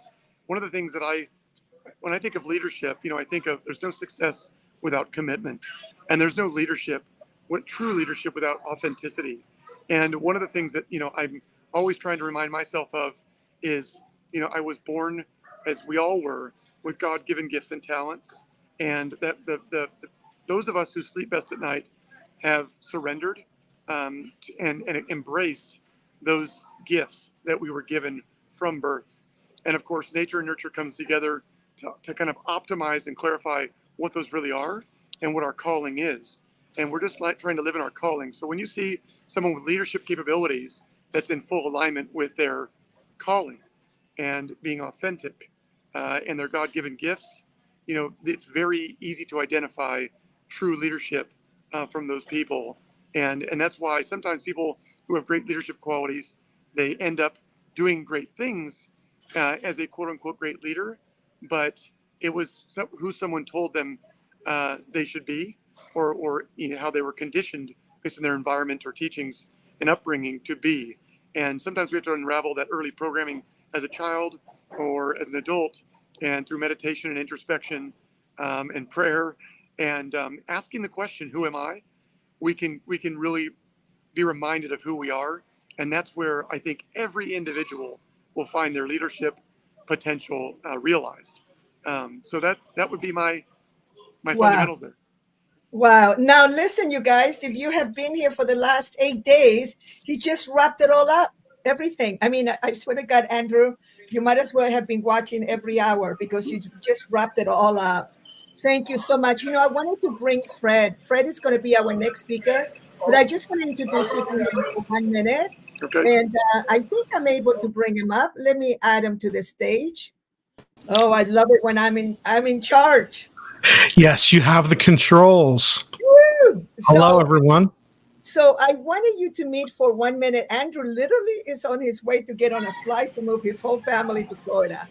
Another one leaving California for Florida. We won't go into that story. But I was just going to say, Fred is the most interesting human because he's in a similar spectrum like you. So Fred, just tell Andrew a quick overview of what you do. Yeah, thank you. I specialize in alternative investments, investing in real estate, in mortgage notes, which is the debt side of real estate. And really my mission is to teach people about how to invest in assets and build ownership and own assets and improve the value of that. And I love what you're doing with those development projects, because that is something where there's a huge need in the marketplace, and you and your team are stepping up to fill that need. And so, yes, you can make a profit and do well financially, but also you're making an impact and improving the community and the lives of the people that are living there. And so I love that. I love that mission. Thank you, brother. I appreciate it very much. It's just an honor to be with all of you. Thank you. So Andrew, these are your last words before you go. Anything else you'd like to share with this huge audience? Look, I think I did say it, but I would just say God bless you all, and let's be like Doria. Let's bring the light every day. It's too easy to get caught up in the polarized, emotional, politics. We're walking into an interesting second half of the year, and I think it's incumbent on all of us to be the optimists and the solution providers, and not get caught up in the drama. And if we can all do that as a team, that's what makes the world a better place. And so, like I said, just love and respect to all of you. And DC, you're wonderful. So just thank you for having me. I look forward to talking to you soon. Okay, aloha, Andrew. Let's all say aloha. Aloha. Say aloha on the little. Thank you. You have a safe trip. Oh, let's all take a deep breath. Oh. Fred, and thank you so much. Another Money and You graduate. I know that you were really amazing when you got to our program. So we probably just tweaked your life just a little bit only. Oh, quite a lot. Yes. And we'll talk about that in a minute. But I was just going to say, I am very moved by all these people that the Los Angeles Tribune attracts into sharing their wisdom and their beautiful gifts. So many of these people never have to work a day in their lives. If you knew the level of wealth that they have, the level of success that they have, and yet on their way to catch a plane, they're willing to stop and just share some of the gems. And I know that he's very inspirational because he's helping. Hawaii is, has a special place in my heart. And he is solving one of the biggest problems there is in Hawaii with all the people that have to leave that beautiful home because they can't afford to be there. And he's coming in with the solutions and just so you know, creating an amazing amount of wealth that will be shared with many. So let that be an example for you. Thank you so much. Yeah. Fred, so nice to be talking with you directly. Yeah, great to see you again. Thank you. Yes, it's wonderful to be here. And I couldn't agree with you more, Gloria, about just the idea that the Los Angeles Tribune brings together this community, so many amazing individuals, and we are the people we associate with. And so we're able to come together and learn from each other and really create this environment that makes a positive change. It makes so much impact, and that's wonderful.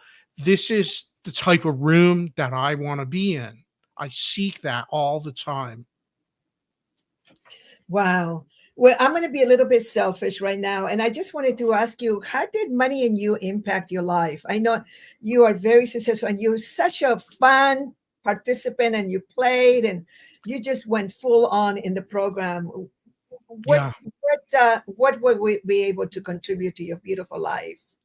Yeah, thank you. Thank you. I've always been of the mind that in investing in workshops and seminars and programs, it's one of the best things we can do.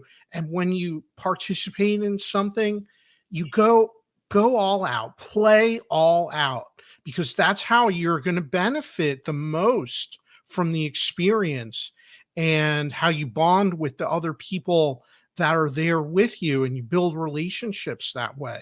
And so that's something that was very, very impactful for me. So as far as how it impacted me, the lessons, I was really taken by the major focus and emphasis on the idea and power of leverage, right? Mm-hmm. As someone that works in the investment space and the financial space, yeah, absolutely. We all know about financial leverage, right? What is that? It's when you borrow money and you put that into an investment, you put that in at risk into a project with the expectation that your rate of return is going to be so much higher because you're putting in your capital that you have, but you're also using borrowed money as well. That's financial leverage, right? But what about all the other types of leverage, all those other flavors, right? You go to the ice cream store, the ice cream shop, you see all the different flavors. With leverage, there's so much, right? And these are some of the things that people maybe forget about, especially in my industry. Like, what about operational leverage, which is all about increasing your profitability and throughputs through systems, right? Systems was something a lot of time was spent on in Money and You. Also leveraging your relationships, your human capital, utilizing the skills and knowledge of your team to maximize your business, your goals, your productivity, everything you're doing. And guess what? Here's a upgrade to that. I always say, if you invest in your team and build their skills, that's like a second a layer of leverage now, because now your team is growing and evolving, it has more skills, and then that makes an even greater contribution. So yeah, in summary, it was all of the concepts that were shared in lessons learned about leverage. It's such a powerful thing, and I feel that it's something that doesn't get enough attention. Well, I was just going to say, if I make one little correction, they're not concepts. They're actually principles. Principles, yes. Principles, yes. Concept is when something is a bit of a theory, is still being proven and all that. Everything in the Money and You program and our accelerated programs has been proven by someone, and it came from, and I don't know if you know this story, but it came from Money and You comes from a real estate company in San Francisco that saved all those beautiful Victorians back in the 70s. You know, they were all going to be torn down and destroyed. And instead, what happened was that Marshall Thurber and his team, they saw a huge niche and they decided to go ahead and invest in that. And they were using human potential principles, human potential tools, along with traditional business tools. And it was absolutely mind blower for them to be able to just create this beautiful work and be able to continue to be able to create wealth and make a difference, right? No, absolutely. It's again the idea of seeing an opportunity in the marketplace and leveraging your skills, your team, your capabilities, and bringing a solution to the marketplace. And yes, you make money, you make profit, but also there's an impact that's left, right? There's an impact that's made. It benefits the community and creates a lasting impact. Just like what we were talking about with Andrew earlier, same thing. I love that. Absolutely. So, I see in the background my friend Freddie, and I want to talk to you a little bit longer, Fred, but then I'm going to bring in Freddie, a second Fred, Okay. a little bit, because I want you to meet him, another rock star Money and You graduate. And he is absolutely, he has won Grammy Award winner. And, we got to bring in a little bit of Hollywood in here, right? Major, beautiful pianist. But before we move over to include Freddie, what are your secret sauce to leadership? You may have shared it before, but this is a new moment in time, and many people will be watching the replay of this. I know that they will be definitely on my Facebook page. So what would you say? Yeah, leadership, some of the thoughts I have on this that's really important is it all starts with leading yourself. Right? Are you a good leader? If you look in the mirror, you're going to see your leader there who's guiding you and making the decisions. And so, how do you lead yourself? How do you lead your financial life? Let's talk about financial leadership, right? Because as we know, we are the CEO of our own personal economy.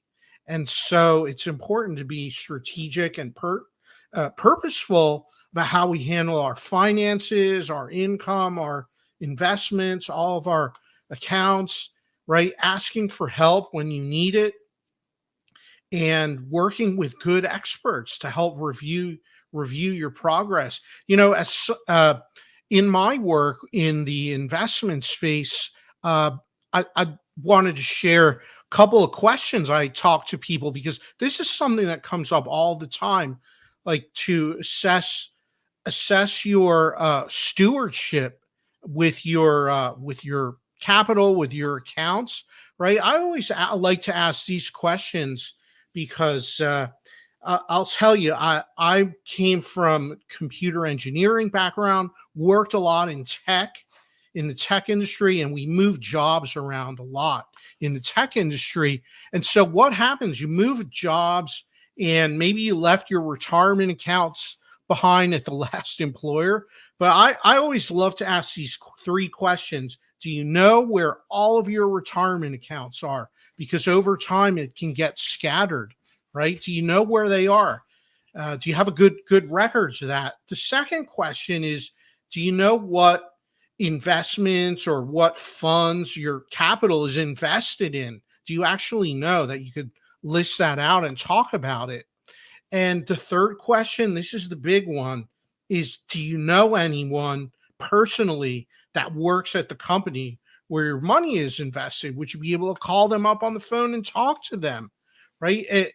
It's an active aspect. If you look at this and evaluate, maybe you're not happy with how you have things, how your stewardship is of your own personal financial leadership. Maybe it's time to make some changes.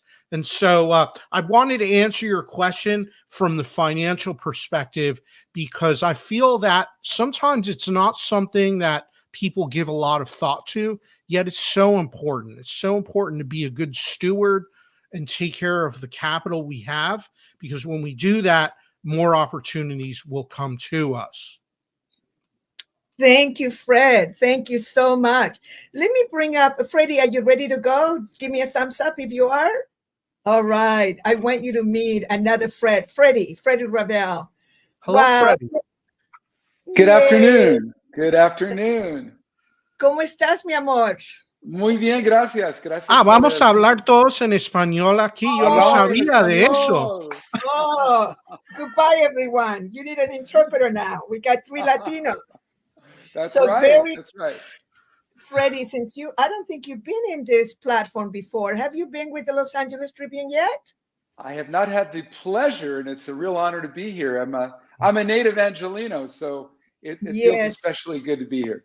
Well, I just want to tell you that I've been wanting to introduce you. I mentioned them to you a few times, and The way that he worked on a meditation was like, Freddie must be there. And let me just introduce you very quickly. Not only are you a transformational keynote speaker, but you are also Grammy nominated artist. And for those of you that don't know, when you get nominated for a Grammy, you're with the best of the best. Okay. These are the musicians that change the world. And when you go and download Freddie's music, oh my goodness, we play some of it in Money and You, and I'll never forget when you play piano for all of us. Just a master. And I love this, an influencer bringing individuals, organizations, and events in tune to their highest potential. And I am going to open it up in a few minutes after the two of you talk for a few minutes. I want to open it up so that you teach a little bit, Freddie, because the way, even if you just take like 5 minutes, 8 minutes to teach, because I think that once people begin to understand music, and I sent to you a picture of my mama, when she listened to Earth, Wind, and Fire. And it was so interesting because you introduced me. I mean, to have met, oh my God, to have met one of the top guys in Earth, Wind, and Fire in Malaysia and go to the back and do the whole thing. But even in Malaysia, Earth, Wind, and Fire, the same experience that people had in my mama's nursing home. As soon as Earth, Wind, and Fire came on, the whole room lit up. And you actually saw my mother kind of like begin to, move her little shoulders. And next thing you know, she's rocking out to it. And it was such a representation of the power of music. But before we get there, Freddie, just give a little conversation to Fred before he goes about your leadership style, a little bit about you so Fred gets to know you and the whole world. Well, DC, thank you so much for that gracious intro. It's a lot to live up to, but I'm going to do my best. And Fred, it's good to meet a fellow Fred. Everyone, I've always been amazed that music has been sort of this art form that has been parked in the world of entertainment and primarily entertainment. We tend to think of music as something that, it's on Spotify, it's on iTunes, you go to a concert, you use it to escape, you use it to work out. But I'm here to tell you, everybody, that music is actually a multitasking power tool for daily life, and that all of us can actually access it by understanding certain principles about music. And I've been doing this program called Life in Tune for over 20 years now to the Fortune 500 companies and for a lot of the human potential people. And it's amazing to understand that the world's undisputed international language is actually music. It's been around, we've been using the written word and the spoken word for about 5,000 years. That's it. But music, they found a flute in Germany. It's 40,000 years old. They found it in a cave. It's made from a vulture's bone, and it's a flute. And we know that prehistoric man was trying to get a good sound out of a vulture's bone.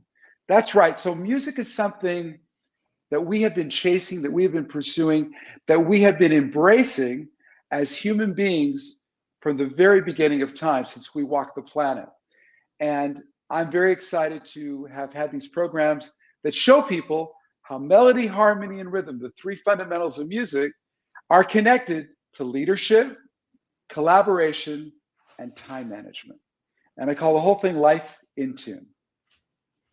Thank you, honey. Well, Fred, anything you would like to ask of Freddie before we let you go? And thank you for having been my guest. Thank you. Yeah, I love that, Freddie. Those three areas of music, absolutely. I love watching live music, the experience, and seeing musicians communicate with each other, both musically as well as non-verbally, the interaction that happens, especially in improvisational styles of music. There is multi layers of communication happening, and it's so powerful. Even if the musicians don't speak the same language, they speak and communicate through the music. And so I love that. I think that it's something that everyone is impacted by, and it conveys a message. It conveys feelings and emotions, and it's so powerful. Thank you, Fred. Yeah, well, I like to tell people, just by virtue of having a heartbeat, right? We all have a drummer beating inside of us. Keeping time. Yep. Keeping time, right? Human heartbeat's an average about 74 beats per minute, right? So we're all walking around with a beat, all of us, all the time, right? And there is a synchronization that can happen with human beings that can make us phenomenal. And that's what I'm here to do. And I guess you're about to leave, Fred, but anybody who wants to learn more about this, it's called lifeintune.com. Check out the site and join us. It's a very, we're here to launch a movement. We're here to launch a movement about using music to raise human potential beyond entertainment. Fabulous. We're here to show, and I'll tell you what the tagline of Life in Tune is. Life in Tune, hear what is not heard. Hear what is not heard. In other words, if you develop these skills, you'll be able to have a level of intuition and power that allows you to walk into a space and hear and feel things that most people don't check out. And that's because you develop the spidey sense that musicians have. And that's what I'm very excited to share with everybody. On a longer level, it will connect you to passion and purpose and prosperity. That's a natural result of understanding how to hear what is not heard. And I believe that if you can hear what is not heard, you're able to be very sensitive and be very connected to everything in life, relationships, between your partner, between your boss, between your employees, between you and your audience, which, by the way, I'm speaking like a musician, but really, when I say your audience, I mean your clients, your colleagues, right? And of course, your family. Yeah, it's the way you show up in the world. That's Totally. what it is. Yeah. Thank you. It is. Thank you so much, Fred. And Thank you know you. what? Just hang for a second. JB Owen, are you ready to come up? Give me a thumbs up. Oh, I got to introduce you to all the rock stars that I'm bringing in. Now I got the power to bring them up. Hold on. How do I get to stage? There we go. I love it that I can bring people to stage. Hey, gorgeous. Hello, everyone. Hello. So delighted to be in this amazing, auspicious place in this beautiful time on the planet. Thank you for having me. Yes. And by the way, Freddie has been knighted too. Yes.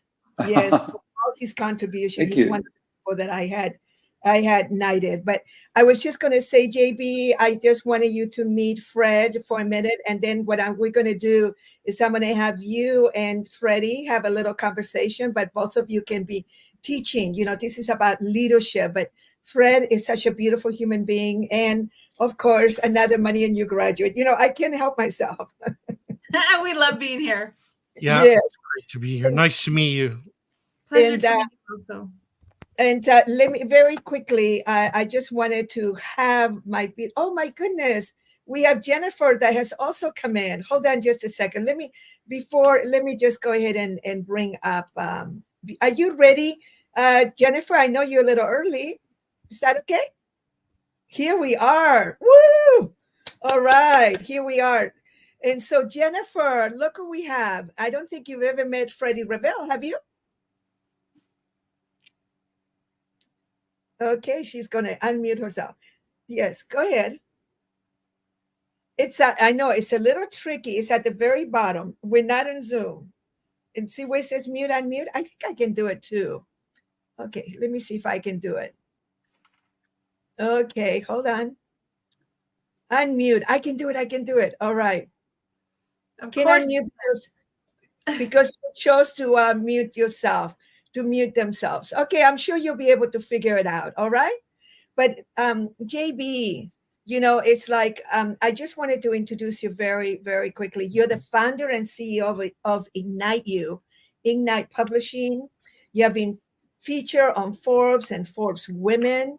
You are this very beautiful, successful human being with the most gorgeous heart that's had the opportunity. Okay, Jennifer's unmuted. Great. And you have had an opportunity to be around the beautiful Dalai Lama. You have this whole spiritual side. You love to empower women and humans. And the way that I hang out with you is by supporting the schools and all your humanitarian endeavor. What say you? What would you like to say to this beautiful panel? Well, first of all, I want to say thank you so much for allowing me to be here. It always touches my heart when I get to be around you, Doria. So thank you. And thank you for the people that you exposed me to. I love learning and listening. Thank you, Freddie, for talking about music. I'm never going to think differently now about my heart being my own inner drum. I love that. There we go. Absolutely. And of course, as I was sitting listening, I was thinking about leadership and what does leadership really mean? And it's really about leading by example. We all have the opportunity to lead by example, to show people what they're capable of, what's possible, what's allowed, what's able, what can be made, what can be inspired, what can be created. And leaders really have the ability to do that and share that with individuals. And I think I love the word ignite because we can, one person can ignite multiple candles, can ignite multiple people and create this real ripple effect around the world and inspire people to help others and step into what I call the triple win. I win, you win, they win, another person wins. Let's do the 4 win, the 5 win. And when everyone wins and everyone is able to come through with integrity and dignity and the ability to be the best version of themselves, that for me is the power of humanity. And that is how leaders should be showing up. And we see that all the time, from little people to big business owners to solopreneurs. Showing and leading from example is really, I feel, the power in igniting humanity. Wow. Wow. Woo. Let's all take a deep breath. Rock star. So now we have our beautiful Jennifer Hoff. Jennifer, I'm so glad that you were able to join us. Jennifer, she's so interesting because she has a whole science background, medical background, and I mean, she'll share about herself, and she's an expert in the science of flow and fulfillment. She's an author, she's a speaker, and if I may say, she's also a seer. You know, she sees and feels, but she actually sees things. And the way that we met was so interesting because, you know, I changed my name from DC to Doria, and she only had heard about DC. She wanted to meet DC, but she was sitting next to a Doria. And then when we realized who I was, and we've been sisters ever since. But I like Jennifer because I want to have a conversation with all of us together about leadership. Yeah. But I also want you each to teach a little because each one of you has the most beautiful gifts. And thank you again to the Los Angeles Tribune, to Mo, and to my beautiful Abba and Alicia and the whole team, and Rex and everyone for having us here. And we're so appreciative. But since we're here, and this is going to be on for decades to come, because this is a huge platform and a lot of people watch it. The last summit they had over 1 million people that watched it. So we want to be able to give, you know, the gifts of your teachings to them. So Jennifer, what say you about yourself, about leadership a little bit, and then we can go into the conversation. Well, like JB, I loved what Freddie shared about that we all have this internal drum. We all have this internal rhythm. It's just so magical. And from that place, it's sort of like we actually give off certain frequencies, and metaphysically and, you know, really aligned with the laws of physics, we have 75 trillion cells. And they're all giving off photon packages of light about who we are and why we're here. And those photon packages of light are received by everyone else's 75 trillion cells.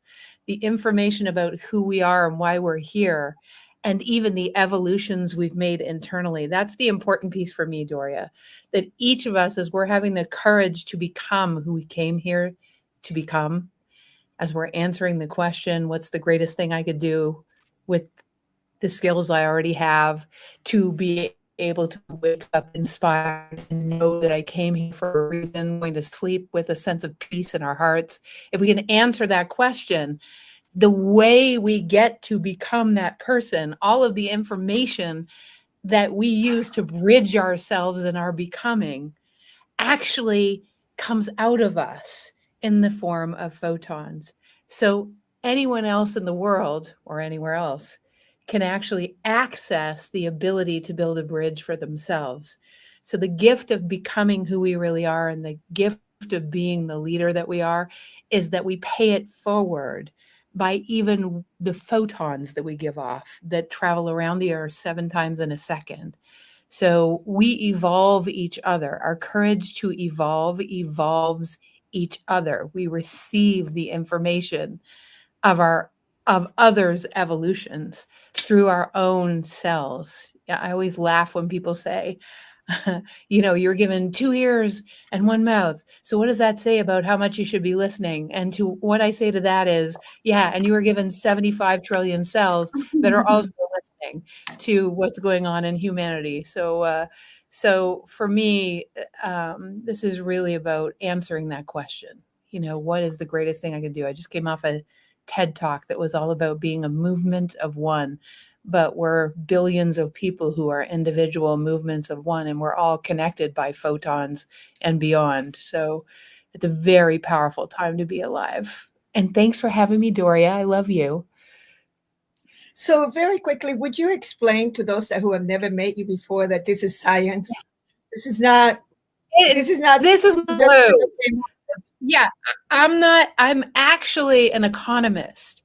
And then I got really sick and I started to be able to see that there was more to life than just my 3-dimensional goings on. And I realized that, you know, we're 99.139% multidimensional particles. We're quantum particles. And then I started meeting lots of woo people and they're like, hey, you know, what you're talking about is exactly like what I see. And I started to be able to marry the laws of physics with those spiritual principles. And before I would probably have made fun of some of the woo-woo people. It's so bad. I hate to say that, but now apparently I am one. So, but it's really science. This is all science. All the way we transform, the way this world transforms can be completely scientifically explained. This is not a woo principle. So, yeah. Thank you. All right. So, Freddie, we're going to go to you first. So, give us a few minutes of your teachings.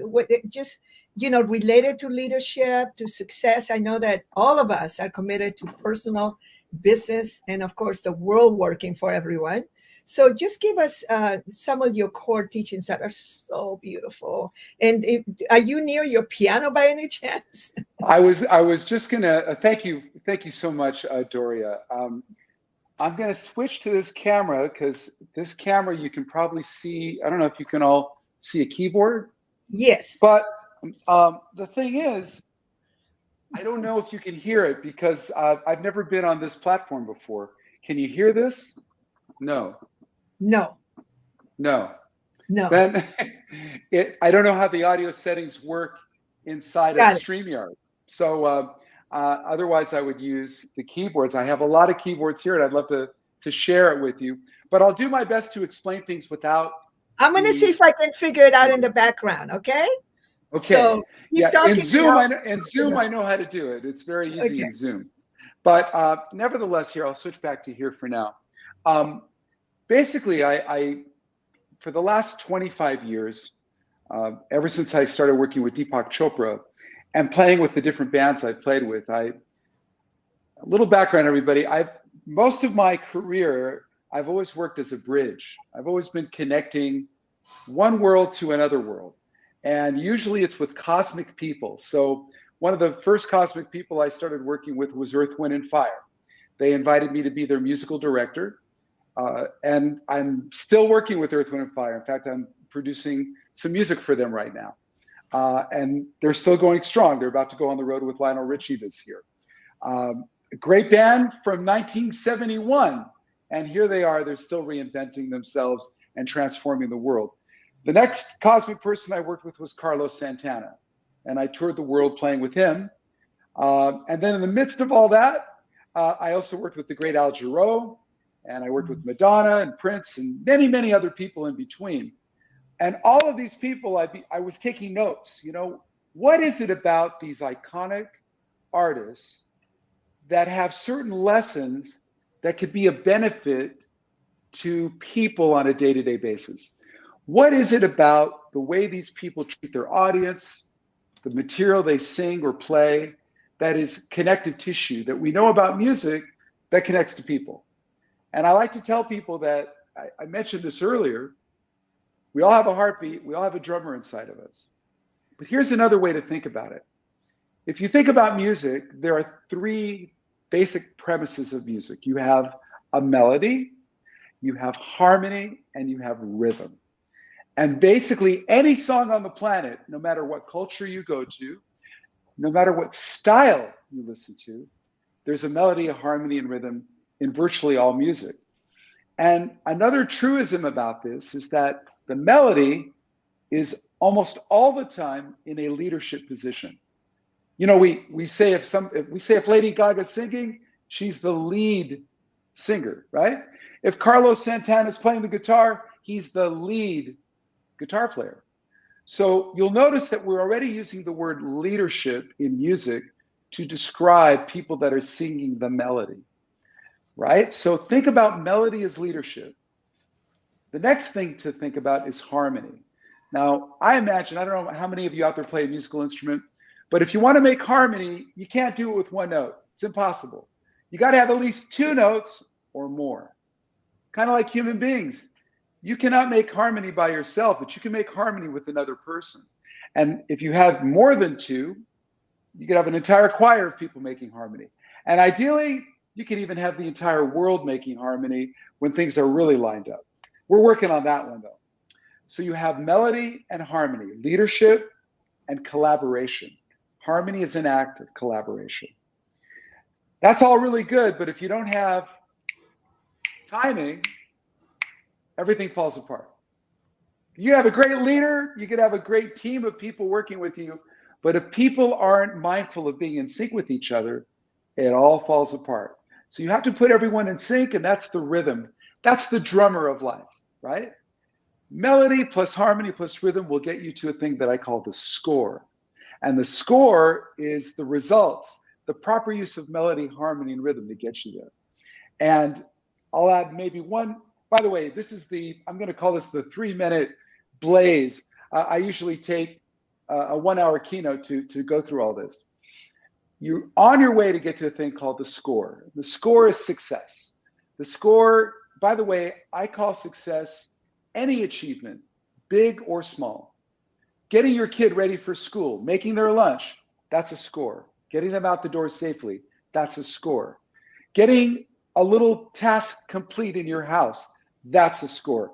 Closing the big deal on a job you're working on, or getting the contract, or securing an achievement that you've been working on, that's a score. The score are little wins and giant wins. And sometimes the little ones are the most important because they ultimately get you to the big one. I think the last thing I'm going to say about this before, if there's any questions, is the idea of dissonance. We can't talk about music without talking about the sour stuff, because there are sour notes in music. And you can't talk about achieving anything in life unless you talk about the challenges of life. And ideally, when you have challenges and you have sour notes and broken strings or a drum beat that falls apart in your life, it's the greatest opportunity to learn.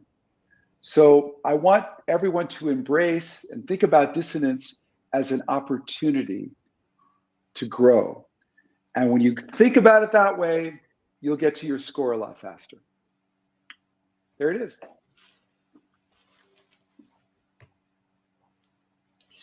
You're muted, Doria. But that was fantastic, Freddie. I loved it. Loved it. Awesome. So many times, and I never, ever get tired of hearing that. Oh, thank you. Thank you so much. Everybody, music is the international language of the world. We all have it inside of us. We're all born with it. Every single one of us have it.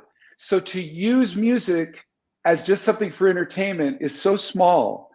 Don't get me wrong. I'm really happy that everyone has iTunes and Spotify and Pandora and Amazon or whatever you do, but we're only using a small percentage of it when we live that way.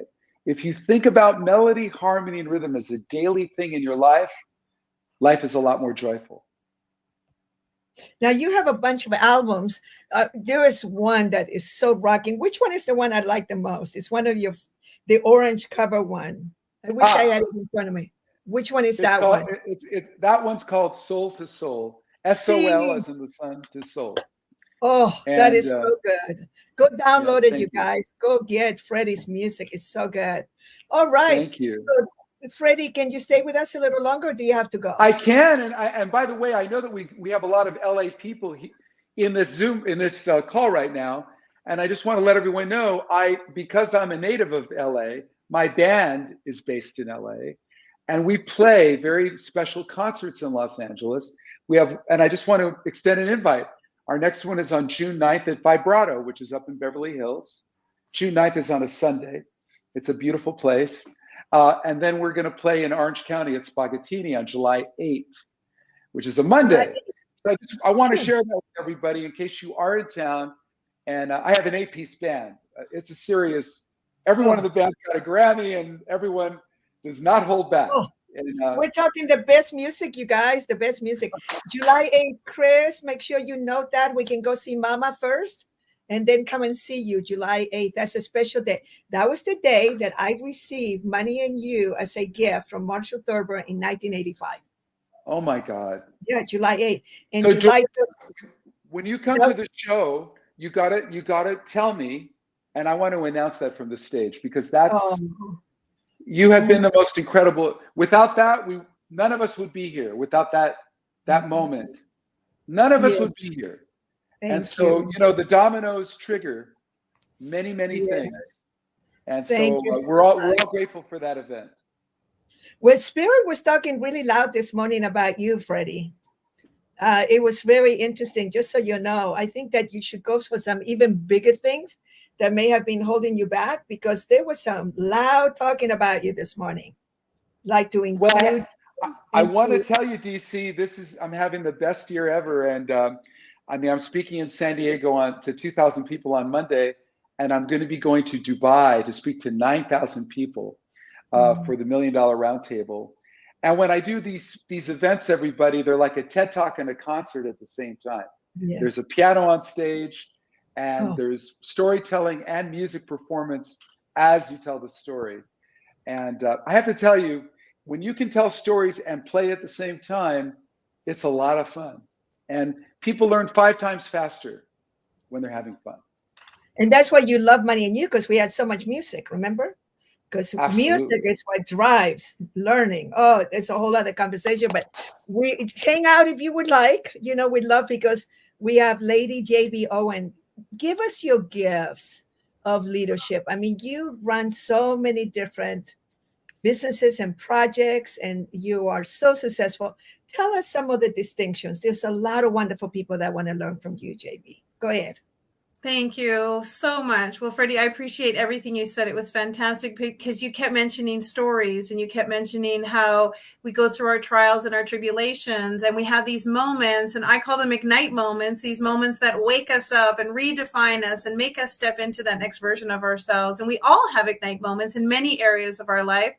And it's these ignite moments and how we become the hero of them that become so fascinated. And so I've been really blessed to publish over 750 authors telling their ignite moments and talking about how they stepped into that hero's journey. And I think leaders have that ability to have that resilience chip, to have that overcoming, to have that determination.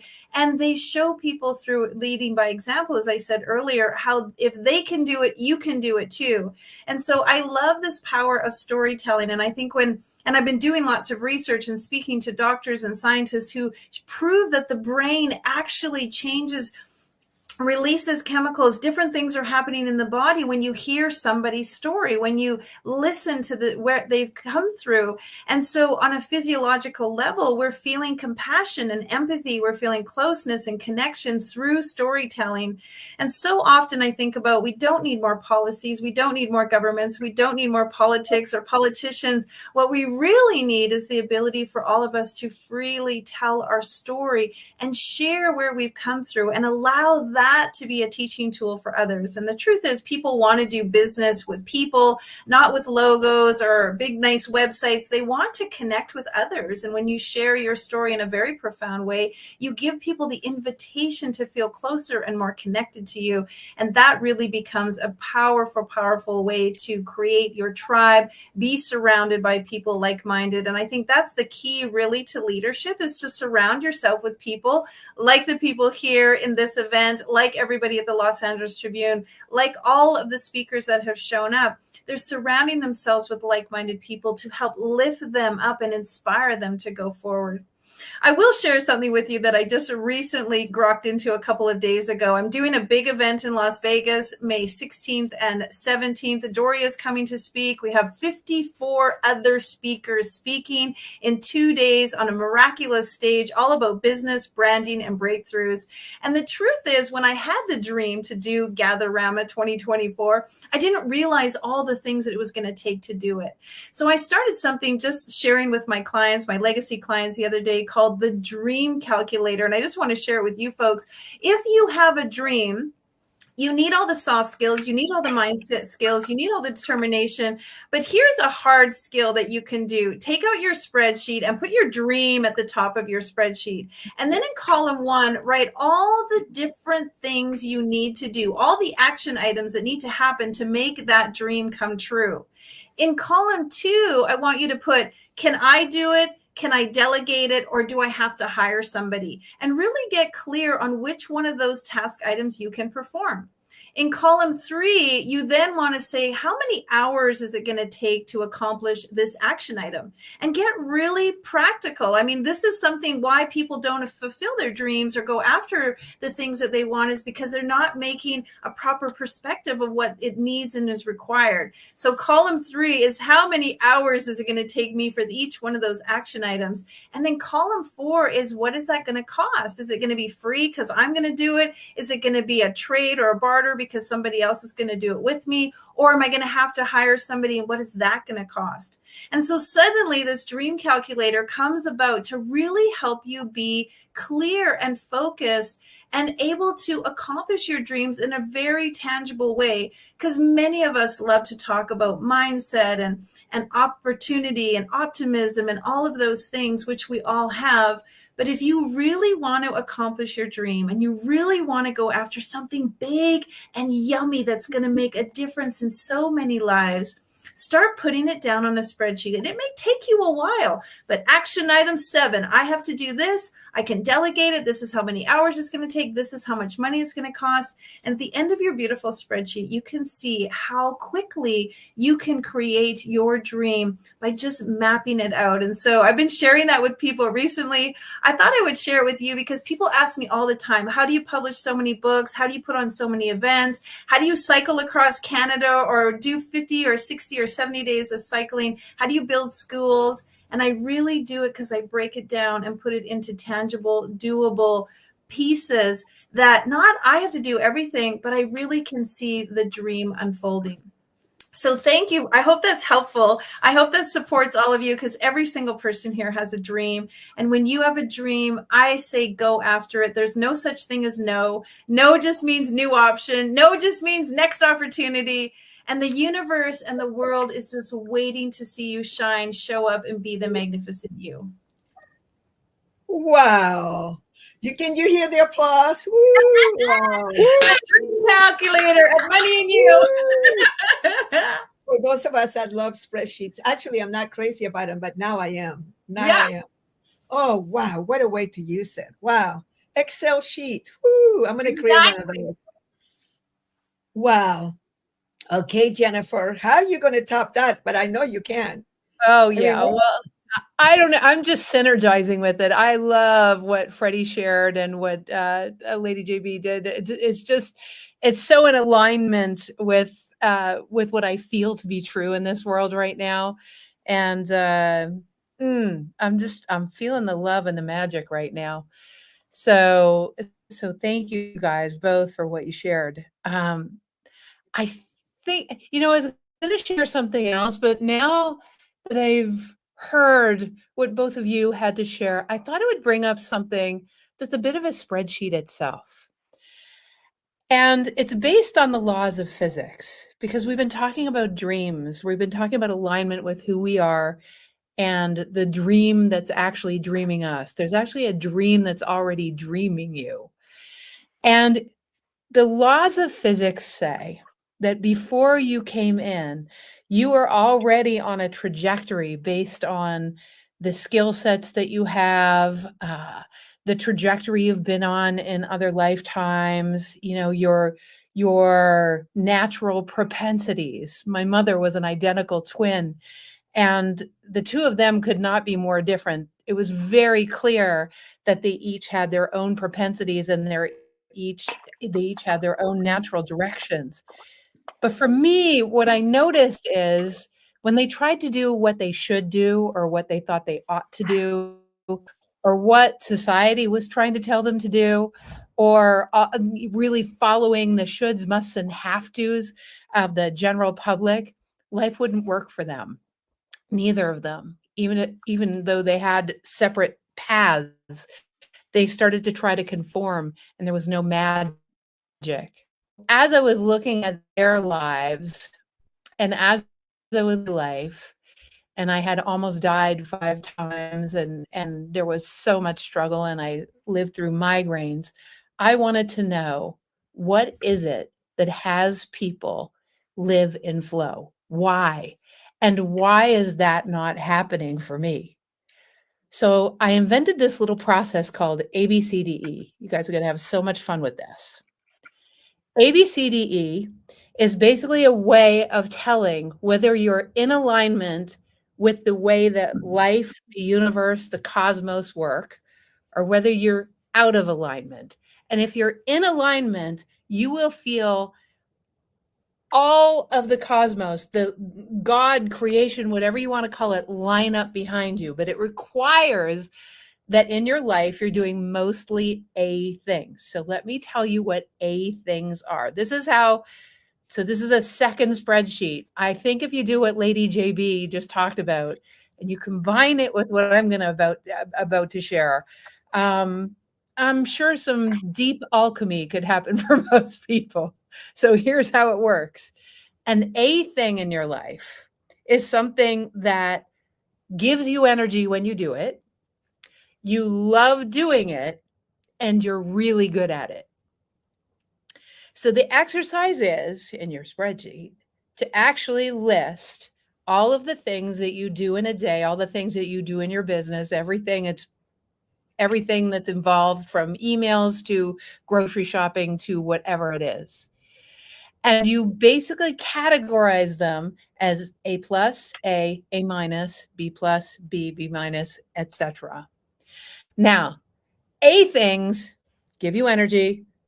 Absolutely, you love doing them, and you light up literally when you're doing you're really good at it, right? So a B thing, it might be that it doesn't give you as much energy, or maybe you're not quite as good, you're not adept.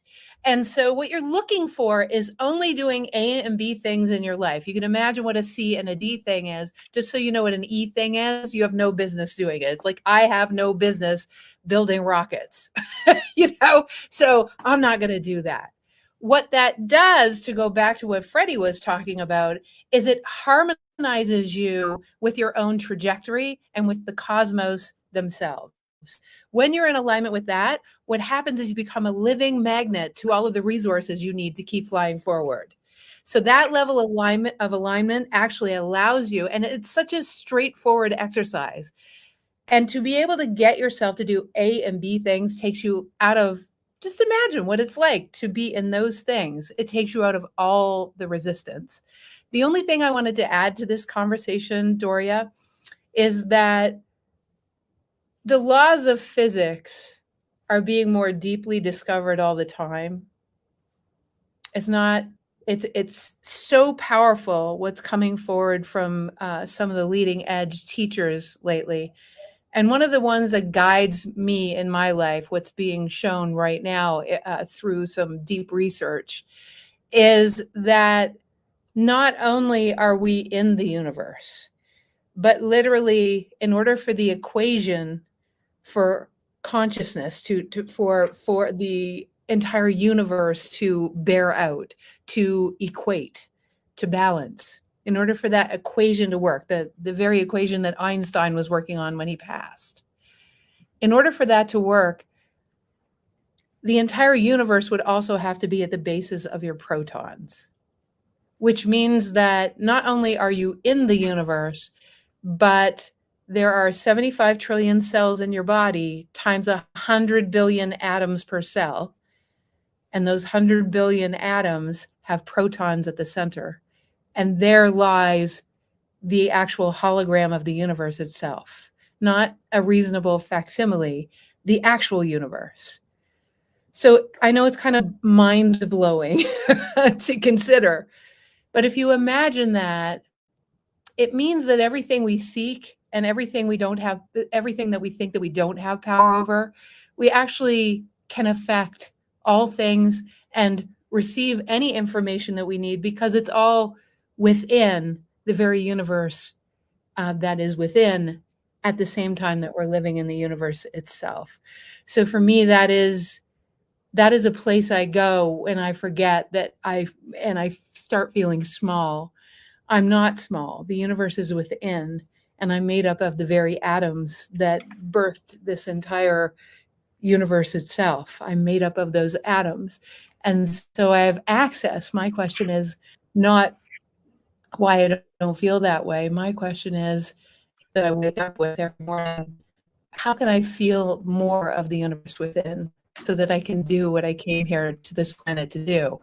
And I got to tell you, doing your A and B thing is a very good start about being in harmony with life, really being an instrument in the symphony of life. So, yeah, it's good stuff. Wow. Boy, I hang around amazing people. So do we. Wow. Wow. Well, we have a few minutes. We have about 6 minutes before the rest of the gang comes back in, and then we're going to wrap up 8 days for them. This is we are like the cherry on the top, you know? And so I'm just going to go around. Any other jewels, anything else, any other gems? Freddie, anything else you'd like to say? What comes to mind right now, is sort of coming to me, is a quote from Aristotle: where your talents and the needs of the world cross, there lies your vocation. Wow. Yes, indeed. I love that quote, because I think a lot of people, and this is just kind of coming right off of what Jennifer was saying, you want to be in your A game. You want to find what your A is. What's your A plus? What gets you out of bed and makes you feel really good, that you do really well? That's where your talents are. And then you have to intersect that with the needs of the world. And a lot of people miss that part. They do their A game, but they might do it all for money, not necessarily for what it does for their heart. And so the congruency is not there. And I think it's really important that you think about the needs of the world and how you can help the world with your A game. And then, boom, great things will happen. Wow. Yeah, I agree. Okay, Miss JB, what say you?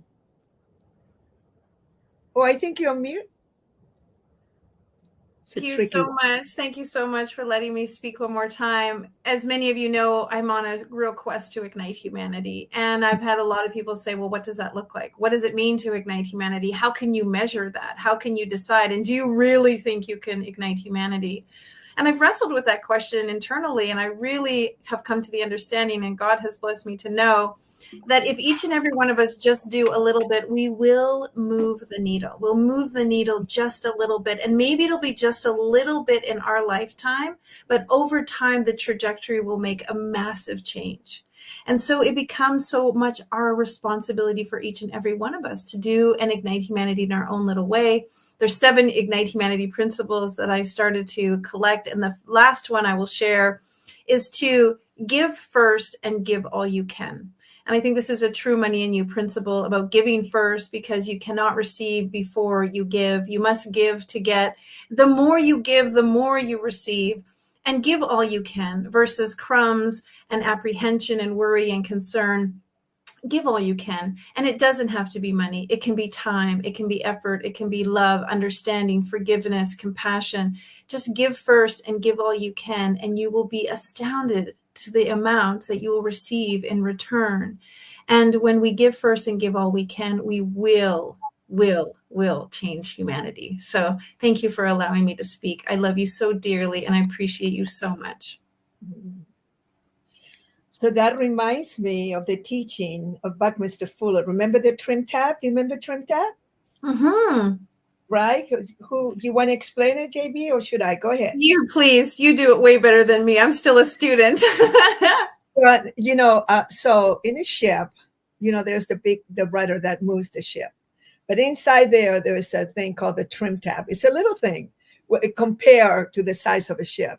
And so Buckminster Fuller, because he was a military guy, he was a Navy guy, and it was so interesting because he really did not like the military or big business or anything. And he was always in awe that the military used more his models than anything else. Like they bought more, they created more geodesic domes than anybody else on the planet, and but we use all these analogies. So basically there is the trim tab is this little piece, and it literally moves the whole ship. This little tiny piece moves the whole ship. So he had a whole conversation that we are the trim tab. He used to share with us, never worry about whether you're doing the right thing or whether you're doing, he used to say, just commit yourself to the betterment of humanity and the Great Spirit will take care of you. He also used to say that if you it's always small.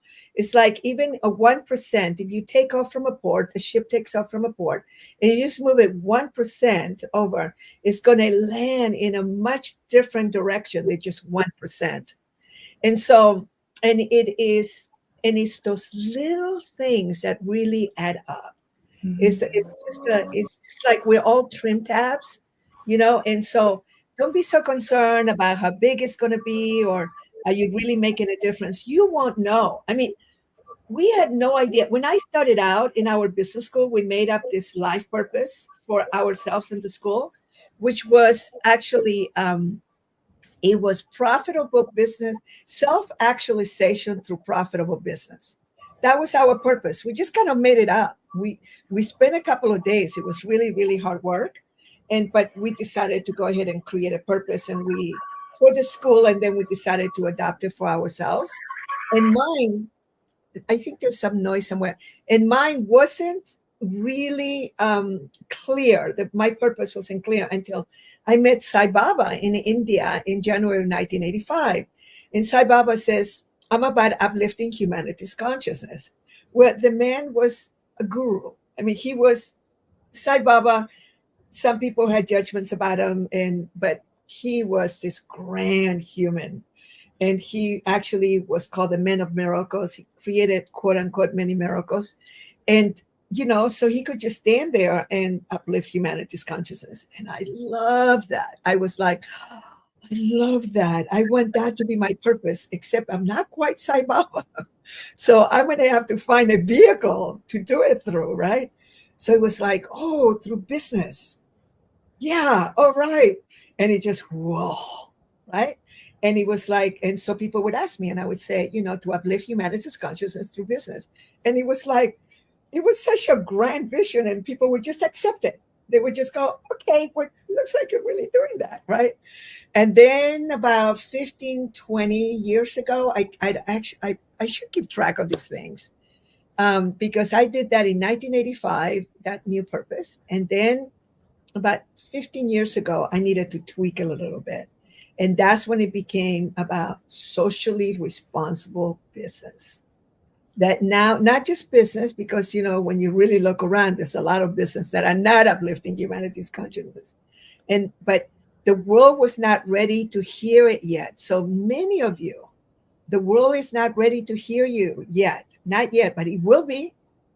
It will be. Mm-hmm. And we are creating that new reality. We're creating this new AI program, if you may call it that.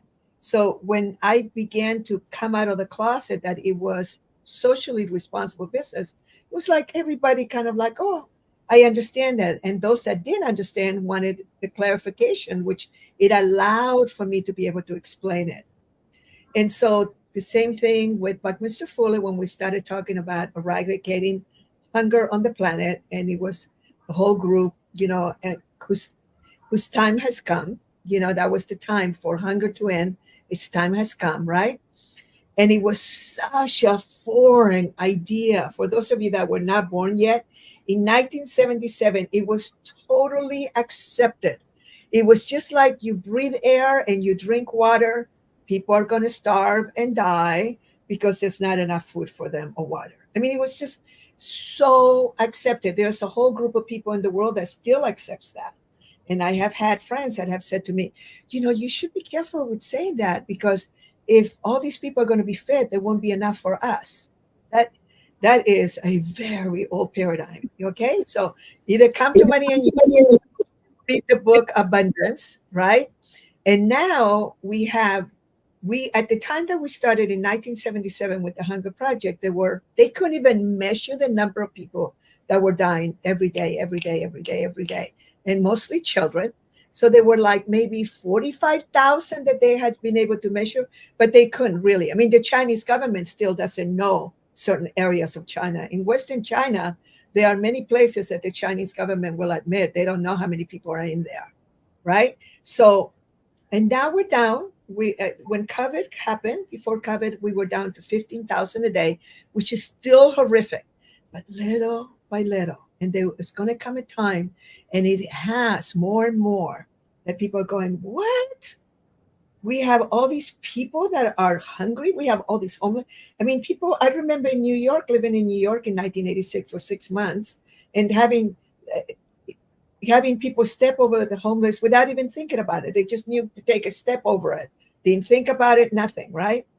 Well, that was before California hit in California. So it's so interesting just to see the solution just kind of occurring. So with that, I want to make sure that we go to our Jennifer, because I want to give her the time to spend her, few minutes in kind of wrapping this up, this conversation, with what last words would you like to say?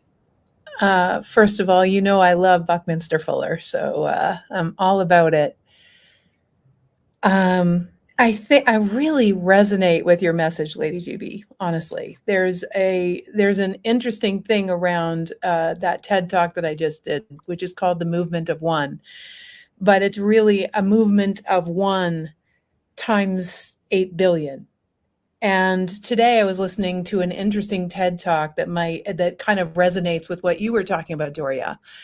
And it was by a gentleman who's a doctor, and he lived in Liberia, and he realized he got married, and the gift for his wedding was for everyone to donate to a foundation that he wanted to start. And he started it, and it was for individual people who were jobless in Africa to be trained as, let's say, conduits for medical care, because there is no medical care in the most distant regions of Africa. And so these people not only got jobs, but became outreach arms for clinics and doctors and medicine.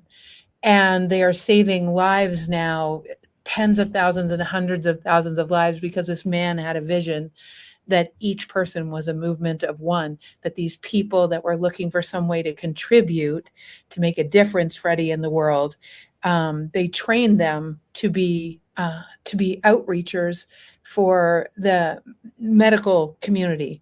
And that's how Ebola got stopped, through these leaders that he had trained through his movement.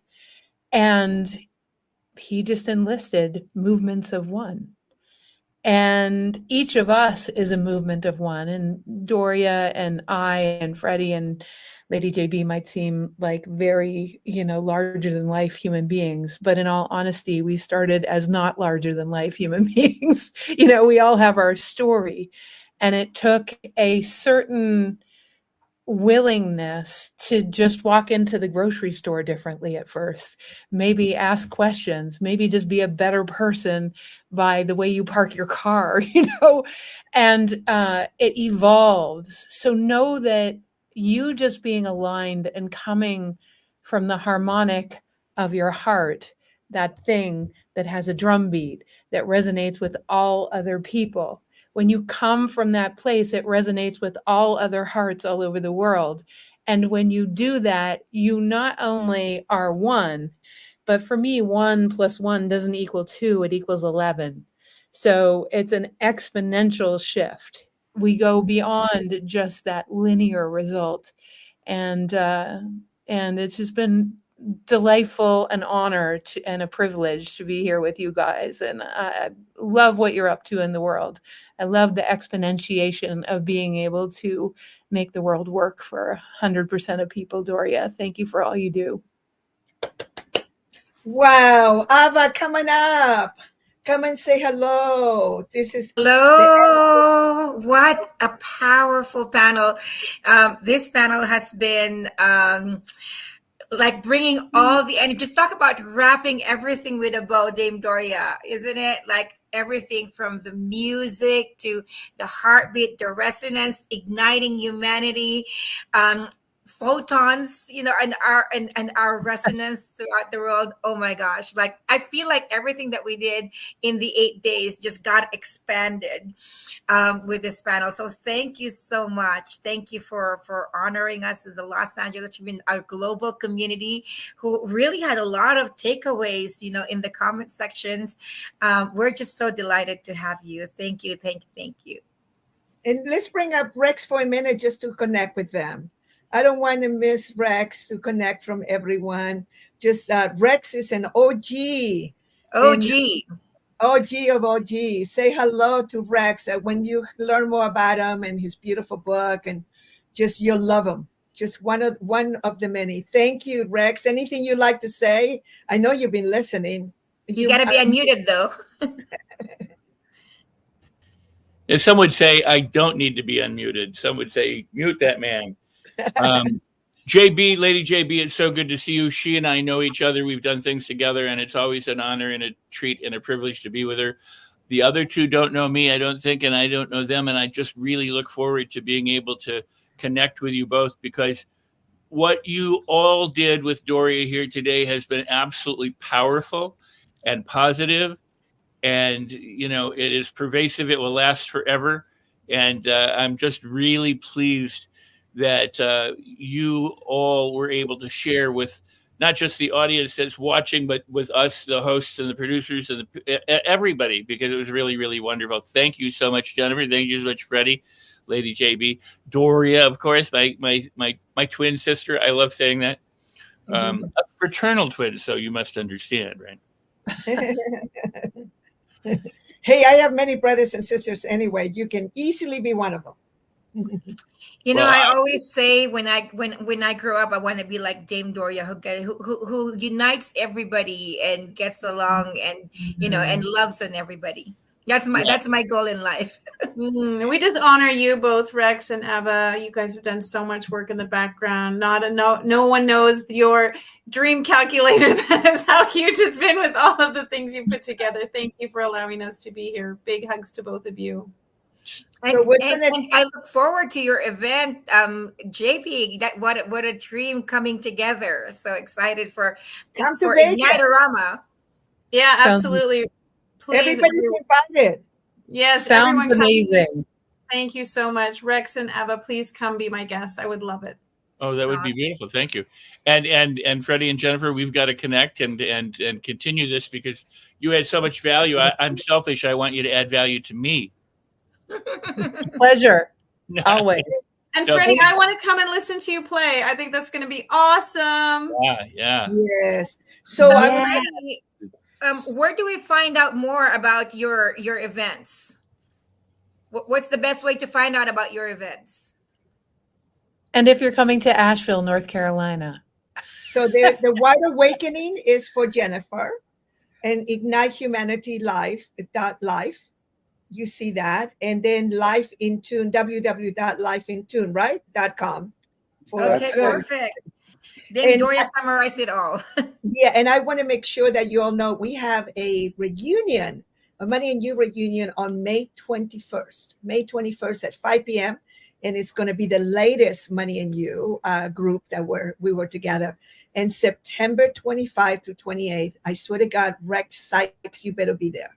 September 25 evening to 28th, we found the most beautiful venue in San Diego called Vision Spiritual Center. If you ever want to do an event, it's so beautiful. Well, you're going there, Doria. I'm so happy.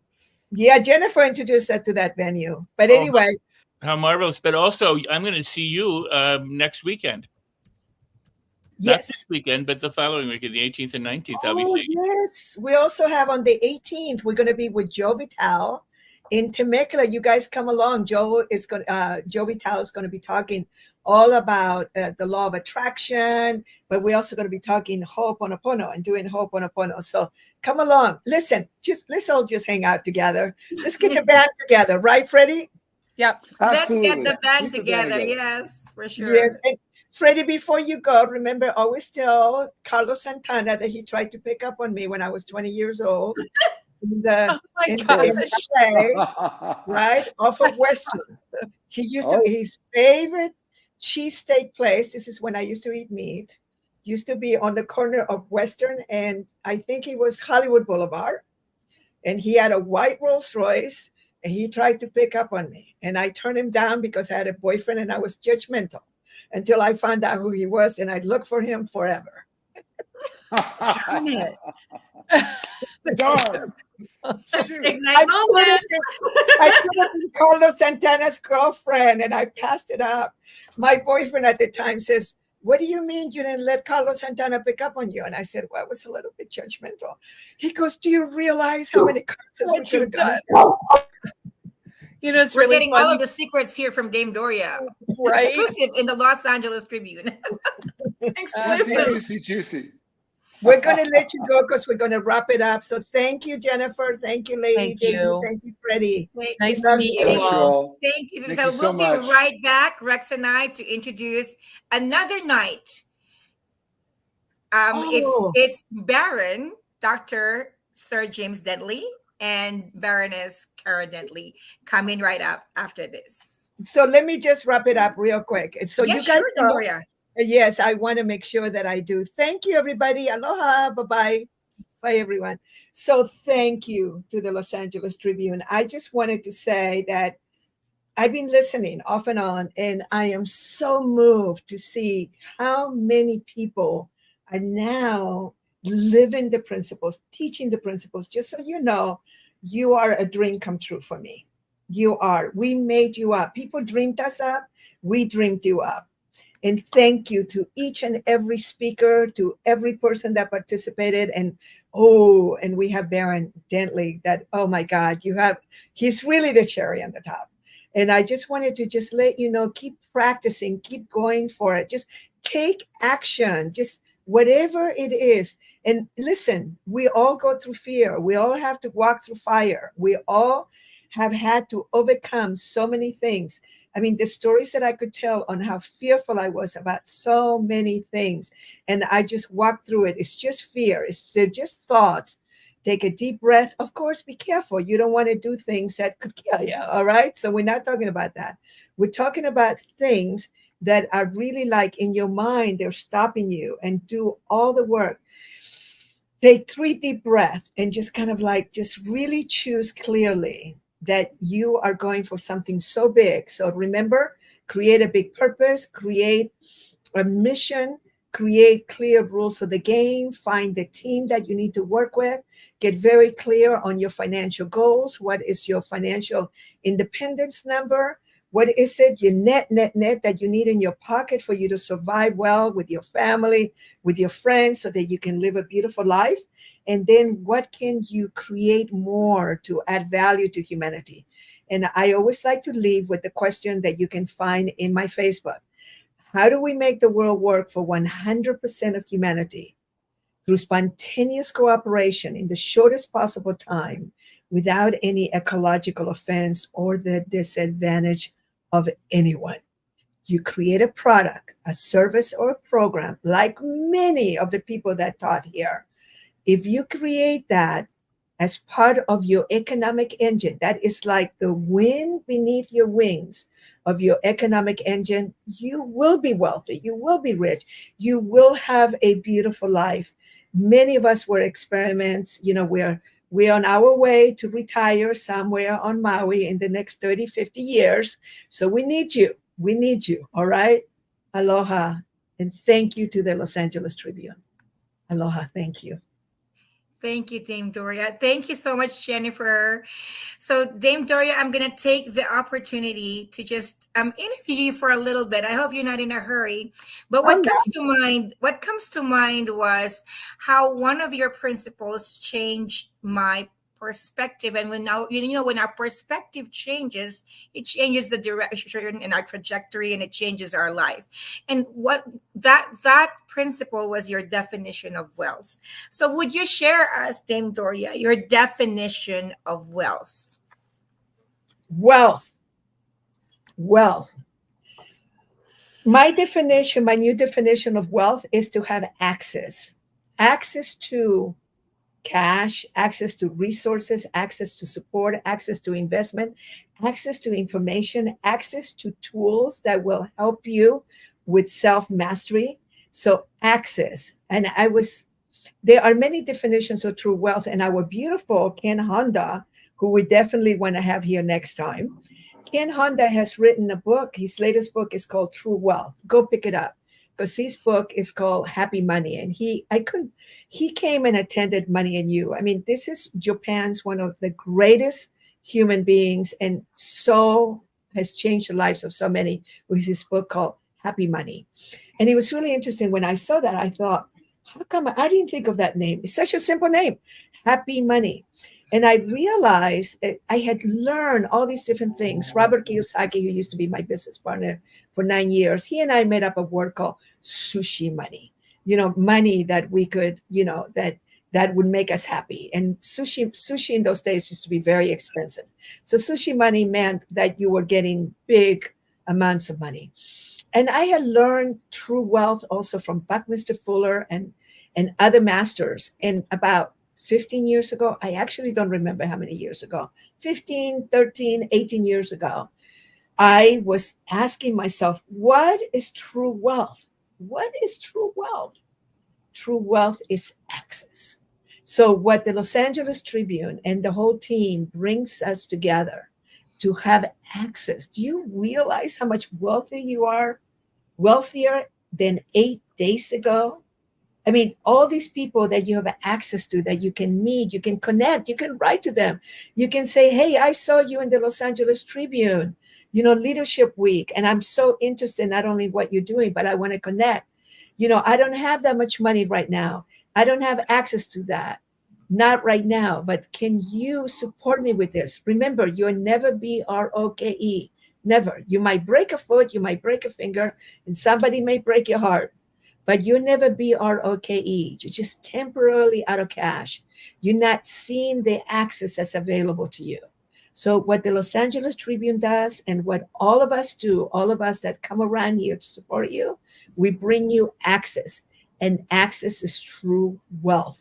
So if right now you're just a little bit out of sushi money, of happy money, of, just simple cash, you're just temporarily out of it, you have the ability to be able to create it by accessing it through relationships and through friends. And you can always go to accesstocashbook.com for $10. Link, you go into Amazon, download my book, Access to Cash. It's the most beautiful little book, and that was written in a way that is so easy to understand, that you have access through credit cards, but not debt, but access all the different ways, and education and relationships and your own assets. So access is key. Access is well. Thank you so much, Dame Doria. That absolutely changed my life, because at that time when thank you for this scholarship. I'm lifetime grateful to you, for giving both me and my husband the scholarship to attend Money and You. But at that time, I was so worried leaving a financially secure job and stepping into entrepreneurship, because I'm like, why would I give up something so secured and, was financially to something that's not secure? But realizing that wealth isn't just finances. Wealth is access. Wealth is connection. Wealth is relationships. That transformed my life and my ability to let go of just the dollars and really look into the possibility, with connections, relationships, and access. So thank you so much. Dame Doria, there's something else that you have in your website. I'm not sure if it's fridayswithdoria.com or in moneyandyou.com, but there's that exercise, the magical exercise that you do. Would you tell us more about that? Okay. So by the way, real quickly though, I didn't gift you that. You won in the clubhouse that we were in. You actually won. You won I it. actually did win. Probably in 99th day and 100th day. Yes, that was something that I contributed to all of us that hang out. The happiest life. You got, thank you, Mo, and that whole team that put together the 1%ers only. Weren't we happy in Clubhouse during COVID? Come on. We spent days in there. Straight. We had 100 so days much all fun. straight. Oh, we just were so happy in there. It saved our lives. We were so scared. And it was like we would get together and build each other up. And that's when you first heard my definition of access. That's when I started realizing in America, and this is where Fridays with Doria was created at the beginning of COVID, right? For my worldwide network.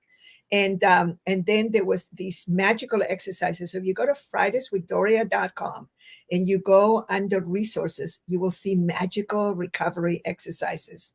Do those. They have to do with deservability. It has to do with what we have learned from our families, from our schools, from our parents, our brothers and sisters, and even the first job that you probably had, the first bosses that you have had. It's like we are like a combination, a compilation of all these beliefs and all these things that we have learned from those around us. And we learned them very young. And so when you begin to let go and release those beliefs and those thoughts that you may have from way back, what begins to occur is that you begin to have more of the freedom to be able to make your own decisions. So do them, build up your deservability, and you will see that you will begin to see the world a little bit differently. Besides, of course, with the work that our beautiful Rex with his Life in His Own on Your Own Terms book, which I love. And so what you want to do is you want to just fill yourself with good information, with good decisions that you make after you clear that in your heart and souls. And come to my Ho'oponopono. I'm going to do a Ho'oponopono this coming Friday. I am absolutely so excited to be able to share with you that prayer. 5 p.m. California. Just go to fridayswithdoria.com and you'll get the link there. Okay, Rex, unmute Rex. Yay. I have lots of fond memories of being with you in different places and online and everywhere else. One of my fondest memories, and I came across it the other day, was we were at an event that the LA Tribune was sponsoring, and we were out in the back on the tennis courts, and so I'm using my phone and I'm going through and I'm videotaping stuff, and Doria's sitting down and she holds up my book so that in the middle of all this event, she's holding my book so I can videotape it. And I was like, wow, that is so cool. That's so generous. It's so giving to even have the presence of mind to do that. And I didn't give you the book. You had brought the book with you. I mean, that's how truly amazing it was. So, you're just a very giving, kind, and a wonderful person. You're supportive. You help people. You uplift and edify everybody. That has been, so much of who you are, so much of all of this time, all of these 45 years and beyond. So thank you. Keeps me young. And I remember when she won. Yeah, she won. Remember that. Yeah. It was your good luck, Ava. In Asia, we call that good luck.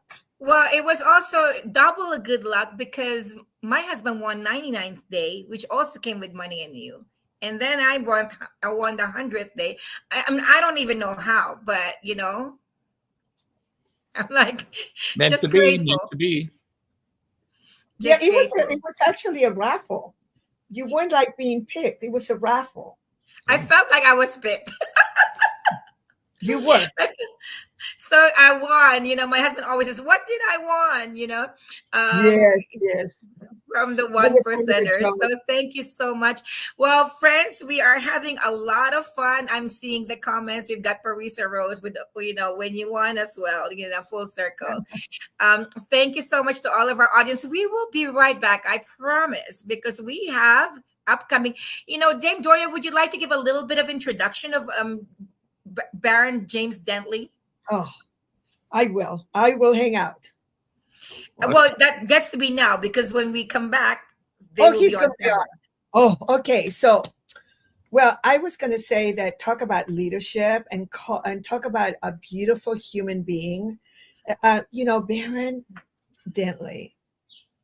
He has a beautiful heart of gold, but he's also a very savvy businessman, philanthropist, humanitarian, but also very intelligent. So the one thing that I love that he is a representation of is actually creating an economic engine that allows you to be able to be wealthy, to never worry about money again, and be able to do that which is going to serve humanity the most.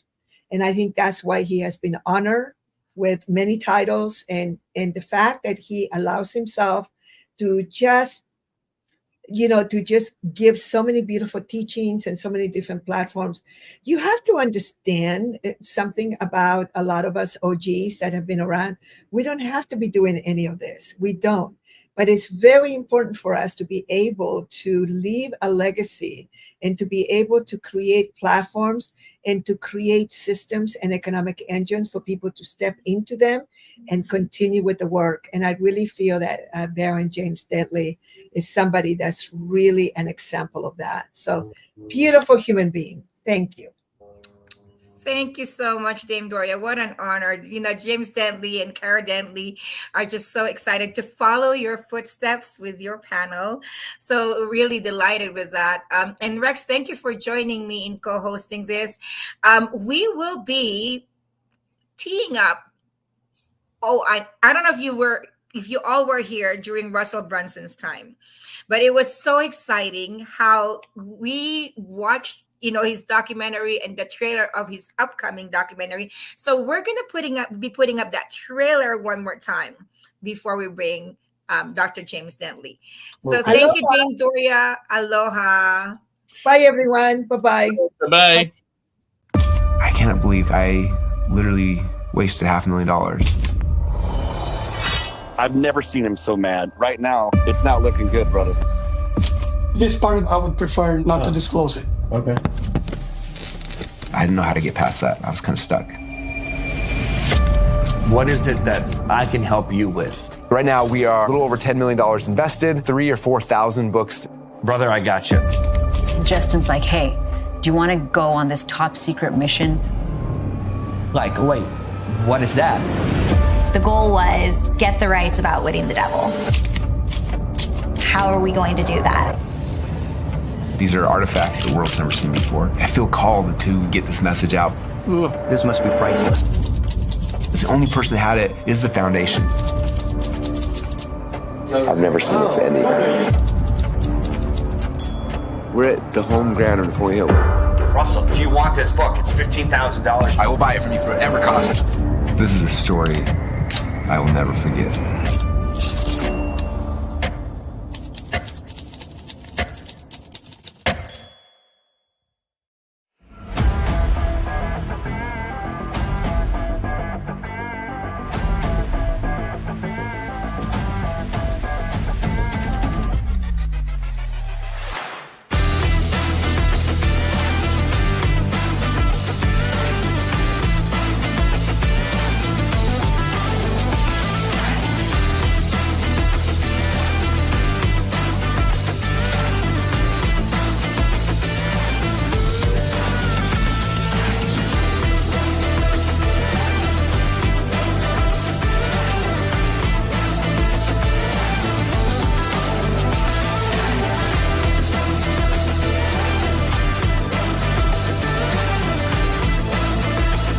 We're delighted and honored.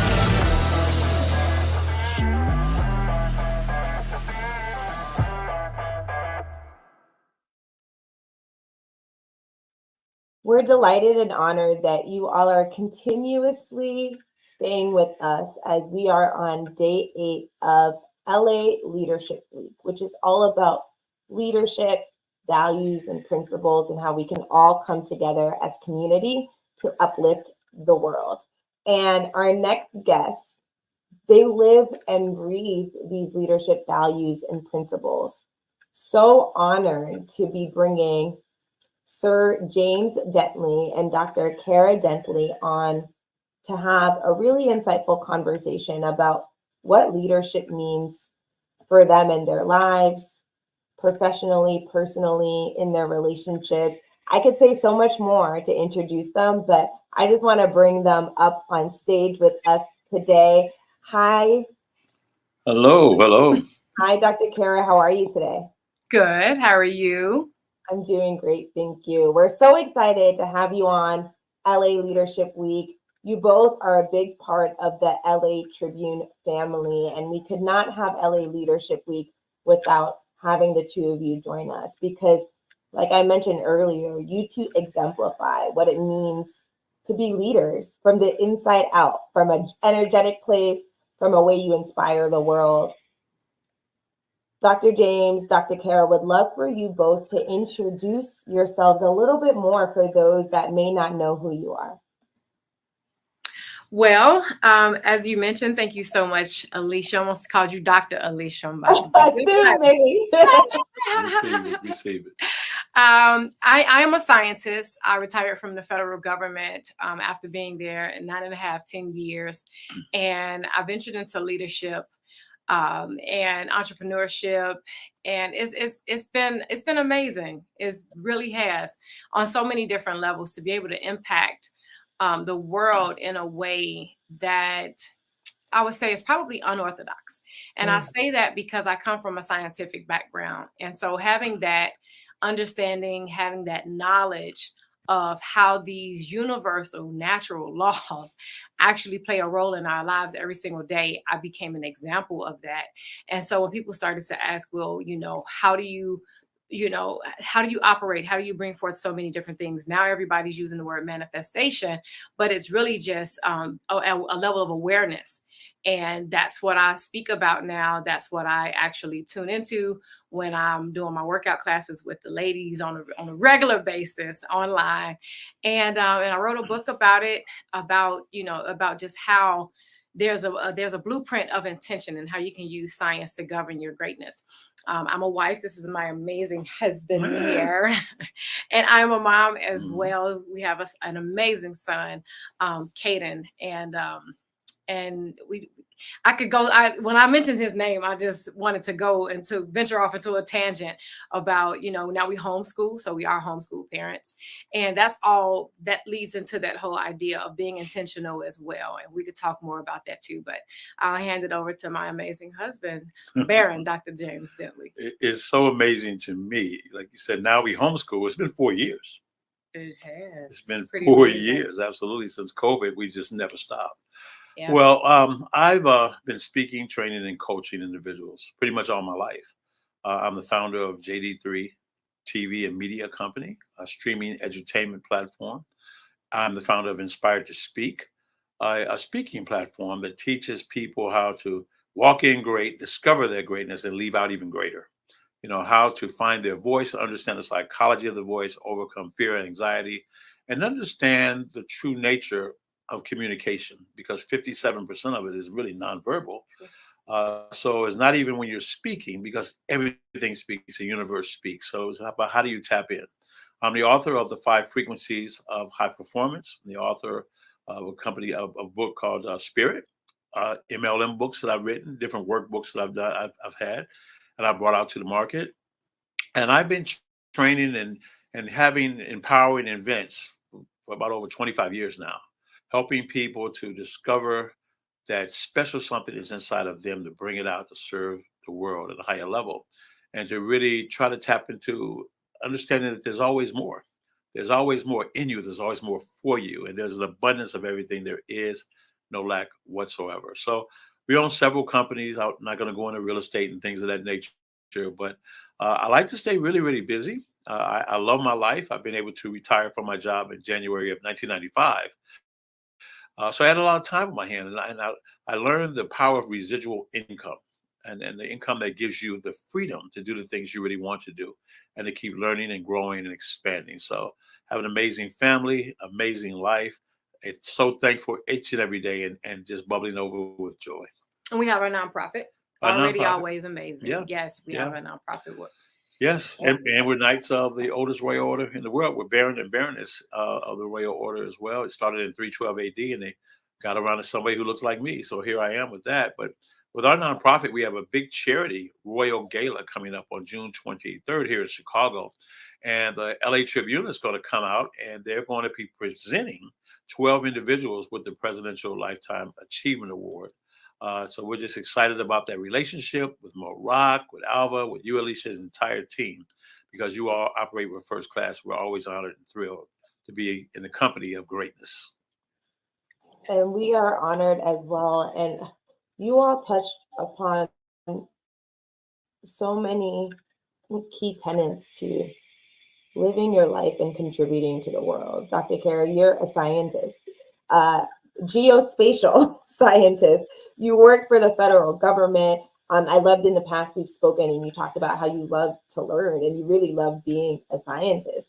But you take your understanding of energy and how that applies to living your own life and how that applies to living healthily and putting a focus on wellness from the inside out. And Dr. James, you empower individuals to believe that they have so much to offer the world from the inside out. And you do that through your speaking, but love that everything both of you do is about upliftment. Like JD3 TV, it's edutainment. Like you actually have individuals teaching about financial literacy, right? About topics that are so important for individuals to be aware of so that they can continue to lead their lives in a way that is beneficial to themselves, to their understanding of self, to their worthiness, to their deservability, but also contributes to the world.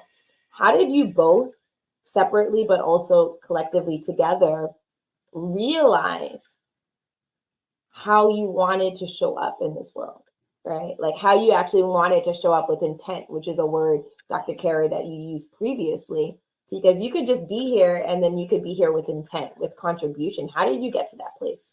Dr. Kara, would like to start with you. I think that's a very good question. I think that who we are meant to be is just natural. I think it's within us. And what I'm starting to realize now is that because the word educar means to pull out, right? And that's the root word for educate. And so when you allow individuals, whether it's a child or an adult, to just kind of freely be, their natural abilities will start to flow.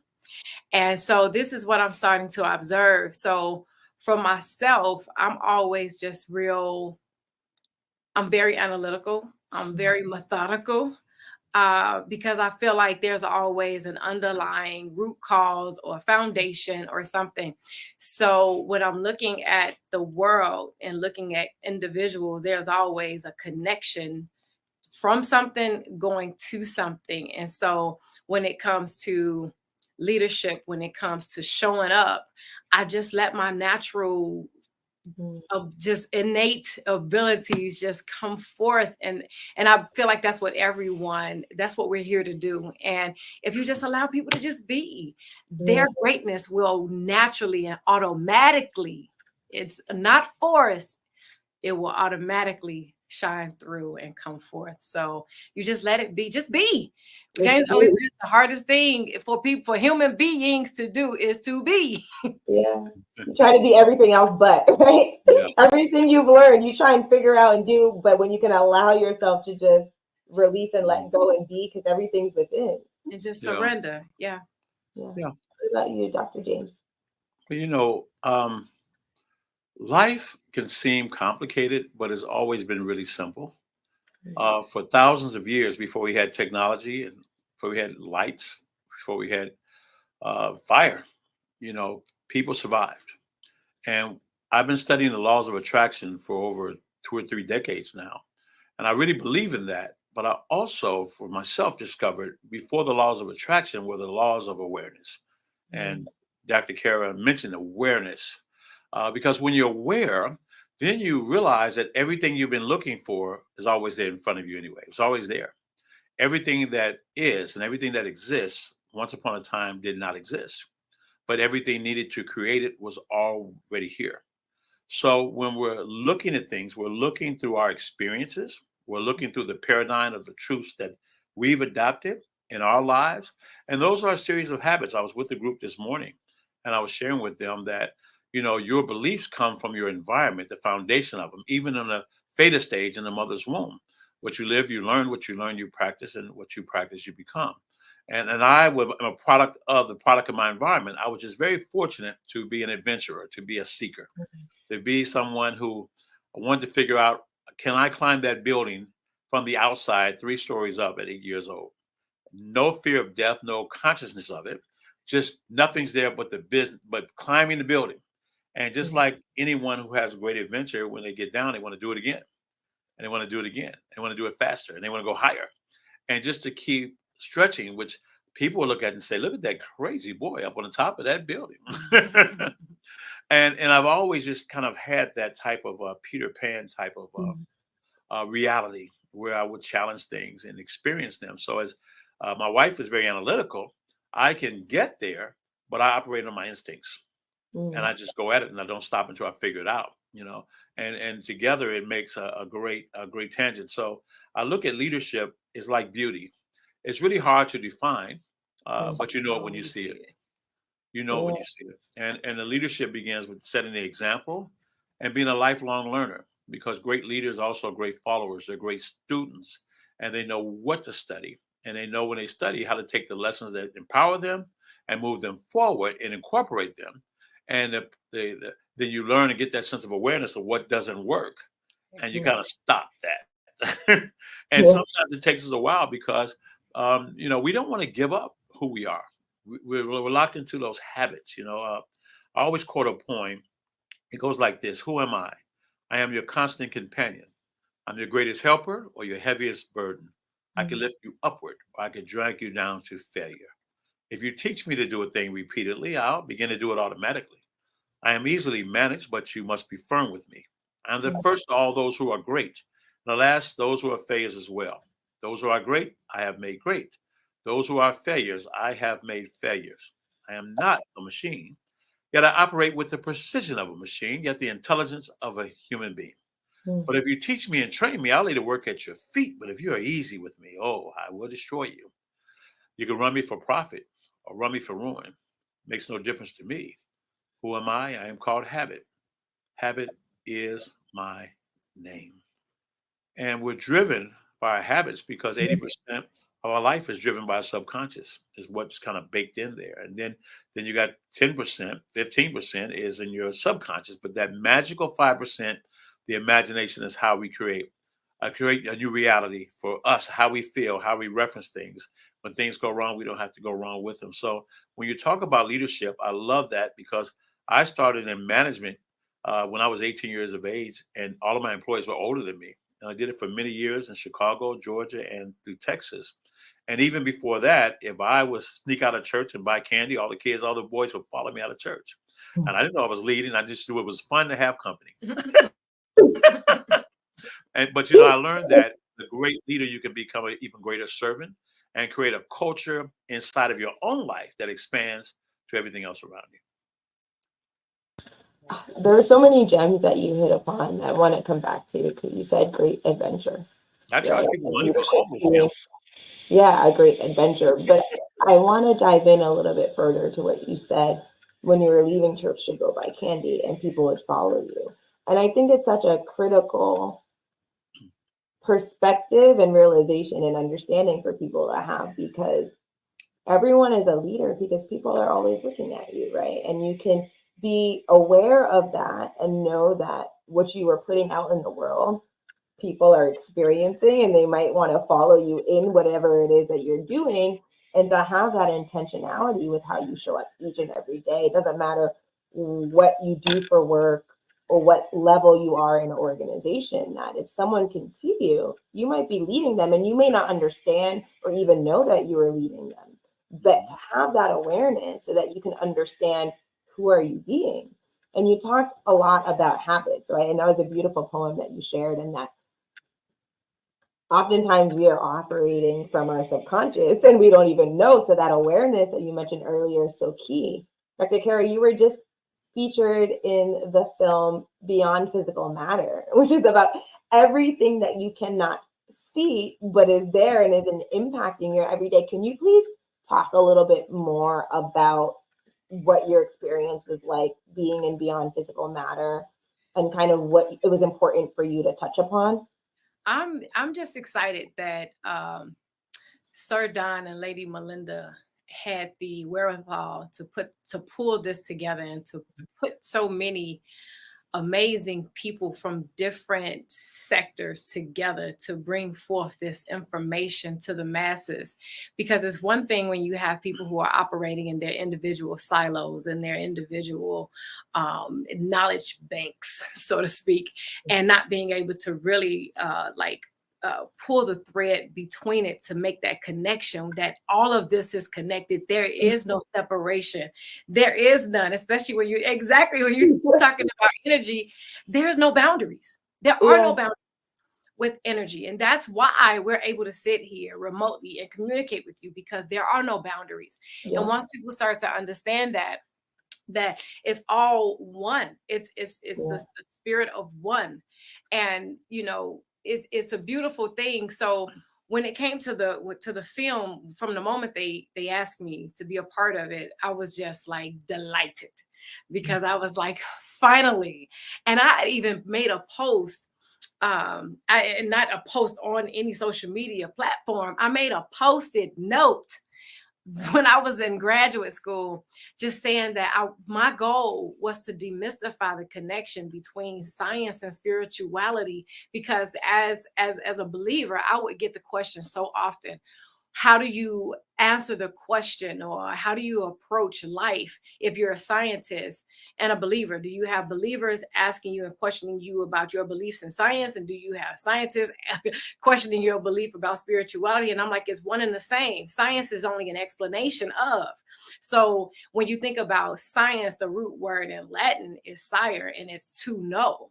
So when you're constantly seeking, it's a constant unfolding of information. So that's what we're doing. And we're pulling together the pieces that we have, because we have been, I would say, granted this information, and we've been privy to this information, and to just show the world that, hey, while you're thinking that everything is separate, while you're thinking that it's you and him, like, him and I, it's all connected. Yeah.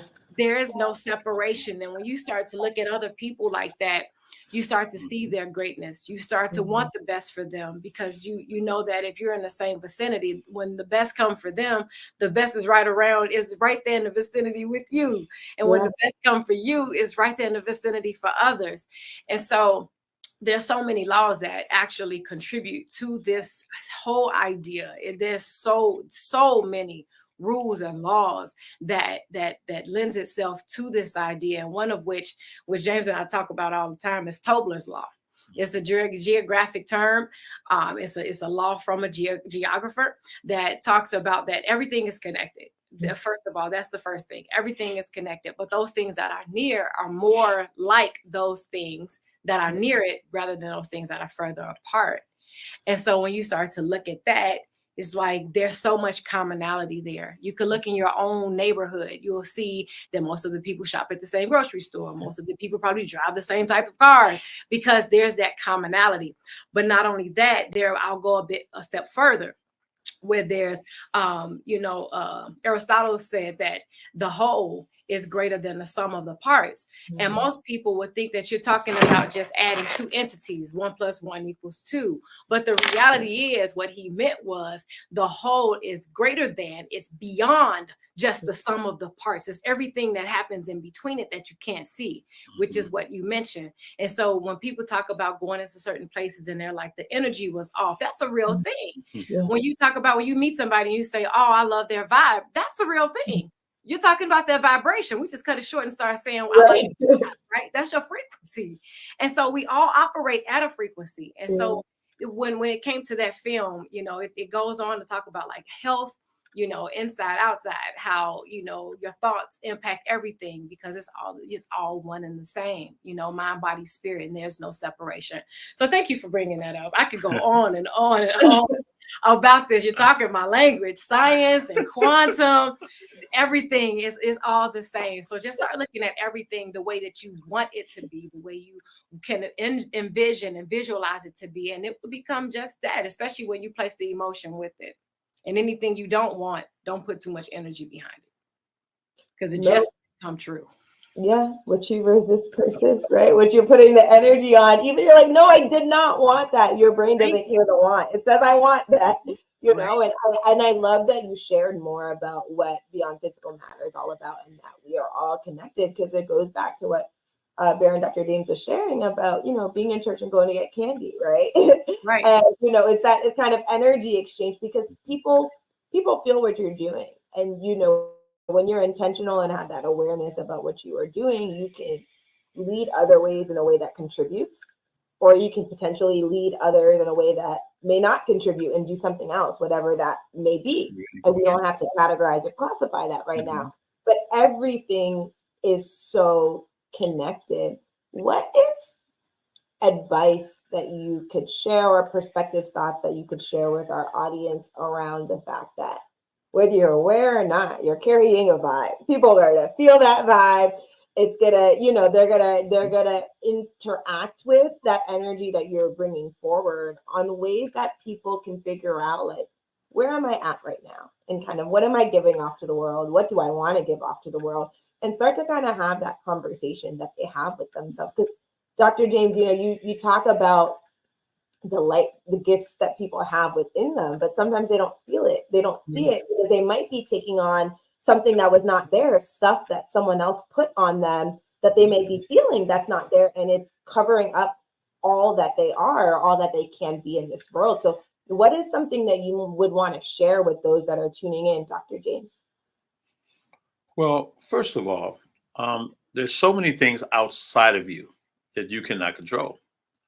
So we have to really work on controlling what's inside of us, to learn that when things go wrong, number one, don't go wrong with it. You know, a year before Kara was in the movie Beyond Physical Matter, I was in the movie Beyond Limitations. And I live by the creed that when people say, I want to think outside of the box, it's so limiting. It can be, because that just means you have to just get outside of the box, when in reality, there is no box. And if there's no box, there's nothing but possibility and creation. Yeah. And if you change the way you look at things, the things that you look at can change and will change in your life. Because in life, you don't get always what you want, but you'll get who you are. And the key element is that know that you're enough. Out of hundreds of billions of people who existed on this earth, not one of them have your same DNA. Not one has your fingerprint. You are valuable. You are unique. You are rare, a part of everything. And things that are rare are valuable. So first of all, believe that there's more value. There's more for you. And there's an abundance of everything. There's no shortage of anything in the universe. There's more than enough for everyone to have more than enough. And then after that, there's still going to be more than enough. So therefore, how do you tap into it? And just ask yourself a question. What if everything that you feel like you has avoided you in your life, everything you don't know how to get, all the things you desire, what if it just came down to something you did not know? Because at the end of the day, most of us don't have clarity about what it is we really, really want. We mask it. We want money. We want freedom. We get time, and we get freedom, and now we're bored. We get money, and then we hate it because our friendships change. You get all these things. You get 4 cars, and now you despondent because you only got a 2-car garage. If it's not one thing or another. So to just choose joy every single day. We have a limited time on this earth. Kara mentioned the root word that was sire. Sire was the title that they gave kings and queens. That was a sire. And that means that the universe will bend to sire. But the sire is also there to be the steward of that universe, the steward of the subjects, to take care of, to live in harmony with, because we're never going to be bigger than the universe. We just are very blessed to be in a situation that we can shift and do something about it. We're not a tree. We can move. Yeah. But even the trees communicate. Even the water communicates. Everything communicates. So in the quiet moments, learn how to get in harmony with all things and relax. Relax your mind. Live in gratitude. And then just be aware. Be a seeker. Be in tune. And let the universe serve you and draw from that energy each and every day. And then you can flow through the rest. And everything else is about discovery. And that's what living is about experiencing. Wow. That's so powerful. You know, it's about discovery. It's about letting go, letting flow, the great adventure, right? When you go on an adventure, you don't know what's going to happen, but you go, right? And sometimes you just got to let go, let flow, and see what it is that you encounter along your path. Dr. Carol, what are other ways that people can be open, right, to what they don't know and open to themselves? Because oftentimes the one person you won't be open to is you, right? Because it can be hard. It can be a little bit scary, but everything that you want oftentimes is on the other side of that openness to go on that great adventure of self. That's it. I think most people, especially now, especially post-COVID, it's like you have, you know, BC and, you know, before COVID, after COVID, BC and AC. BG before Google. Before Google. You know, our son had the nerve to ask us, so wait a minute, you were born before YouTube? I almost dropped my phone. Are you serious? What kind of question is that? Born for color TV. Like, wait a minute, before YouTube? He was like, well, what did you all do? I was like, oh, wow. Like, you be a longer conversation. Everything else but YouTube. But you know, just that whole thing about awareness. I think most people don't want to be seen because they don't want to be judged, because they're thinking, well, what's this other person going to think about me? But when you allow your true nature, just who you are, your tribe will find you, because your vibe will attract your tribe. So you want to be true to that. And you mentioned about the whole thing about awareness. I always look at it like this, and this is for someone who's listening. For everyone who's listening, maybe you're trying to figure it out, but there's something in you that is just burning to come out. You just have this desire. You have information within you. You have experience that you want to share. And I always think about it like in this room, because when I was, you know, in undergrad, I did different internships, and I worked for Siemens Building Technologies, and we had different people to work on projects. So we had people that were electricians, we had people who were contractors, we had people who were fully aware of just like the structure, you know, you had architects, but everybody had their lane and their understanding. So you did not have the architect trying to cross over into what the electrician was doing, but everybody was necessary. Right. So it's getting to the point of knowing what your personal North Star is. That will guide you. If you know anything about the North Star, nothing can deviate from the North Star. Like, no matter where you are in the world, the North Star is there, but everybody needs to find out what theirs is. So when you know what that is, then that anything that is not that or does not align with that, then you know that is not your path, and nobody can take you off of that. Right now, everybody, you know, it's like something may seem popular at the moment and everybody's gravitating towards that. It's like the shiny object syndrome, right? And then something else pops up and everybody's gravitating towards that. And it's just everybody's jumping and they have this anxiety because they're like, am I doing it right? Do you right? You know, figure out what your thing is and everything that you want as a result of that. And you know what it is. It's been in you since the inception of the world, even in the Bible, right? Whether people read the Bible or not. If you don't, that's okay. It's in there. But it says that I knew you before I formed you in your mother's womb. Yeah. I knew you. So therefore, who you are is already known. Yeah.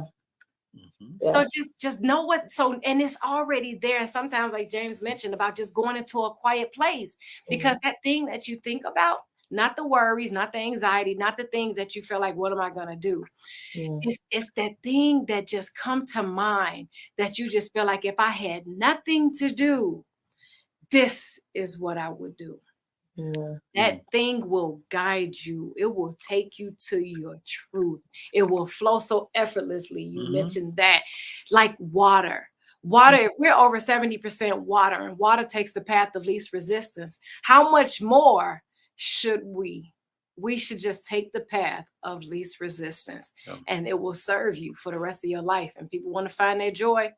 Find that. Find your North Star. Find your North Star. Find your North Star. I love that. It's like the great adventure is a remembrance journey back to self. You know, it's just about going, because it's all within you. It's interesting. Some people will start their day with meditation or end their day with meditation. And in the past, I've heard, well, I've tried to meditate. It's not working for me. But it's really about just quieting the noise, all the other stuff, and allowing the thoughts to flow to you. And then you can figure out what you do with them. But being intentional about creating this space of that. Love how you made it so clear. Follow your North Star, right? Like, it won't change it. The path that you take may deviate, navigate, but it's always your guiding. Like, I like to think of it, it's kind of silly, but for anyone that bowls is bowling. Like, I have the pins in front of me, but I bowl with the bumpers up, right? Like, I throw the ball and I might go back and forth, but ultimately I'm getting closer to, you know, that direction. And you never know what's going to happen along the way, but having that direction is key. You know, I would be remiss if I did not mention a few experiences, topics that I'm going to dive into. And one of them right now is JD3 TV. You have JD3 TV. It is a streaming platform. It is all about edutainment. So yes, you have entertaining content on there, like your typical movie, but you also have real individuals that are coaches, that are advocates teaching on JD3 TV. How did JD3 TV become what it is today? And why was it important for you both to bring this vision to life of JD3 TV, the limitless experiences that you have, the teaching sessions that you have for individuals that subscribe and are a part of JD3 TV? Dr. James. You know, I always look at what's next. And I always look at, and Sharon Lecter, who was on the program this week, I know she said it, you solve a problem and you fill a need. And I always look at what's next, what else? If everyone else is doing something, how, and they're in a lane that's similar to mine, or perception is that it's the same lane. How do you separate it? How do you create even greater opportunities? How do you evolve and expand to see things that are not yet there? Because born and created in the image of your creator, from the beginning of time, all we've done in this experience is to create. And the number one rule is that life chooses life. So whatever you give life to, whether, you know, look, even a disease wants to live, it's alive. Even weeds want to live, it's alive. If you don't go in and get them out, they'll take over, because they want to live like everything else wants to live. That's all the function of this. So during COVID, and I've been training speakers now for almost 30 years, but during COVID, speakers had no place to speak. Everything was shut down. Everyone was trying to go to virtual and trying to figure it out. And they couldn't even remember to turn the camera off when they went to the restroom. I mean, it was just a mess. And people were trying to find their way out. Meanwhile, we had built a residual business as well. So it saved us, and it grew exponentially at that time. And it allowed me to look, because I really care about the people that I've mentored, I train, I care about our community, I care about my friends, I care about everyone that entrusts me. And I just love people anyway. So I looked at it and said, what can I do to help them succeed? And how can I do it in a way that would give them a stark advantage, give them an edge, not just to make money to take care of their family, but to get money as an issue out of the way. And then tap that into giving back and create an engine that we can do more good, that we can share the reality that your success is someone else's miracle, because money will only make you more who you already are. So JD3 TV was founded to take speakers and trainers and thought leaders and people who had amazing stories, because beyond that, they had a life, and to take those stories and bring them to the screen and to go into great discovery. First of all, that your story can save somebody else's life. You know, you may be only one person in this world, but you may be the person that will change the life of one person throughout the world because of your story, because of what you do, how you show up, you know, what you're bringing out to the world from your experiences, what you're learning. The second part of it is you come into a discovery that your life has meaning, and it always did.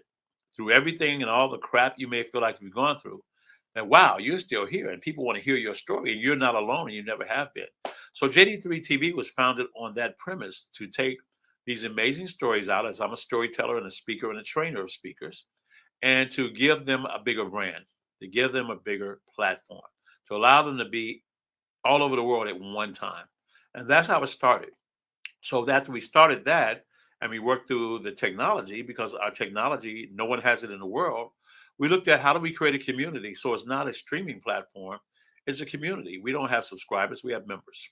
How do we feed those members, and how do we bring them from the screen, whether it be on Roku, when I just got an email a minute ago, Amazon and Apple's about to come there, whether you go on the app or whether you go on the web. How do you take people from the screen and bring them into our lives with our live events, where we can touch people and build those relationships, exponentially growing the genius pool that all of us have when we all come together as a collective, to open up the space that everybody has value and worth.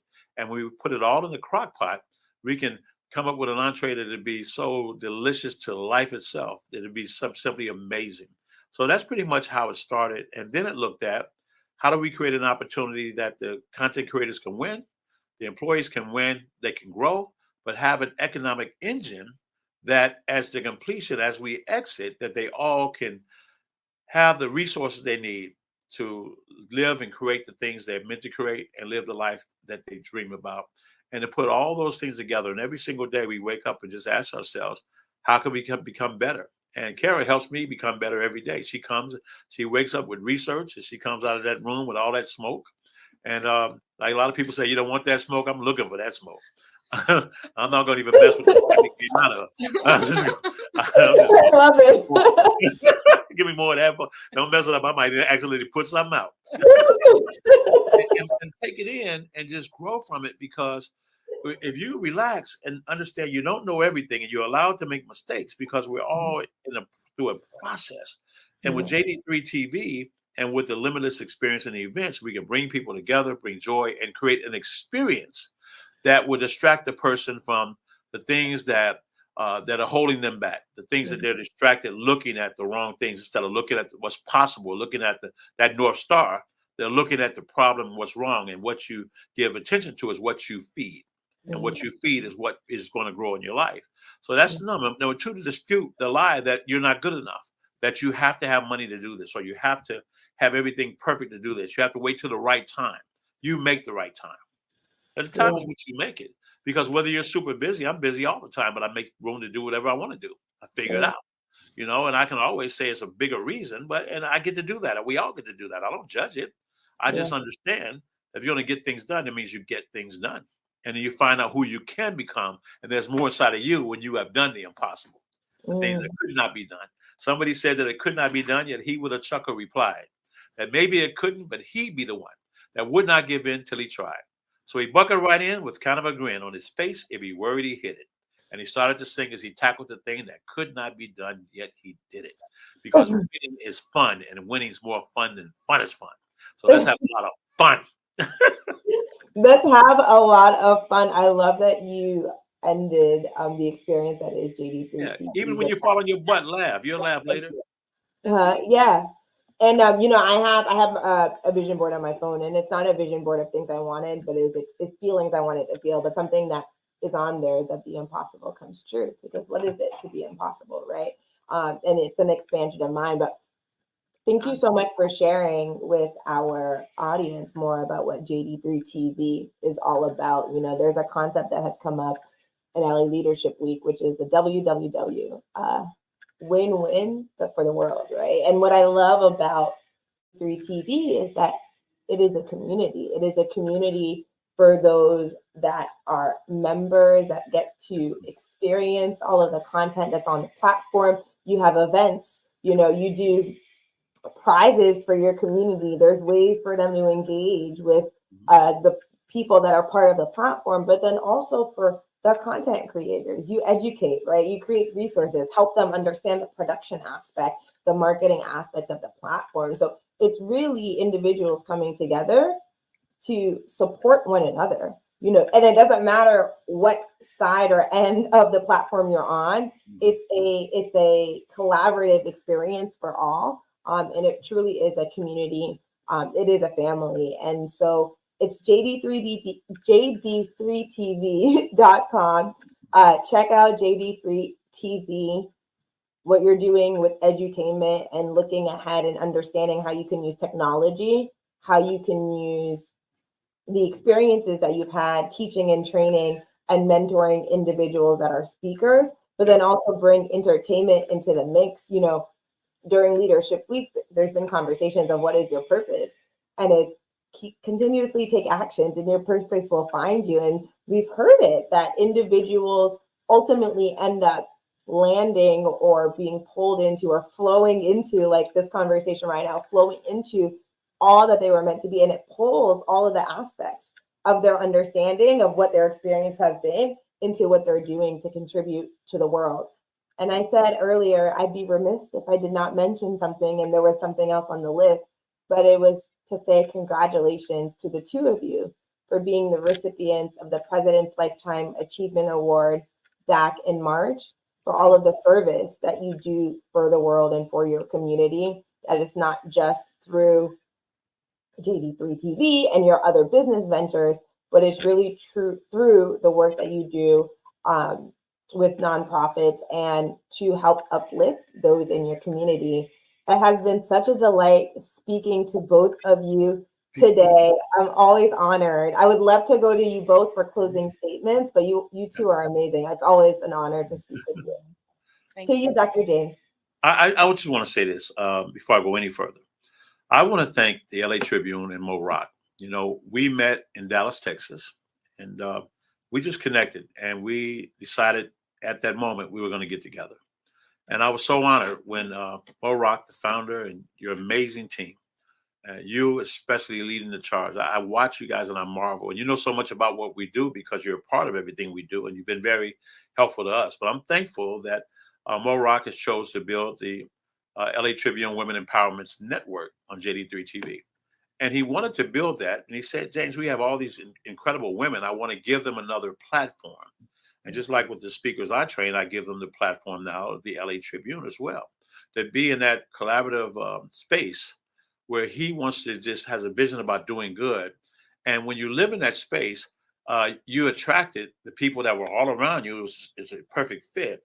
And now with Alva and yourself and everyone else on that team, just doing some incredible work. So we're really thankful for you. We're thankful for these events that you're putting on virtually, the content you're putting out, the people you're bringing together, do some amazing things. I salute you and I thank you. And I'm looking forward to the LA Tribune coming to Chicago on June 23rd to our Royal Charity Gala and actually honoring 12 individuals who are definitely worthy of that Presidential Lifetime Achievement Award too. So I just want to say thank you from the bottom of my heart. We appreciate you and we love you.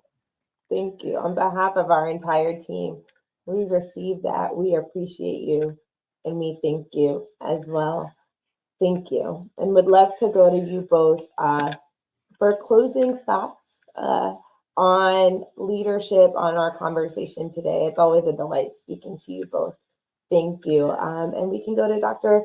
Kara and then close out with you, Dr. James. Well, you know, I just think that people need to start looking at the imprint that they leave on people, because we always leave an imprint. And we always say that you have an energy signature. And what does that look like? You know, how are you, you know, we always say showing up in the world. And sometimes people want to fit into this mold of what they think they're supposed to be as a woman, as a man, as a mother. And I would just say that one thing we mentioned about the North Star, let love be your guiding light. And love is that thing that you start to look at and say, if I had the choice to treat everybody in some way to give them what freedom looks like, strength, purpose, joy, let that be that thing. There's a thing that I know that there's a quote, you love your quotes and I love your quotes too. But James always says is if you treat a man as he is, he will remain as he is. But if you treat him as he could be, he will become what he should be. And that goes for men and women. And I say that because as we show up in our relationships, whether it's with your spouse or whether it's with your employee, employer, your business partner, your parents, your children, show up with the understanding that they want to be loved, they want to be adored, they want to be respected, they want to be admired, and give them that. And I promise you, you will start to receive that back. So that's part of leadership just in your own life, to be that which you want other people to give to you. So show up as love. And in my way of defining it, because I think people define it differently. Love is this, love is that, but just show up as the person that you would want people to be, and treat people the way, golden rule, treat people the way you want to be treated. Yeah. There are so many ways to look at leadership. You know, you've got gang leaders, you've got spiritual leaders, you've got leaders in the household. It's an ebb and flow. You have leaders in so many dynamics to be able to lead yourself. And part of leadership is understanding the power of surrender, the power of humility. And a lot of people run away from that word. They look at it as weakness. But I've learned it and found it to be a quiet intensity, something that doesn't have to be proven. It's just there. And you can operate and turn the switch and get somebody out of your yard. But sometimes you can relax and you'll see things a little bit differently. Because ultimately, your title will not, and your success doesn't make you a leader. Only people do. Right. Because a leader with no one following them is simply out there taking a walk. So to have a vision that can encompass not just what you're looking at, but a vision so big that other people can enroll inside the vision. And when they get in the vision can expand. As a leader, just as I train my speakers, when you're on the stage, even now, I'll never look at myself as a star of the show. As a leader, I'm not the star. I'm the head servant. I am the director. The audience, the people who choose to enroll with me and believe in me, they're the stars. And I got one mission: help them find their Oscar, help them get their Golden Globe, help them get their Emmy for their life, whatever that would be for them, because you judge a tree by the fruit it bears. You know, the true measure of that is the results that you can bring in the lives of other people that live on through you and touch other people because of you. And you draw that from all the people that have been in your life, and even from a cellular level. You know, we look at life, and I was sharing this morning as well at the Entrepreneur Forum, that, you know, when we're born, we're created, we're made with a little DNA from mom, a little DNA from dad, 95% water. We are liquid. There are no teeth. There are no bones. There's no cartilage. There's no toenails. Out of that puddle, here you stand. So don't look at what you cannot do, because you don't even know what you cannot do. You haven't tapped into any part of the infinite, abilities that you have to create something beyond the scope of everything you've ever understood before. But it's really about using the imagination. It's about hanging out with the right people, getting in the right rooms, you know, operating with, she's on a Hulu class, I'll let you go. Operating in a space with people that can help you grow. And it's a lot of fun. And if things go wrong, don't go wrong with it. You know, Benjamin E. Mays said it must be borne in mind that the true tragedy in life does not come in not reaching your goal. He said the true tragedy comes from having no goals to reach for. He said it's not a calamity not to capture your ideals, but it is a calamity to have no ideals to capture. It's not a disaster not to live your dreams, but it is a disaster not to dream. And it's not a disgrace not to reach the stars, but it is a disaster to have no stars to reach for. Nelson Mandela was in jail for 26 years and had imagine a freer Africa when he was incarcerated. No freedom, but he was free in his mind. He came out, became the president. How does that happen? You know, Ray Kroc, 54 years of age, he's selling milkshake machines. And then he ended up buying the McDonald's franchise. They tried to franchise it on 2 occasions and they failed. But he did it from a milkshake machine salesman. And then they made a pivot. Like Jeff Bezos went from a bookstore to fulfillment. He pivoted from hamburgers to real estate. Colonel Sanders had 65 years of age. He had a wonderful recipe. 1,008 people rejected him. 1,008. Madam C.J. Walker, how did she, when they didn't even have the right to drink in the same water fountain as the white counterparts, but she builds a house down the street from the Rockefellers. How do you do that? How do you, the doctors tell you you'll never walk again and you get up and win 3 gold medals. How do you do it? How do you snatch victory from the jaws of defeat? History has taught us that there's more, from Oprah Winfrey and her story, but now the world's waiting for your story. The world's looking for your story. And a life worth living is worth recording. So share your story. The world's waiting for you, because no matter all the riches that you can get out of life, when you can impact a life and change a life, that's when you're going to get so much joy from that, so much meaning. And it's so addictive that you just want to do it again and again and again. Who else can I inspire? Because if you help others, you're helping yourself. And when you teach, you're learning and you're growing, you're owning information. You can just bring it out. So just remember to follow your dreams wherever they may lead. Never, ever get distracted by less worthy deeds. Remember to shelter them and nourish them and help them to grow. Let your heart hold them down deep where dreams go. You follow your dreams, pursue them with haste. Remember, your life, the only one you'll get, is too precious and it's too fleeting to waste. So be faithful, be loyal, and all your days through. The dreams that you follow, they'll always come true. That's my story. And you're sticking to it. The dreams that you follow, they will come true. So beautiful. I want to say thank you, Dr. James, Dr. Kara, for joining us today. And thank you, Dr. Kara, for the extra time. I know that you had another commitment that is calling your name. But as I mentioned when we opened, you two are the epitome of leadership. Understand it comes from the inside out. Right? It comes in the mind, right? It comes in the spirit. It comes in the heart. And then everything else follows, right? But that's, that's where it begins. It's been such an honor speaking with you both. We appreciate you. We thank you to all that are tuning in. We are about to go on a commercial break and we will be right back with LA Leadership Week. Thank you so much for tuning in. And share in the comments what you got from this conversation, because there's gems and then there's gems and then there were gems that were shared. And all of those occurred as part of this discussion with Baron Dr. James and Baroness Dr. Kara Dentley. We appreciate you. Thank you. Thank you all so much. Bye-bye. Thank you. Bye.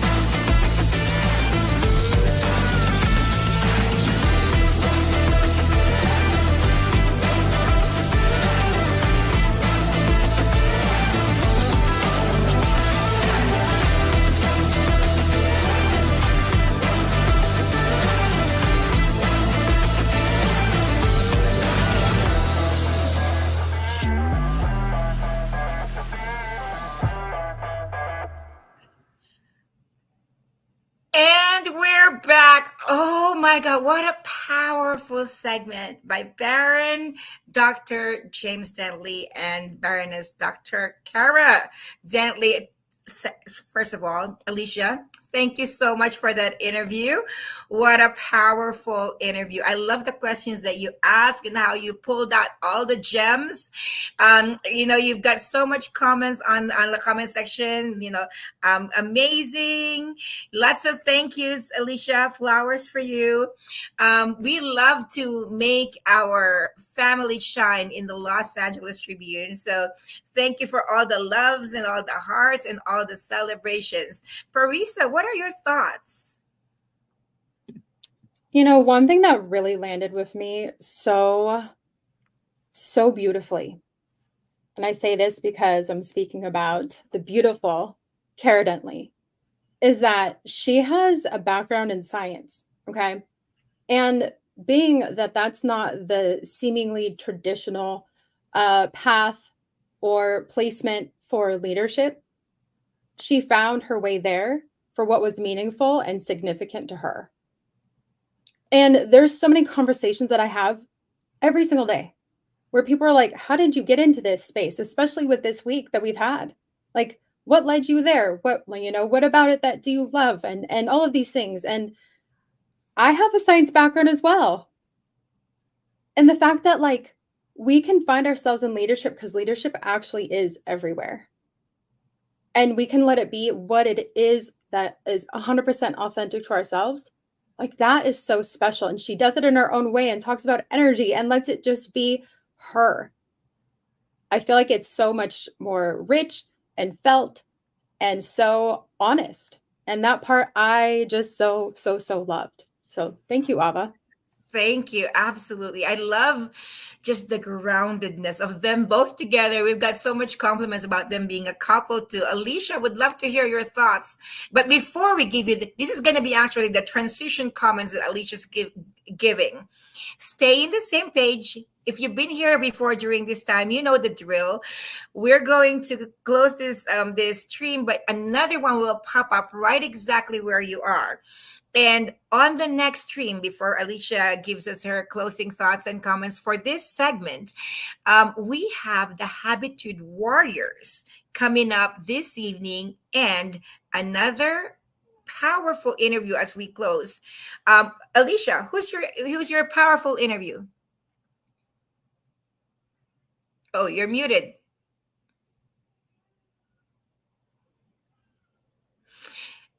Well, we're going to close with Murad Muhammad, another boxing legends interview. This is the powerful close of day 8, and you're going to have all of our co-hosts, most of our co-hosts together, throwing out a party around 8:10, 8:20 p.m. But before that, Alicia's going to have another interview. Who's your interview, Alicia?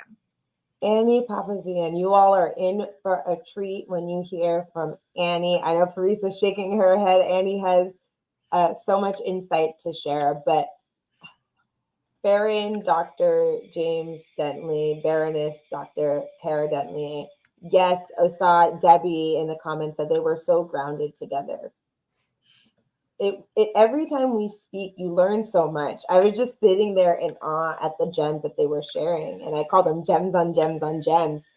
But it's so much. It's a belief that we all are enough on the inside, right? We all have that special place, that special part of us that is for the world to know about, to share your stories and the role that energy plays. And Parisa, I love that you mentioned and brought up that Dr. Kara is a scientist. She is a scientist, geospatial scientist, very, very technical, has always understood how energy works, and love that she's been able to pour her love and understanding for science into how she leads her life. She has a huge healthcare company. She has hula hoops that are designed to get people active, and they really walk what they say, and you feel it. Like when you hear from them, you really feel that they're sharing from their hearts, and they give back so much to their community. I mean, what JD3 TV is doing with edutainment and co-creating a platform for their members, individuals that are tuning in to watch the content,